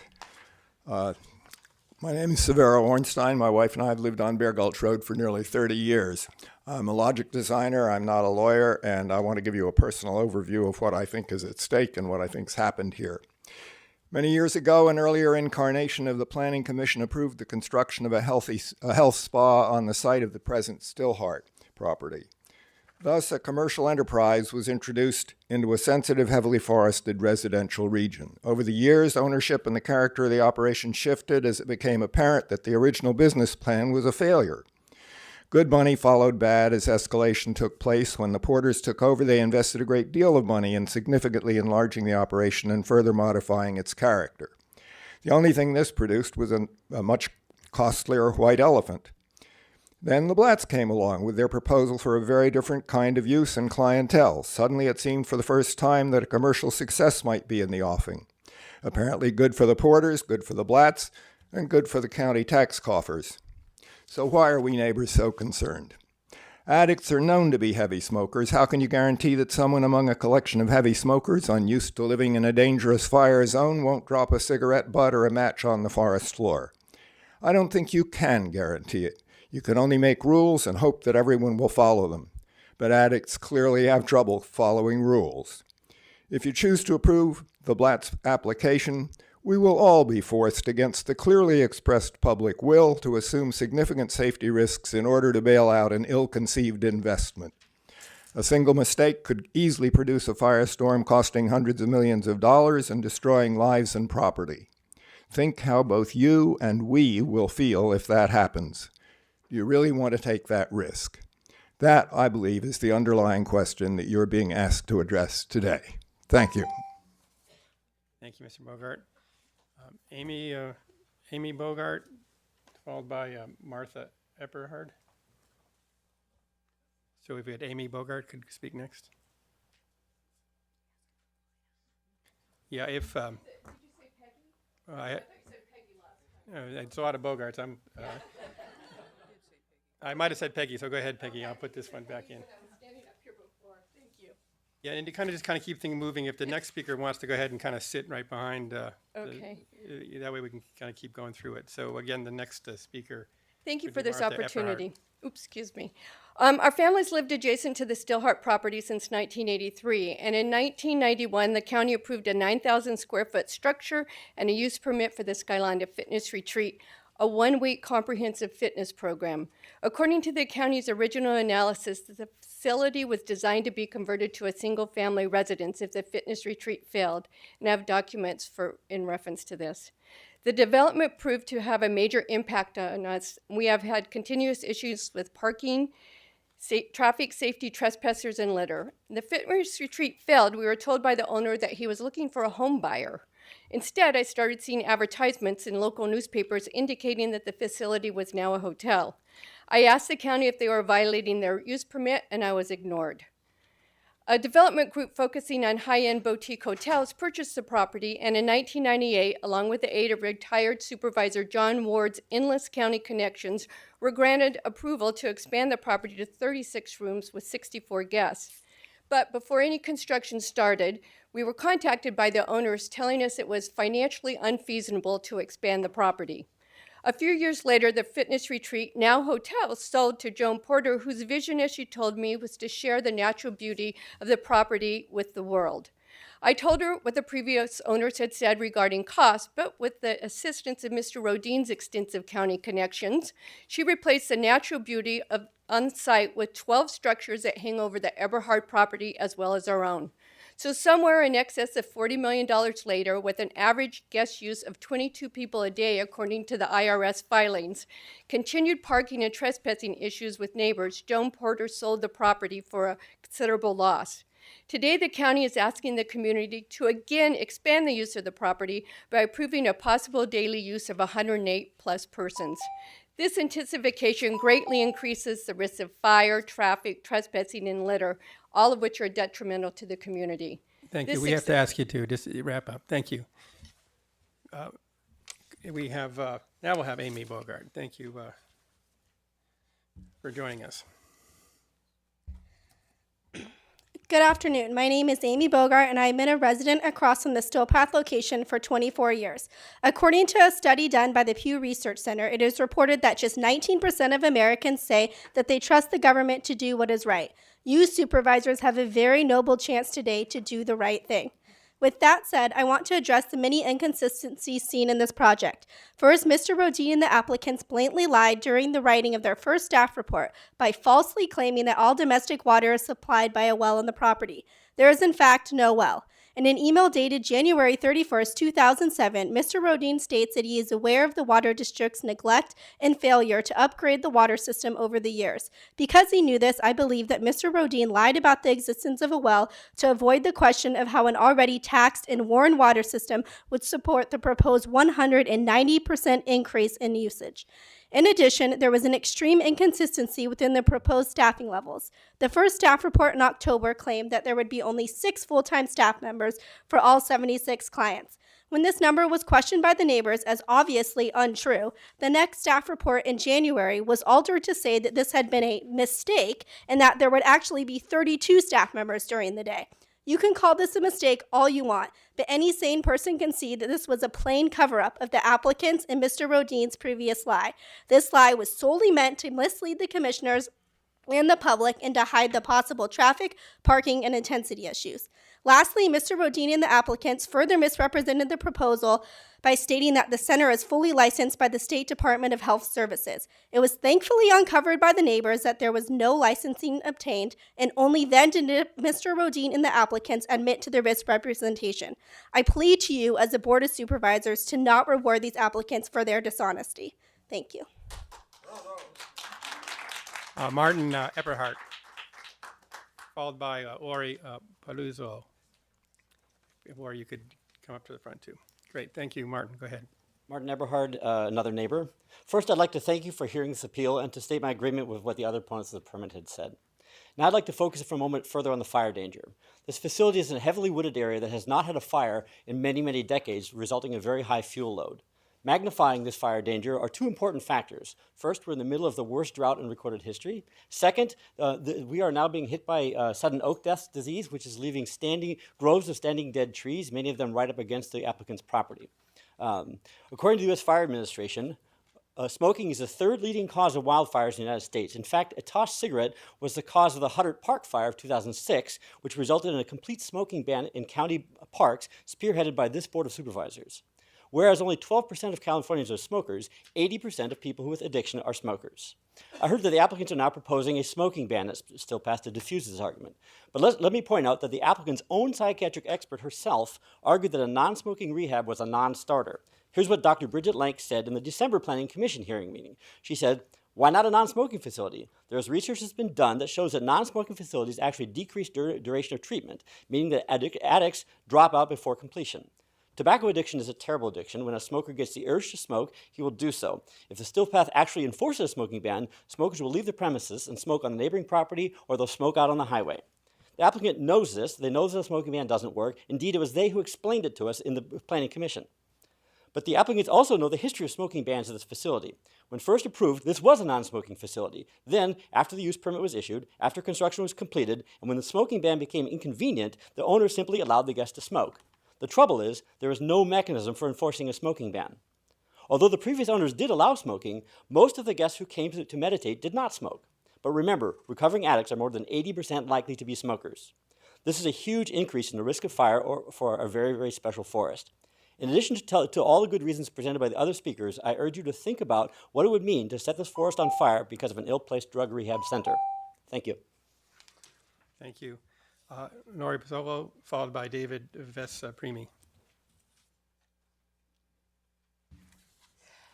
I just wanted to clarify, Dr. Link, when she spoke a few minutes ago, she said clearly that staffing was going to be a 1-to-1 ratio. The slide said 1-to-2, and I'd also like to clarify that half of 36, 76 is 38 employees, not 32. Stillheart had 8 employees. Even if half of them are taking a shuttle in our already overflowing carpooling, that's 16 to 18 employees. That's a 200% increase. Now, what I wanted to talk about and what is being passed around is previously another lie in the planning commissioners by the applicants, I believe, was there has been no evidence of trespassing. I'm passing out 4 documentation of trespassing. One is an article of 5 lost Stillheart hikers that had to be found by the sheriff. One is a statement from myself. I found 2 Stillheart hikers in Martin Eberhard's property. A third by the Eberhards, they found trail markers on their property. And the fourth happened within the last 2 weeks, is vandalism and a trespassing incident on the Eberhard property that Martin Eberhard has filed a statement or a police report with the sheriff, and that happened yesterday that he found the vandalism. The applicant has stated that their own psychiatrist, Dr. Link, has stated that the facility, the patients can check themselves out at any time. Where are they going to go? They're going to trespass onto a neighbor's property? Are they going to walk up to Skyline? We do not have public transportation, and this is a concern to me. And my last item is the treatment of mental illnesses. In September of 2013, Ray Blatt sent an email to Michael Schaller. They changed the use permit wording to be substance use and a mental health disorder facility. And in January 2014, when Dr. Link was questioned, she stated that Stillpath will primarily be a substance abuse center. However, they often see patients coming in with a co-occurring addiction, and those co-occurring addictions will also be treated, and they may be of a sexual orientation or any other kind of addiction. Thank you for your comments. Thank you. My entire thing is in the paper. Yes, we have a copy. So David Vespremi, followed by Lenny Roberts. Thank you. I'm David Vespremi. I'm a resident of Moss Beach and a former member of the Mid-Coast Community Council Advisory Board. I was alerted to this project proposal by a close personal friend, and I've been spending a good chunk of time researching and getting up to speed about it. And I'm noticing a number of themes here. Strains on an already overtaxed water resource, traffic impacts on roads that are stretched to their absolute limits, fundamental incompatibility with designated zoning meant to protect against density overload, and concerns about whether the project has any tangible benefit to its hosting community, either in terms of employment prospects offered or prospective clients served to offset these impacts. If all this sounds familiar, it should. All of these themes were raised with the ill-fated Big Wave project proposal that was being proposed for Princeton Harbor, which is more my neck of the woods. For that project, this board voted unanimously to approve. That decision was then voted unanimously to the contrary by the Coastal Commission, finding that land use does matter, zoning does matter. These are not to be disregarded. And the reason that I've come here today, I'm not a neighbor that's immediately impacted by this project, but I'm disturbed by what I now see as a precedent, a pattern of projects that are designed fundamentally to live in another area. They're now being proposed and pushed through in areas where they shouldn't exist, full stop. And this is a policy that I'd like to see the county learn from what's happened at the Big Wave project proposal and apply that knowledge here, because this project really should not be moving forward. Thank you so much for your time. Thank you. Lenny Roberts, followed by Herbie Bell. Good afternoon. I'm Lenny Roberts, speaking for Committee for Green Foothills. First of all, I wanted to just thank you for the great workshop you had this morning on secondhand smoke effects in multifamily units, including e-cigarettes. That was very instructive. I learned a lot of things. So I did write you a letter, and I just want to reiterate a couple of the points. As you know, the RM Resource Management District's purposes include preservation of the area's scenic beauty, open space, sensitive habitats, and natural resources, while allowing resource-dependent uses such as agriculture and timber harvesting. Certain other resource-based land uses are permitted with appropriate restrictions and conditions to ensure that they comply with the intent and purpose of the general open space in the general plan and the resource management zoning. However, the locational criteria for general open space lands states that open space lands are suitable only for very low density development, which is primarily residential, because of hazards or conflicts with surrounding resources. The Still Path, as you've heard, non-medical residential treatment center is not a permitted use either by right or through issuance of conditional use permit in the RM district, and it's also inconsistent with the general open space designation in the general plan. You've heard that they are allowed in other zoning districts specifically. Now, on the density of use, Jim Egemeyer made several comments today, and I'd really like to clarify that. The density of use in the RM zone is determined by a formula, and that tells you how many houses you can have per 5 to 40 acres in the skyline area. It's one house per 5 to 40 in the skyline area. How you translate one house into some other kind of land use like this one is a very strange way. And in the coastal zone, the county adopted a water use formula that translates into hotels or bed and breakfasts or other kinds of visitor uses and other kinds of non-residential uses. That wasn't applied to skyline. So you have this nebulous You can wrap up, Wendy. translation. So that would be my comment. Thank you. Thank you. Herbie Bell, followed by Renee DeBruya. Board of Supervisors, my name is Dr. Herbie Bell. That was quick, 2 minutes. Herbie's my mother. My name is Dr. Herbie Bell, and I am a person in long-term addiction recovery. My father died of the disease through suicide as an impaired physician, and I have a son who is also in addiction recovery. I tell you these things because I deeply empathize with this multi-generational, chronic, potentially and often fatal illness. I'm here today as an addiction treatment and recovery advocate. Upon learning about Still Path Recovery Center, I took it upon myself to learn more as our Mid-Peninsula is bereft of residential 21st century cutting-edge treatment informed by brain science and brain health protocols. I reached out to Mr. Blatt for this fact-finding purpose, and he was more than generous with his time to satisfy all of my questions. What I've learned is that the Still Path Recovery Center proper is the finest of its kind I've seen anywhere, and I've seen a lot. And number two, and most importantly, Mr. Blatt intends to bring this quintessential world-class addiction treatment facility, the integrated multidisciplinary team of professionals who are informed by evidence-based and American Society of Addiction Medicine sanctioned approaches. I would not be standing here if I did not learn this firsthand. 3 out of 4 of our families are affected by addiction. I'd wager to say that each of us in this room has a personal story about a friend, a family member, a coworker. I believe Still Path Recovery Center will help stigmatize the chronic illness of addiction while bringing world-class care right here to our beloved Mid-Peninsula. I support Mr. Blatt's potentially life-saving project without reservation and respectfully request the board's thoughtful consideration in approving Still Path Recovery Center's ability to bring this sorely needed work to our world. Thank you. Thank you. We have Renee. Yes, my name is Renee DeBruin. I'm a former council member and former mayor of the city of Sausalito. The Altamira Hotel a few years ago was transformed from a hotel to a recovery treatment facility. The neighborhood there went up in arms. They went ballistic. You know, they said they came down to the council meetings, they went to all the meetings and swore up and down that they were going to have druggies running all around the streets. They were going to set the place on fire. There was going to be noise. There was going to be traffic. I'm here to tell you today, and I only live not far away from there, that place is so quiet. The neighbors love it. They become involved with the community. They outreach to the neighborhood all the time, and it's just been a really asset to the city of Sausalito.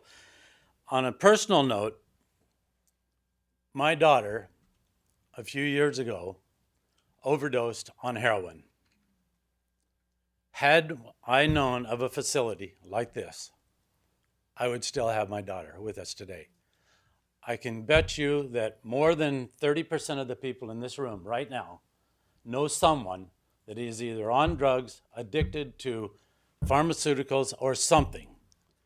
And it's been stated how addictive drugs, pharmaceuticals, smoking, it is all there, and it's not good for us. And thank God for people like the Blatts and other people in this state, in this country, have taken upon themselves to open up a facility to help.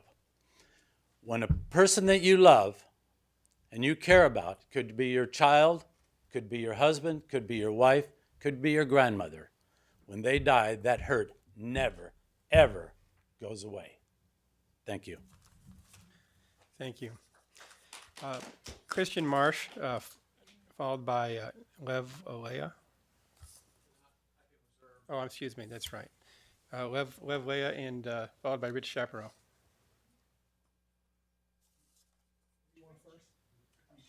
It doesn't matter which we have Mr. This is Lev Olea, right?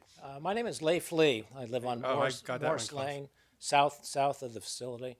I'm a former Skyline County Water Board member. I was on the board maybe for 6 years or so, and I was on the board when we successfully merged the district into Cal Water. So that merger was done for many reasons, but one large reason was Cal Water's ability to maintain and service the system. Now, that system is in fact an old system. I don't believe Cal Water has any employees who actually are fully staffed up on the Hill. And the system works. I haven't heard anything since we merged it that indicates not. But however, the system is about 500, had about 500 customers back in those days, and it undoubtedly hasn't changed much.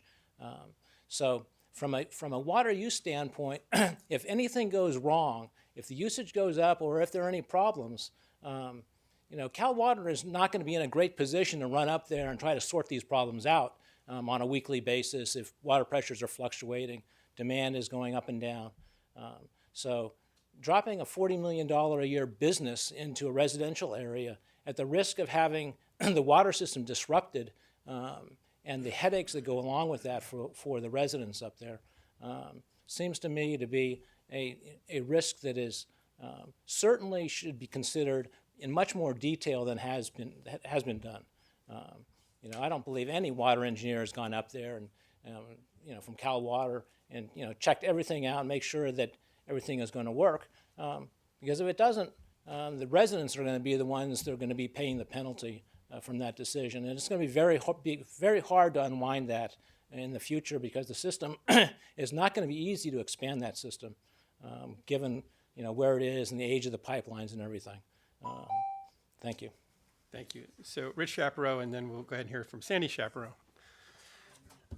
We'll do the family together. I'm talking to the map. Well, yeah, that's fine. Can you hand them that? Yeah. I'm Rich Chaparro, 22-year resident of Skyline Ridge. By the way, if you want to know how much Sausalito loves Altamira, you should look into that. The city sued Altamira to try and get rid of them. Our redwoods are the tallest trees in the world, reaching 25 feet in diameter and 300 feet in height. They grow above 1,700 feet elevation on Skyline Ridge. Daily, large numbers of us find an escape from urban life in those woods. We bike, hike, and are rejuvenated and inspired. Please look at the map. The jagged line rings the Redwood area. Approaching from the north, there is scrub until Purissima Creek, then the Giants appear.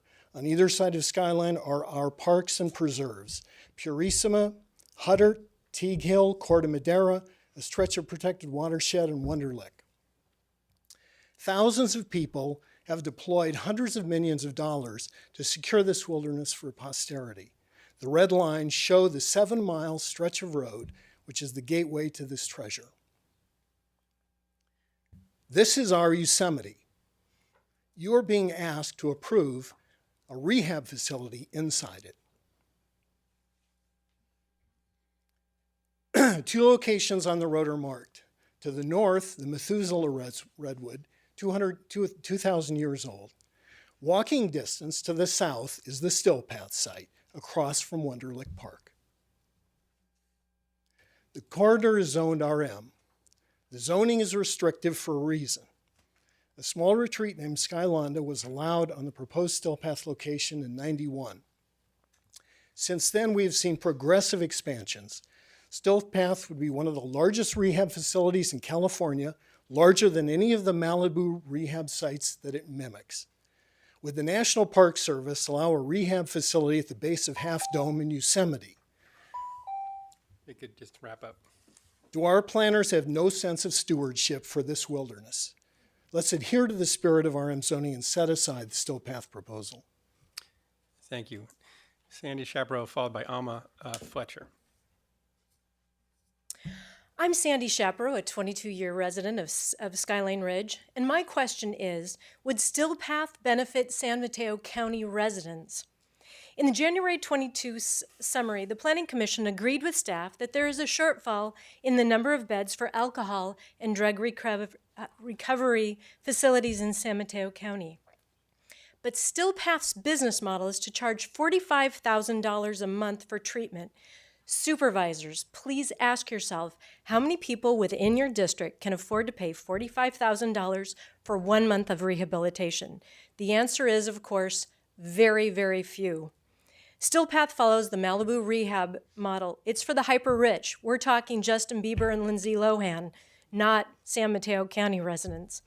On November 20th, at the Kings Mountain Community Meeting, the Still Path applicant stated, in response to concerns about parking, clients will not be allowed to drive to the facility. About half will be picked up from the airport.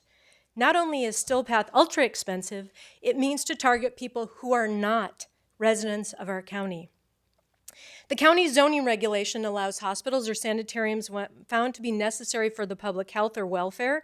Still Path is not a hospital or sanatorium. More importantly, Still Path would not benefit most of San Mateo County residents, and putting a rehab facility in the middle of a precious strip of parkland and preserves would damage the current benefit that so many of us receive today. On a daily and weekly basis, thousands of San Mateo County residents visit Skyline Ridge to escape from urban life. We hike, bike, exercise, rejuvenate, and are inspired by our redwoods. This is our Yosemite. A rehab facility for the hyper-rich does not belong here. For 22 years, I have watched businesses fail on the Still Path site. If you approve this use permit for Still Path is not successful, what happens? What zoning overreach will next be proposed? Commercial hotel, rehab facility, prison? I urge you to set this aside. Thank you. We have Alma Fletcher, followed by Dr. Mark Schwartz. I'm Alma Fletcher. I've lived on the Skyline for 52 years. When my husband and I moved there was a think tank proposed and the first building was built at Summit Springs, which is on Kings Mountain Road, just off of Skyline Boulevard. We were able to have that defeated and we realized what it was going to be when they applied for 7 more buildings in addition to the one that was being built. We were able to have that defeated.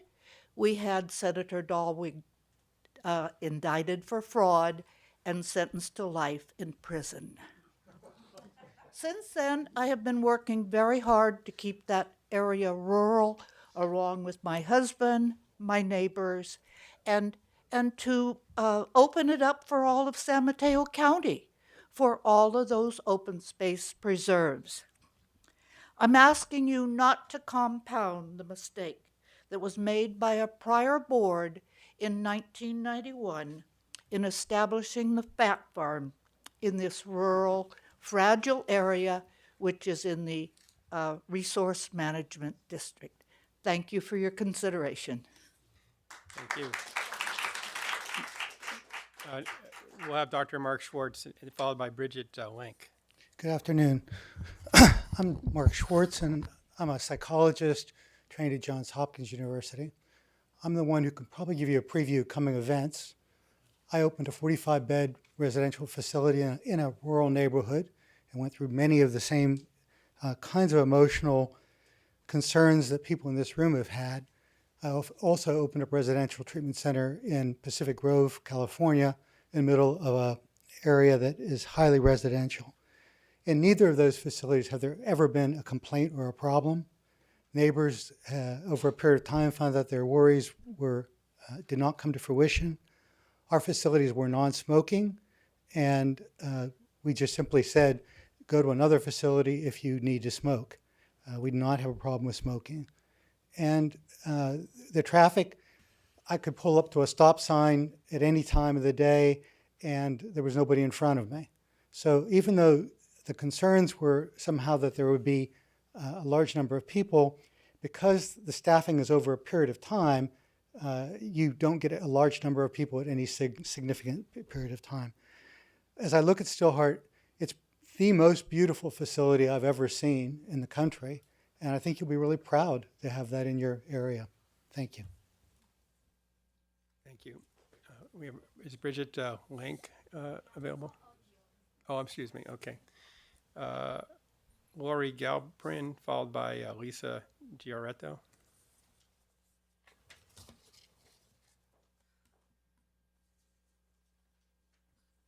Hi, I'm Lori Galprin. I think I'll lean over so I can get near the microphone. I've been a therapist for 27 years. I started out treating trauma survivors, and mental health has never been something very laughable to me, because when you treat trauma survivors, you pretty quickly lose your sense of humor. From trauma survivors, I went to treating compulsive behaviors and eating disorders, and eventually some degree of substance abuse, because often trauma survivors suffer with all of those.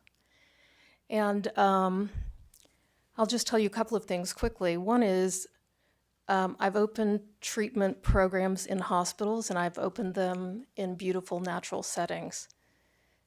As you said, mental health seems to benefit from beautiful natural settings. Whatever other facility you might have at this location, would people smoke and break rules, even if it were non-smoking? I suppose they might, but will their belongings be searched when they come? No. Whereas at a residential treatment center, people's belongings are searched. So how could you make more sure that your redwoods won't be threatened in any facility that might wind up there? 3, it's not for the super rich. Insurance pays for treatment, and what this treatment center will be charging is, unfortunately, nowadays comparable with what it takes to create good state-of-the-art care. So it's not for the super rich. It's for, your parents, your children. And when we first opened a place in a neighborhood, I recall all the very wealthy neighbors didn't want their property values to go down and were kind of distressed. But later, one of the neighbors said to me, last comment, I was a little worried about your facility until I realized that you actually saved the life of the daughter of some very good friends of mine, and now I'm proud to have you there.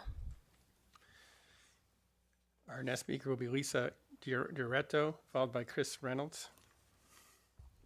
My name is Lisa Giorretto, and I live on La Honda Road, a mile away from the center. My family purchased the property in 1968 or 9, so more than 45 years. And I wish to say that I'm very much in support of rehab facilities. However, I'm opposed to this one going up close to my home. I come from a family of psychologists involved with rehab, I'm very, very certain that we need more beds, but 78 beds a mile from my house is very different from the usage that Stillhart and other owners provided. The Stillhart program provided neighbors with the ability to use their pool. I went there often over the last 2 years by myself at night and saw no one there. There was never any cars in their parking lot. It was very much underutilized. All the statistics that have been given indicate that it was at full capacity, and it was never at full capacity. And I attended many events there. This will greatly impact the neighborhood. And while I wish them great luck elsewhere, a 78-bed facility in our neighborhood isn't appropriate given our water conditions. Thank you. Thank you. We have Chris Reynolds, followed by Peter Kane. Good afternoon. Thank you for allowing me to speak to you, supervisors. My name is Chris Reynolds. I've lived on Skyline Boulevard since 1987, and I have to say I have a great deal of empathy for you as public officials. It's a thankless job. I was a public official in San Mateo County for 10 years myself, serving on the Skyline County Water District, as well as 9 years on the Bosca Board, which with Adrian Tissier, thank you very much. And more recently, I think Carol has done the same thing. I can tell you that the water supply is somewhat precarious. It was never greatly upgraded before the merger with Cal Water. It has not been upgraded since that time. The ability to have a 10% increase in the water delivered by that system in the event that Stillpath is approved is open to question. It is a 1-inch line, as Supervisor Horsley pointed out. If there's a major fire, there will not be any way to fight that fire with water available to the property. So that's a serious concern. On a second matter related to that, as has already been discussed, the proposed use change to avoid CEQA should have a no or negligible effect on the community. And according to Stillhart's 1099s for 2011 and 2012, the gross revenues were about $1.6 million, and they essentially broke even. If we're going to 30 million, which is a low number, then you're talking about a 20 times increase in the dollars that are flowing through that property. It strains credulity to suggest that satisfying the needs and demands of the affluent individuals who will be Stillpath's patients, a much higher number of people than ever populated Stillhart, those will be Stillpath's patients, will have only a negligible effect on the community. That much money passing through it is not a negligible effect. It's a very significant one. Even though at the outset I said that yours was a thankless task, let me end by thanking you for your hard work and dedication to making San Mateo County a better place to live. I appreciate that, and in line with it, I strongly urge the supervisors to vote no. Thank you. Peter Kane, followed by Rosemary O'Connor. President Pine and members of the supervisors of San Mateo County, I thank you for the opportunity to speak before you today. May I begin my testimony by expressing my personal and deep appreciation for the amount of time that each and every one of you spend on reviewing matters that affect this county. In my own personal instance, I spent 5 hours reviewing the materials that are before you on this single hearing today. And I want to tell you that I live and have lived in this county most of my life, and you and your predecessors have created for us one of the best places to live, maybe in the United States. Essentially, the opposition which we have been exchanging today and which you have been hearing is, as earlier mentioned, not in my backyard. Through legal counsel, the opposition essentially cloaks the objections for this project in the vagaries of CEQA. This opposition of nearby neighbors fails to recognize the existence of a world-class facility that is already there. A facility that, with your consideration and approval, would open the doors to one of California's and perhaps the United States' finest facilities, proximate to some of the best health care in the world. As you know, nothing of this caliber currently exists within the county. It is an excellent alternative use for an existing facility. The benefits far outweigh nominal traffic count increases, a call for no smoking on Skyline Drive, and water pressure anomalies at the top of the mountain. No to the appeal is my request, and yes to this project. Thank you. Thank you. Rocco Mancinellini, followed by Leo Van Warneman. Good afternoon. My name is Rosemary O'Connor, and I'm the founder of Rock Recovery Services for Women. And I've been in recovery for over 14 years myself. I think I've been touched by addiction in all areas of my life, with a parent and an addiction, a child, a fiance, a brother, a coworker, a friend, all devastated, not only them, but in the lives of hundreds and hundreds and hundreds of people. The legacy goes back many, many years. I'm Irish Catholic. You can only imagine. I don't think, we're talking about impact on lives here.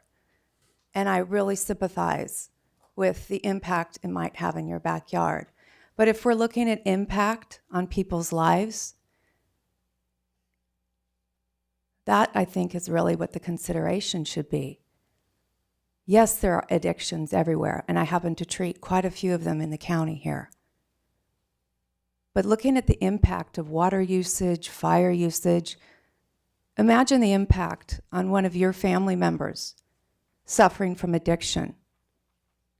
I just ask that you possibly consider being a part of the #1 health problem in this world of drug addiction. I've had the pleasure of meeting and seeing some of the top recovery residential services in the United States.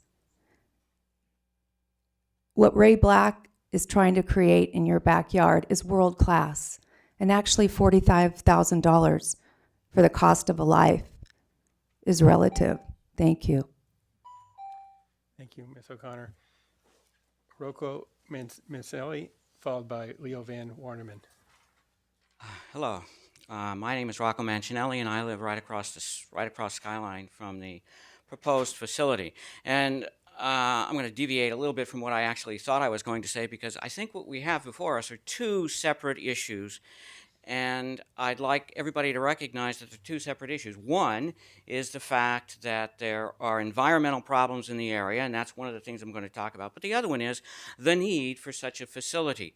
I don't think anybody here says that we don't need such a facility. We do. But this is just not the right place for it, for a number of reasons.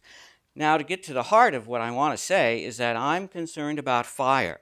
One of the reasons I'm concerned about fire is when I first purchased my house there, I tried to get insurance, house insurance, and just take the insurance from the house I had before and transfer it over to this one, and I was told no. And the reason I was told no was because it's too high risk for fire. So, and in fact, just recently, yesterday, as a matter of fact, I talked to one of my insurance companies called Geico, which is not exactly a small insurance company, and I said, oh, by the way, can I have my cars and house all under one coverage? And they said, we'd love to do that for you.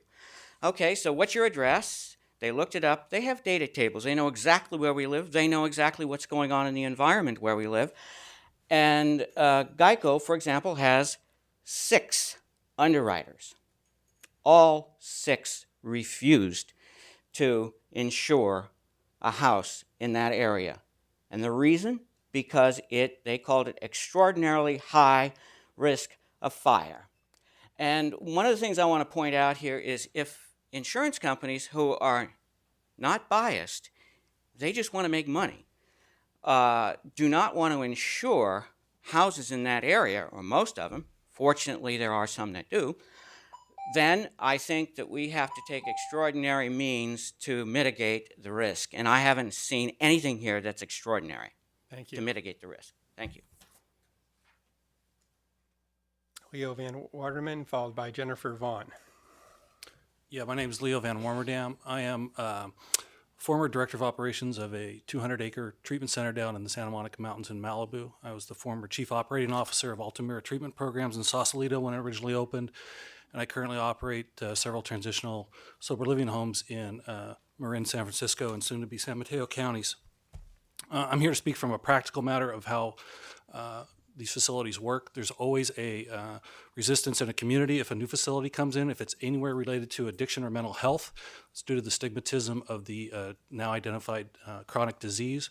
And by chronic disease, you would use it in the context of an equivalency to diabetes or heart disease, where you need long-term continuous care in order to be successful and not have it be fatal.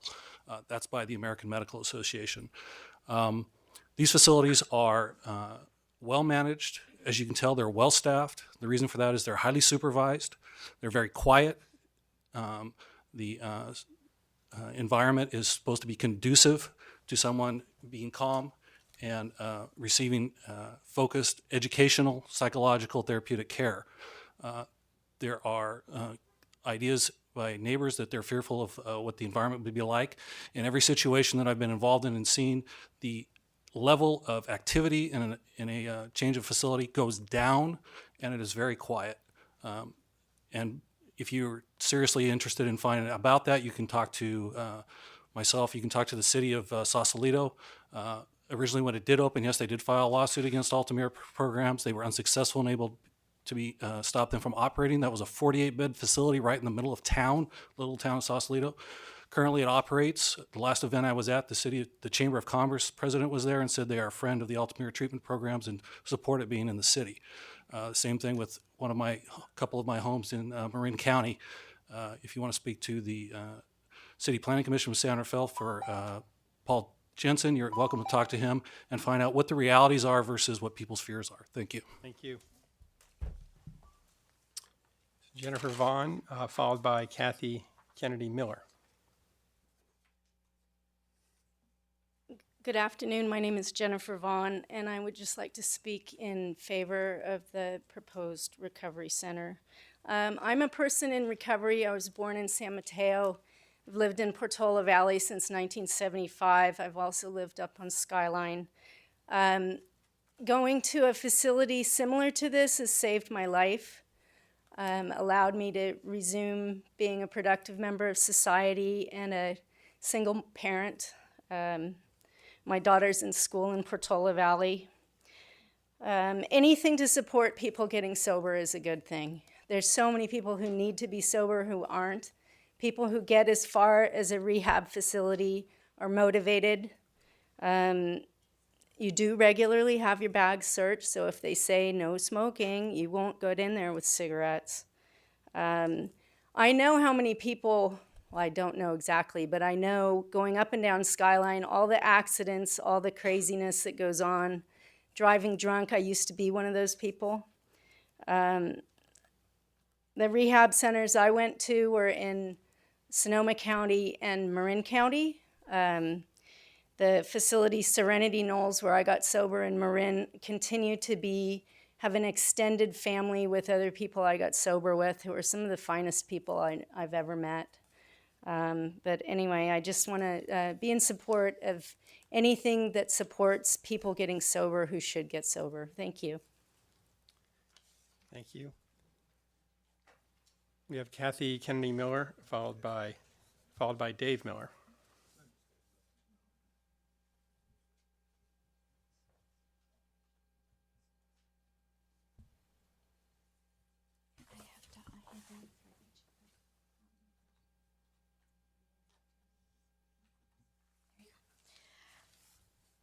My name is Kathy Kennedy Miller. I am past president of the Kings Mountain Association and have lived on the mountain for 30 years. The county can't grant a use permit to someone if it will be detrimental to the public welfare. The use permit for Still Path threatens the water system of the 500-plus households of the Kings Mountain community. This is the same community that just celebrated 50 years of the Kings Mountain Art Fair, an organization that raises money for local fire protection. In October 2013, the planning department said that Stillheart got its water from their own well. At least 5 members of the former Skyline County Water District pointed out this is not true, and some of them are in the audience today, and I'd ask them to stand up right now. The water comes from the same 6-inch pipe that was laid in the 1950s that services the rest of the Kings Mountain community. They are just at the end of the pipeline. It is a really old pipe, narrowed by debris, and the whole water system is close to capacity. Mr. Rodin knew that in 2006 when planner Olivia Boo asked him about it before the approval of the building of the treehouse rooms. But he told her a fib. He told her the water district had a 100,000-gallon tank at the FAA road that could supply them. There never was such a tank. He said they were looking at the size of the water meter, but today it is the same 1-inch water meter that it was then when they served only 28 guests. We still have no idea what their water needs will be for the extra rooms they built since 2006 or for the new rooms they plan to finish. Mr. Rodin diverted attention from the question in 2006 by portraying neighbor Peggy Bogart, who asked the water question originally, as a bitter, crazy neighbor.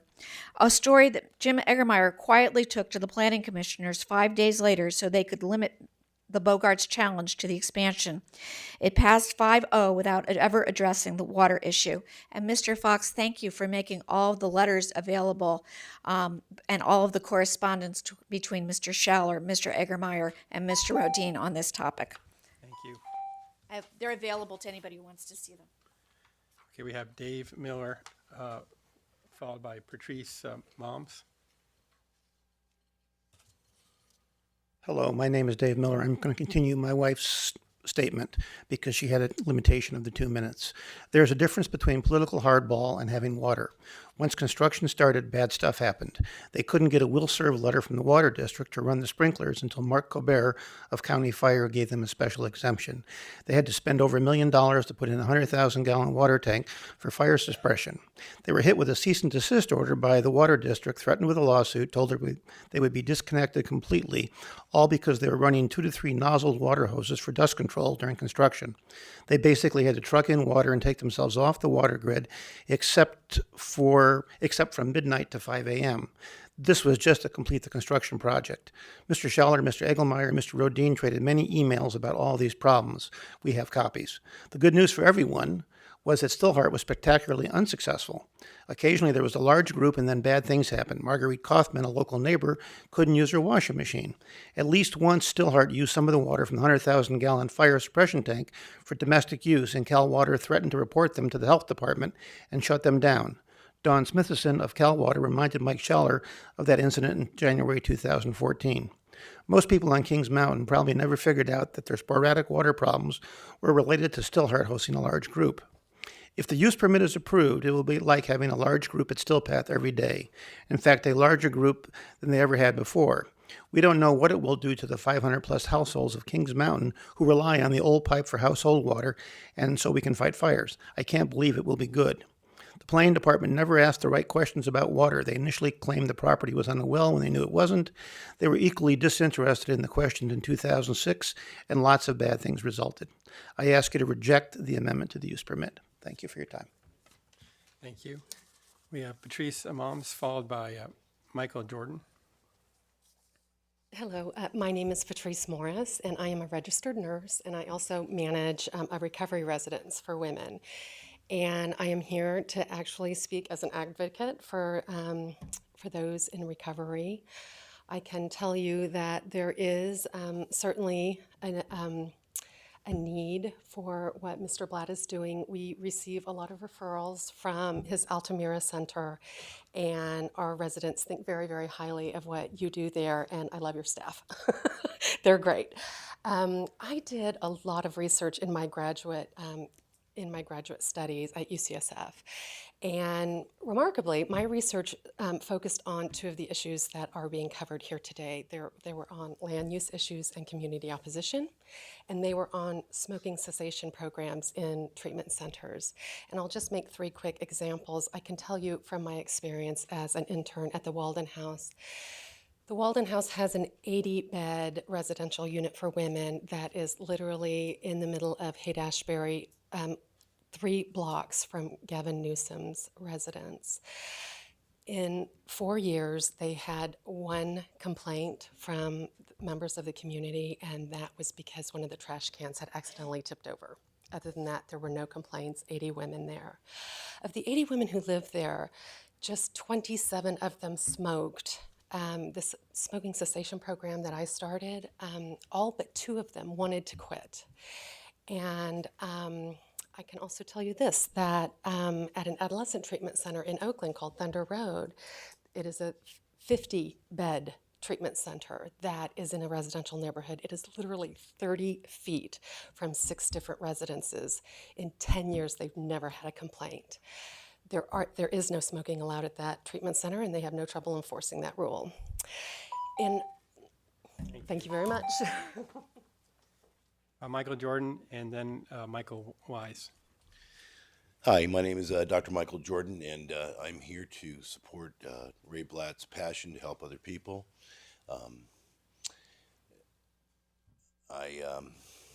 It's such a worthy cause that he is trying to forward here. I agree totally with all those who work in recovery and have family members in recovery. These are our sisters, our brothers, our parents, our children, our doctors, our lawyers, our firefighters, our police officers. It's society, and the ripple effects are huge. What I'm hearing here mostly has to do with issues that have already been raised at the Planning Commission, and it sounds like just a wonderful location there, and I understand the neighbors probably want to keep things the way they are.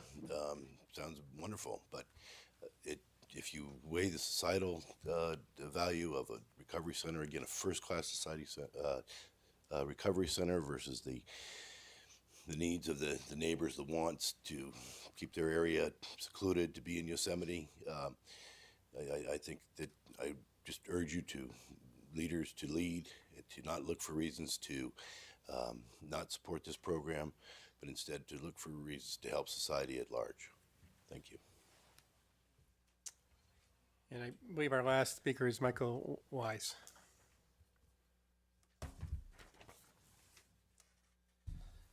So I'm Mike Wise. I live next to Stillhart, just above it. So this is Jim Eggemeyer's 285-page rebuttal to the appeals. So I want to make sure you guys got all the way through it to the last page that was written by Michael Schaller, where he has alternative recommended findings for denial. So did you guys all read that page? I don't see affirmative, so I'm going to read it to you. So Michael Schaller states, the Board of Supervisors may find that the establishment, maintenance, and conducting of the proposed use under the circumstances of the particular case will be detrimental to the welfare or injurious to property or improvements in said neighborhood as follows. The proposed change in use will heighten fire risk in an area by increasing the concentration of high human population and activity within a confined area designated as very high risk by the fire marshal. The higher intensity of use at the site will also create significantly higher demands on the local water supply, potentially impacting the ability to fight fires in the Skyline area.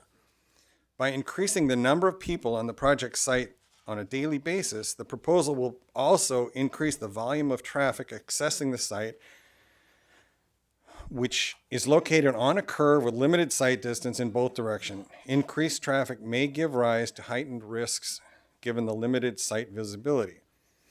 4, the project is designated as general open space on the county general plan land use map. Locational criteria for this use category states that, quote, general open space lands are suitable for very low density development because of hazards or conflicts with surrounding resources. The proposed use is at a density that is higher than appropriate for general open space land, making the use incompatible with surrounding rural settings. The proposed use is appropriate for a more urbanized setting. Okay, thank you.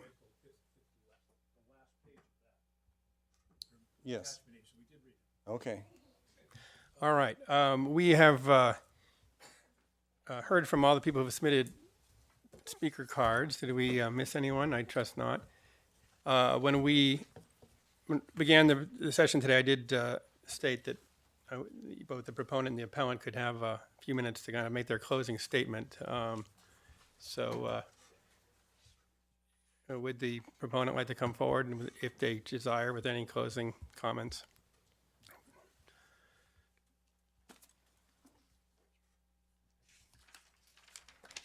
Thank you, Mr. President, board members. With all the alleged misdeeds I've engaged in, I hope Captain Gallagher, who's here to address law enforcement issues, doesn't handcuff me and haul me out of here shortly after the conclusion of this hearing.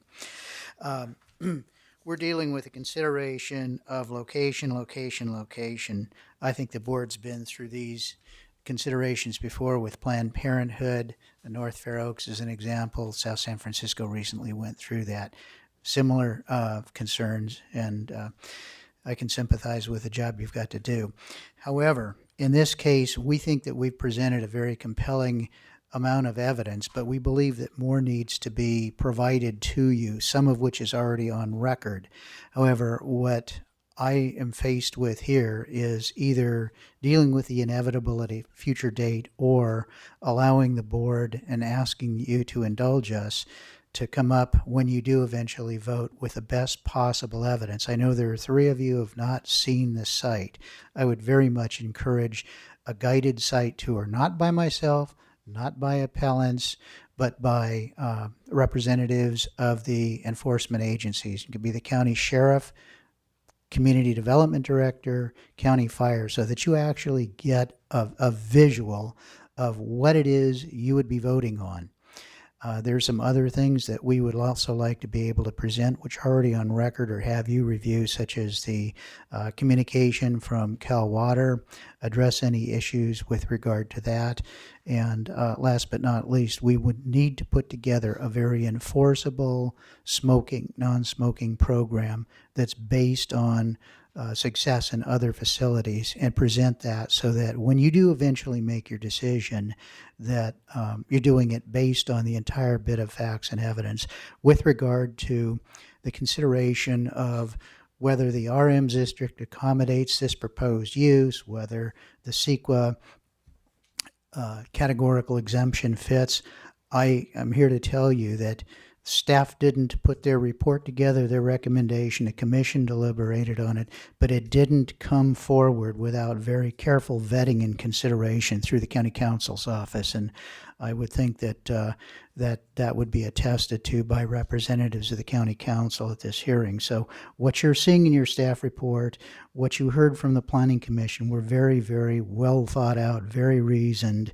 And if there was any sense that the county was not following CEQA law, I would think that their own council would have told the planning staff that we can't do this. This is contrary. So, and I realize now that I can't turn an aircraft carrier on a dime, but I do think that a continuance to allow an escorted tour absent my presence, my client's presence, or any opponents would allow the board members who care to go up and avail themselves of a physical vantage of this site and the area, the neighborhood, and then see how you feel about whether this site fits the locale, the community, and the value of its service. You can make a much better informed decision than I think you'd be in a position to make today. With that, I'll be more than happy to answer any questions that you may have, and thank you very much for your consideration. Any questions for Mr. Rodin?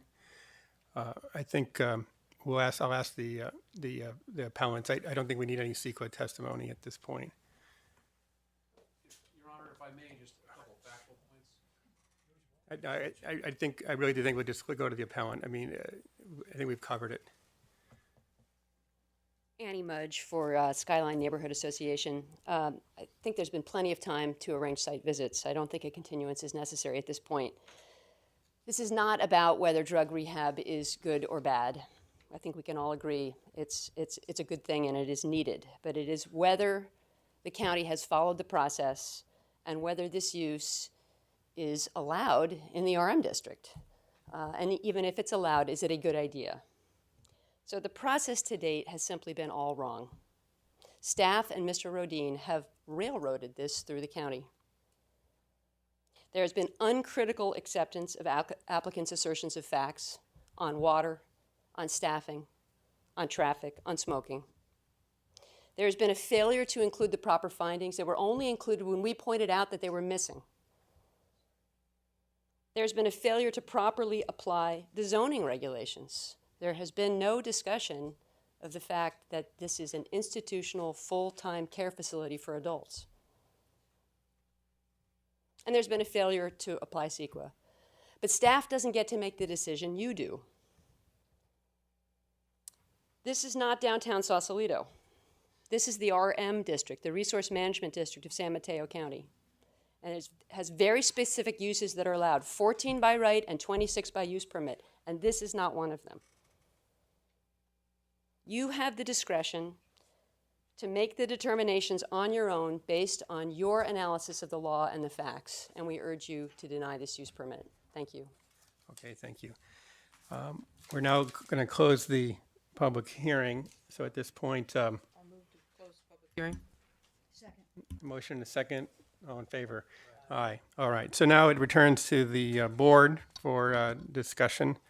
Can I begin the comments? Let me say that because this is my district, and I actually counted today, I had 174 letters on this from residents of the Skyline area. There were 2 people supporting, but they were not residents. And the interesting thing about all the letters is that they were not a form letter. Every single person had something different to say, which is somewhat unusual, but it shows the depth and breadth of how much opposition there was in my district, and for that reason, I'm opposed to this project. Some of my reasoning this is it's incredibly increased daily use. The intensity of use is significant. This is not a low-density development. On traffic, it wasn't that long ago when Skyline was talking to us about, or the Skyline Homeowners Association was talking about the horrendous traffic on Highway 84. This would add to it. I see no real analysis of that satisfies me. On the potential water issues, I think they've been ignored essentially. The idea that that there's a density unit permits this is simply an inappropriate extension, a stretch really of imagination to say that this density is permissible in the RM district. In terms of fire danger, this is an area surrounded by second growth and old growth redwoods. I'm not willing to take a chance in having a fire. It's an inappropriate setting, detrimental to the public welfare, and after I listen to my colleagues, I will support a motion to grant the appeal and deny the project. Did you make a motion? I didn't make, I will make that motion if you're ready to, but I'll make the motion to grant the appeals and deny the project. I'll second the motion. And I'd like to, Yeah, we definitely would want to hear from everyone before any voting. I'd like to make a comment or two, though. Yes, Supervisor Groom. I spent a number of years in my professional life working in a hospital and do understand the ramifications of rehabilitation centers, both on-site and off-site.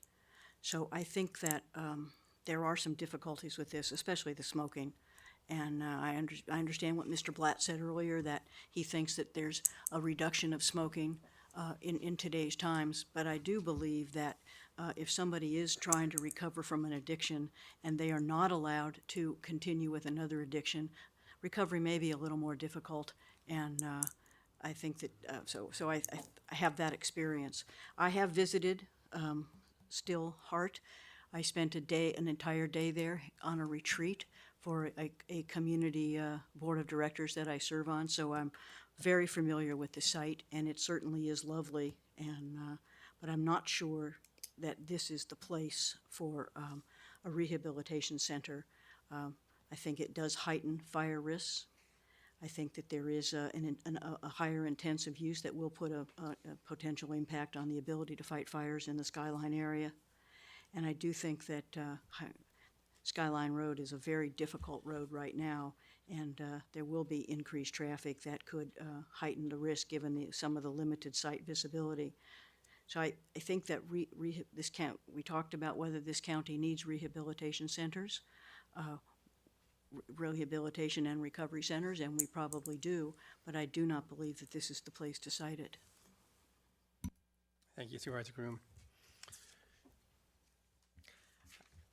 Just a couple comments. I will agree with Mr. Rodin on one thing: location. And unfortunately, this isn't the right location. When I look at this and you look at the general open space of our general plan, it talks about very low density, and we're talking about now increasing the density. whether it be the buildings or it be additional people. You know, this is a very pristine area, and whether we like it or not, it's an area that shouldn't be impacted by fire and water issues, and we have a drought right now. May not last another year, but it may last a couple years. And, you know, we are going to be inundated with the need for more water regardless of where it is in our county. And to me, although this county has done a lot for rehabilitation, we'll continue to with our Measure A funds. We've been looking at our gaps in services, but it has to be in the right place. And I agree with my colleague, or my two colleagues that spoke. We want to be able to help those in need, and we always have, and we will continue to do that to the best of our ability, but it has to be in the right place. And unfortunately, when people say we need to go on a tour, I've been on the board, this is my 10 and a half year, I know where the site is. I've been by there. You know, I don't have to walk the site to know. If you know the surrounding area, you know the location is not a good one based on the water supply system and the potential for fire, and also the fact that this is more dense than I believe is necessary on that particular spot. So I too am going to uphold the appeal and deny the project. Thank you, Mr. President. Well, Supervisor Horsley was right. I didn't take the time to count the emails, but every day there seemed to be more and more. And we received more paper today, which, you know, there was just a lot of input. And through that input, I tried to study all those emails, read them, keep an open mind, listened to people as they spoke today, and you know, try to make the best decision that I could. But I agree with the point that there are two separate issues. One is, yeah, I think we all agree that there's a need for recovery services, and the mayor's story about his daughter certainly touched us all, I'm sure. But then on the other hand, you know, there are water considerations, fire considerations, the traffic, the RM zoning considerations, and just the question of, is this an appropriate use for the property? And I was moved by, is it Annie E. Mudge? Points about the RM and the no wiggle room and so forth and so on. And so I'm inclined to vote along with my colleagues to deny the project. Okay, so I'll add my thoughts. I think will be an unanimous decision, because I do also believe that we should not go forward with the project. But first I want to say what this isn't about. It's not about the clients that are to be served, whether it's, we have facilities for people who have very severe issues located throughout the county. I visited many smack in the middle of residential areas. So while some of the neighbors may disagree, it's not the clients that concern me. But the intensity of use, I think, is undeniable, particularly the water issue, the fire issue, to some extent the traffic issue. And, you know, I think if we could put the clock back, you know, it really seems to me to have been really accretion of use on this site. You know, that's behind us now. We have a pretty significant facility there. I would wish it wasn't, frankly, but it's built. But the proposal would intensify that use further. So intensity of use is one issue, and the other issue is again this necessity. Is it necessary?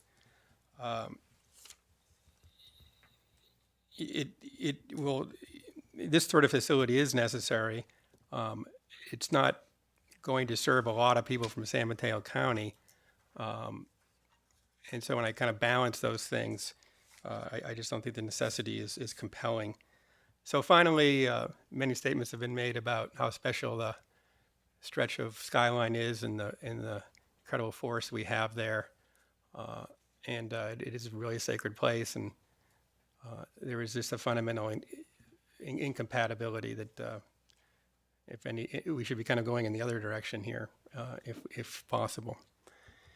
Are there any other comments before we take a vote?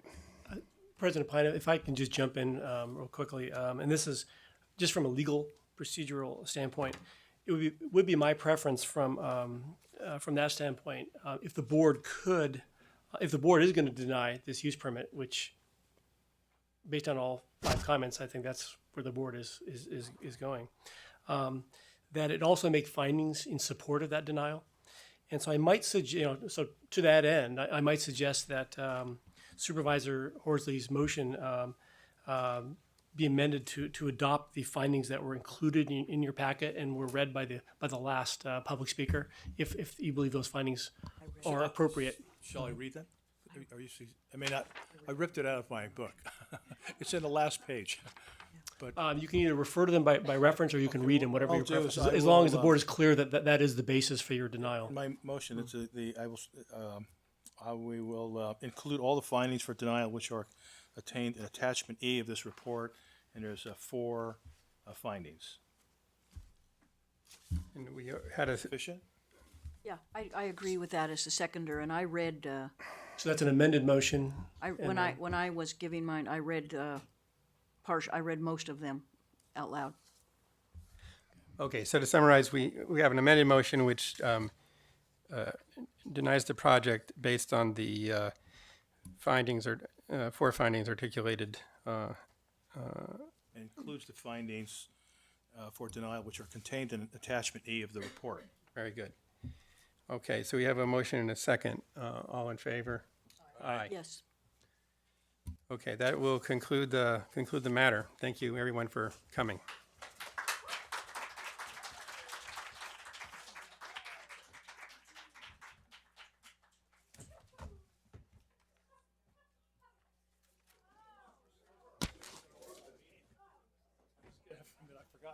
I think the meeting is concluded. The meeting is adjourned.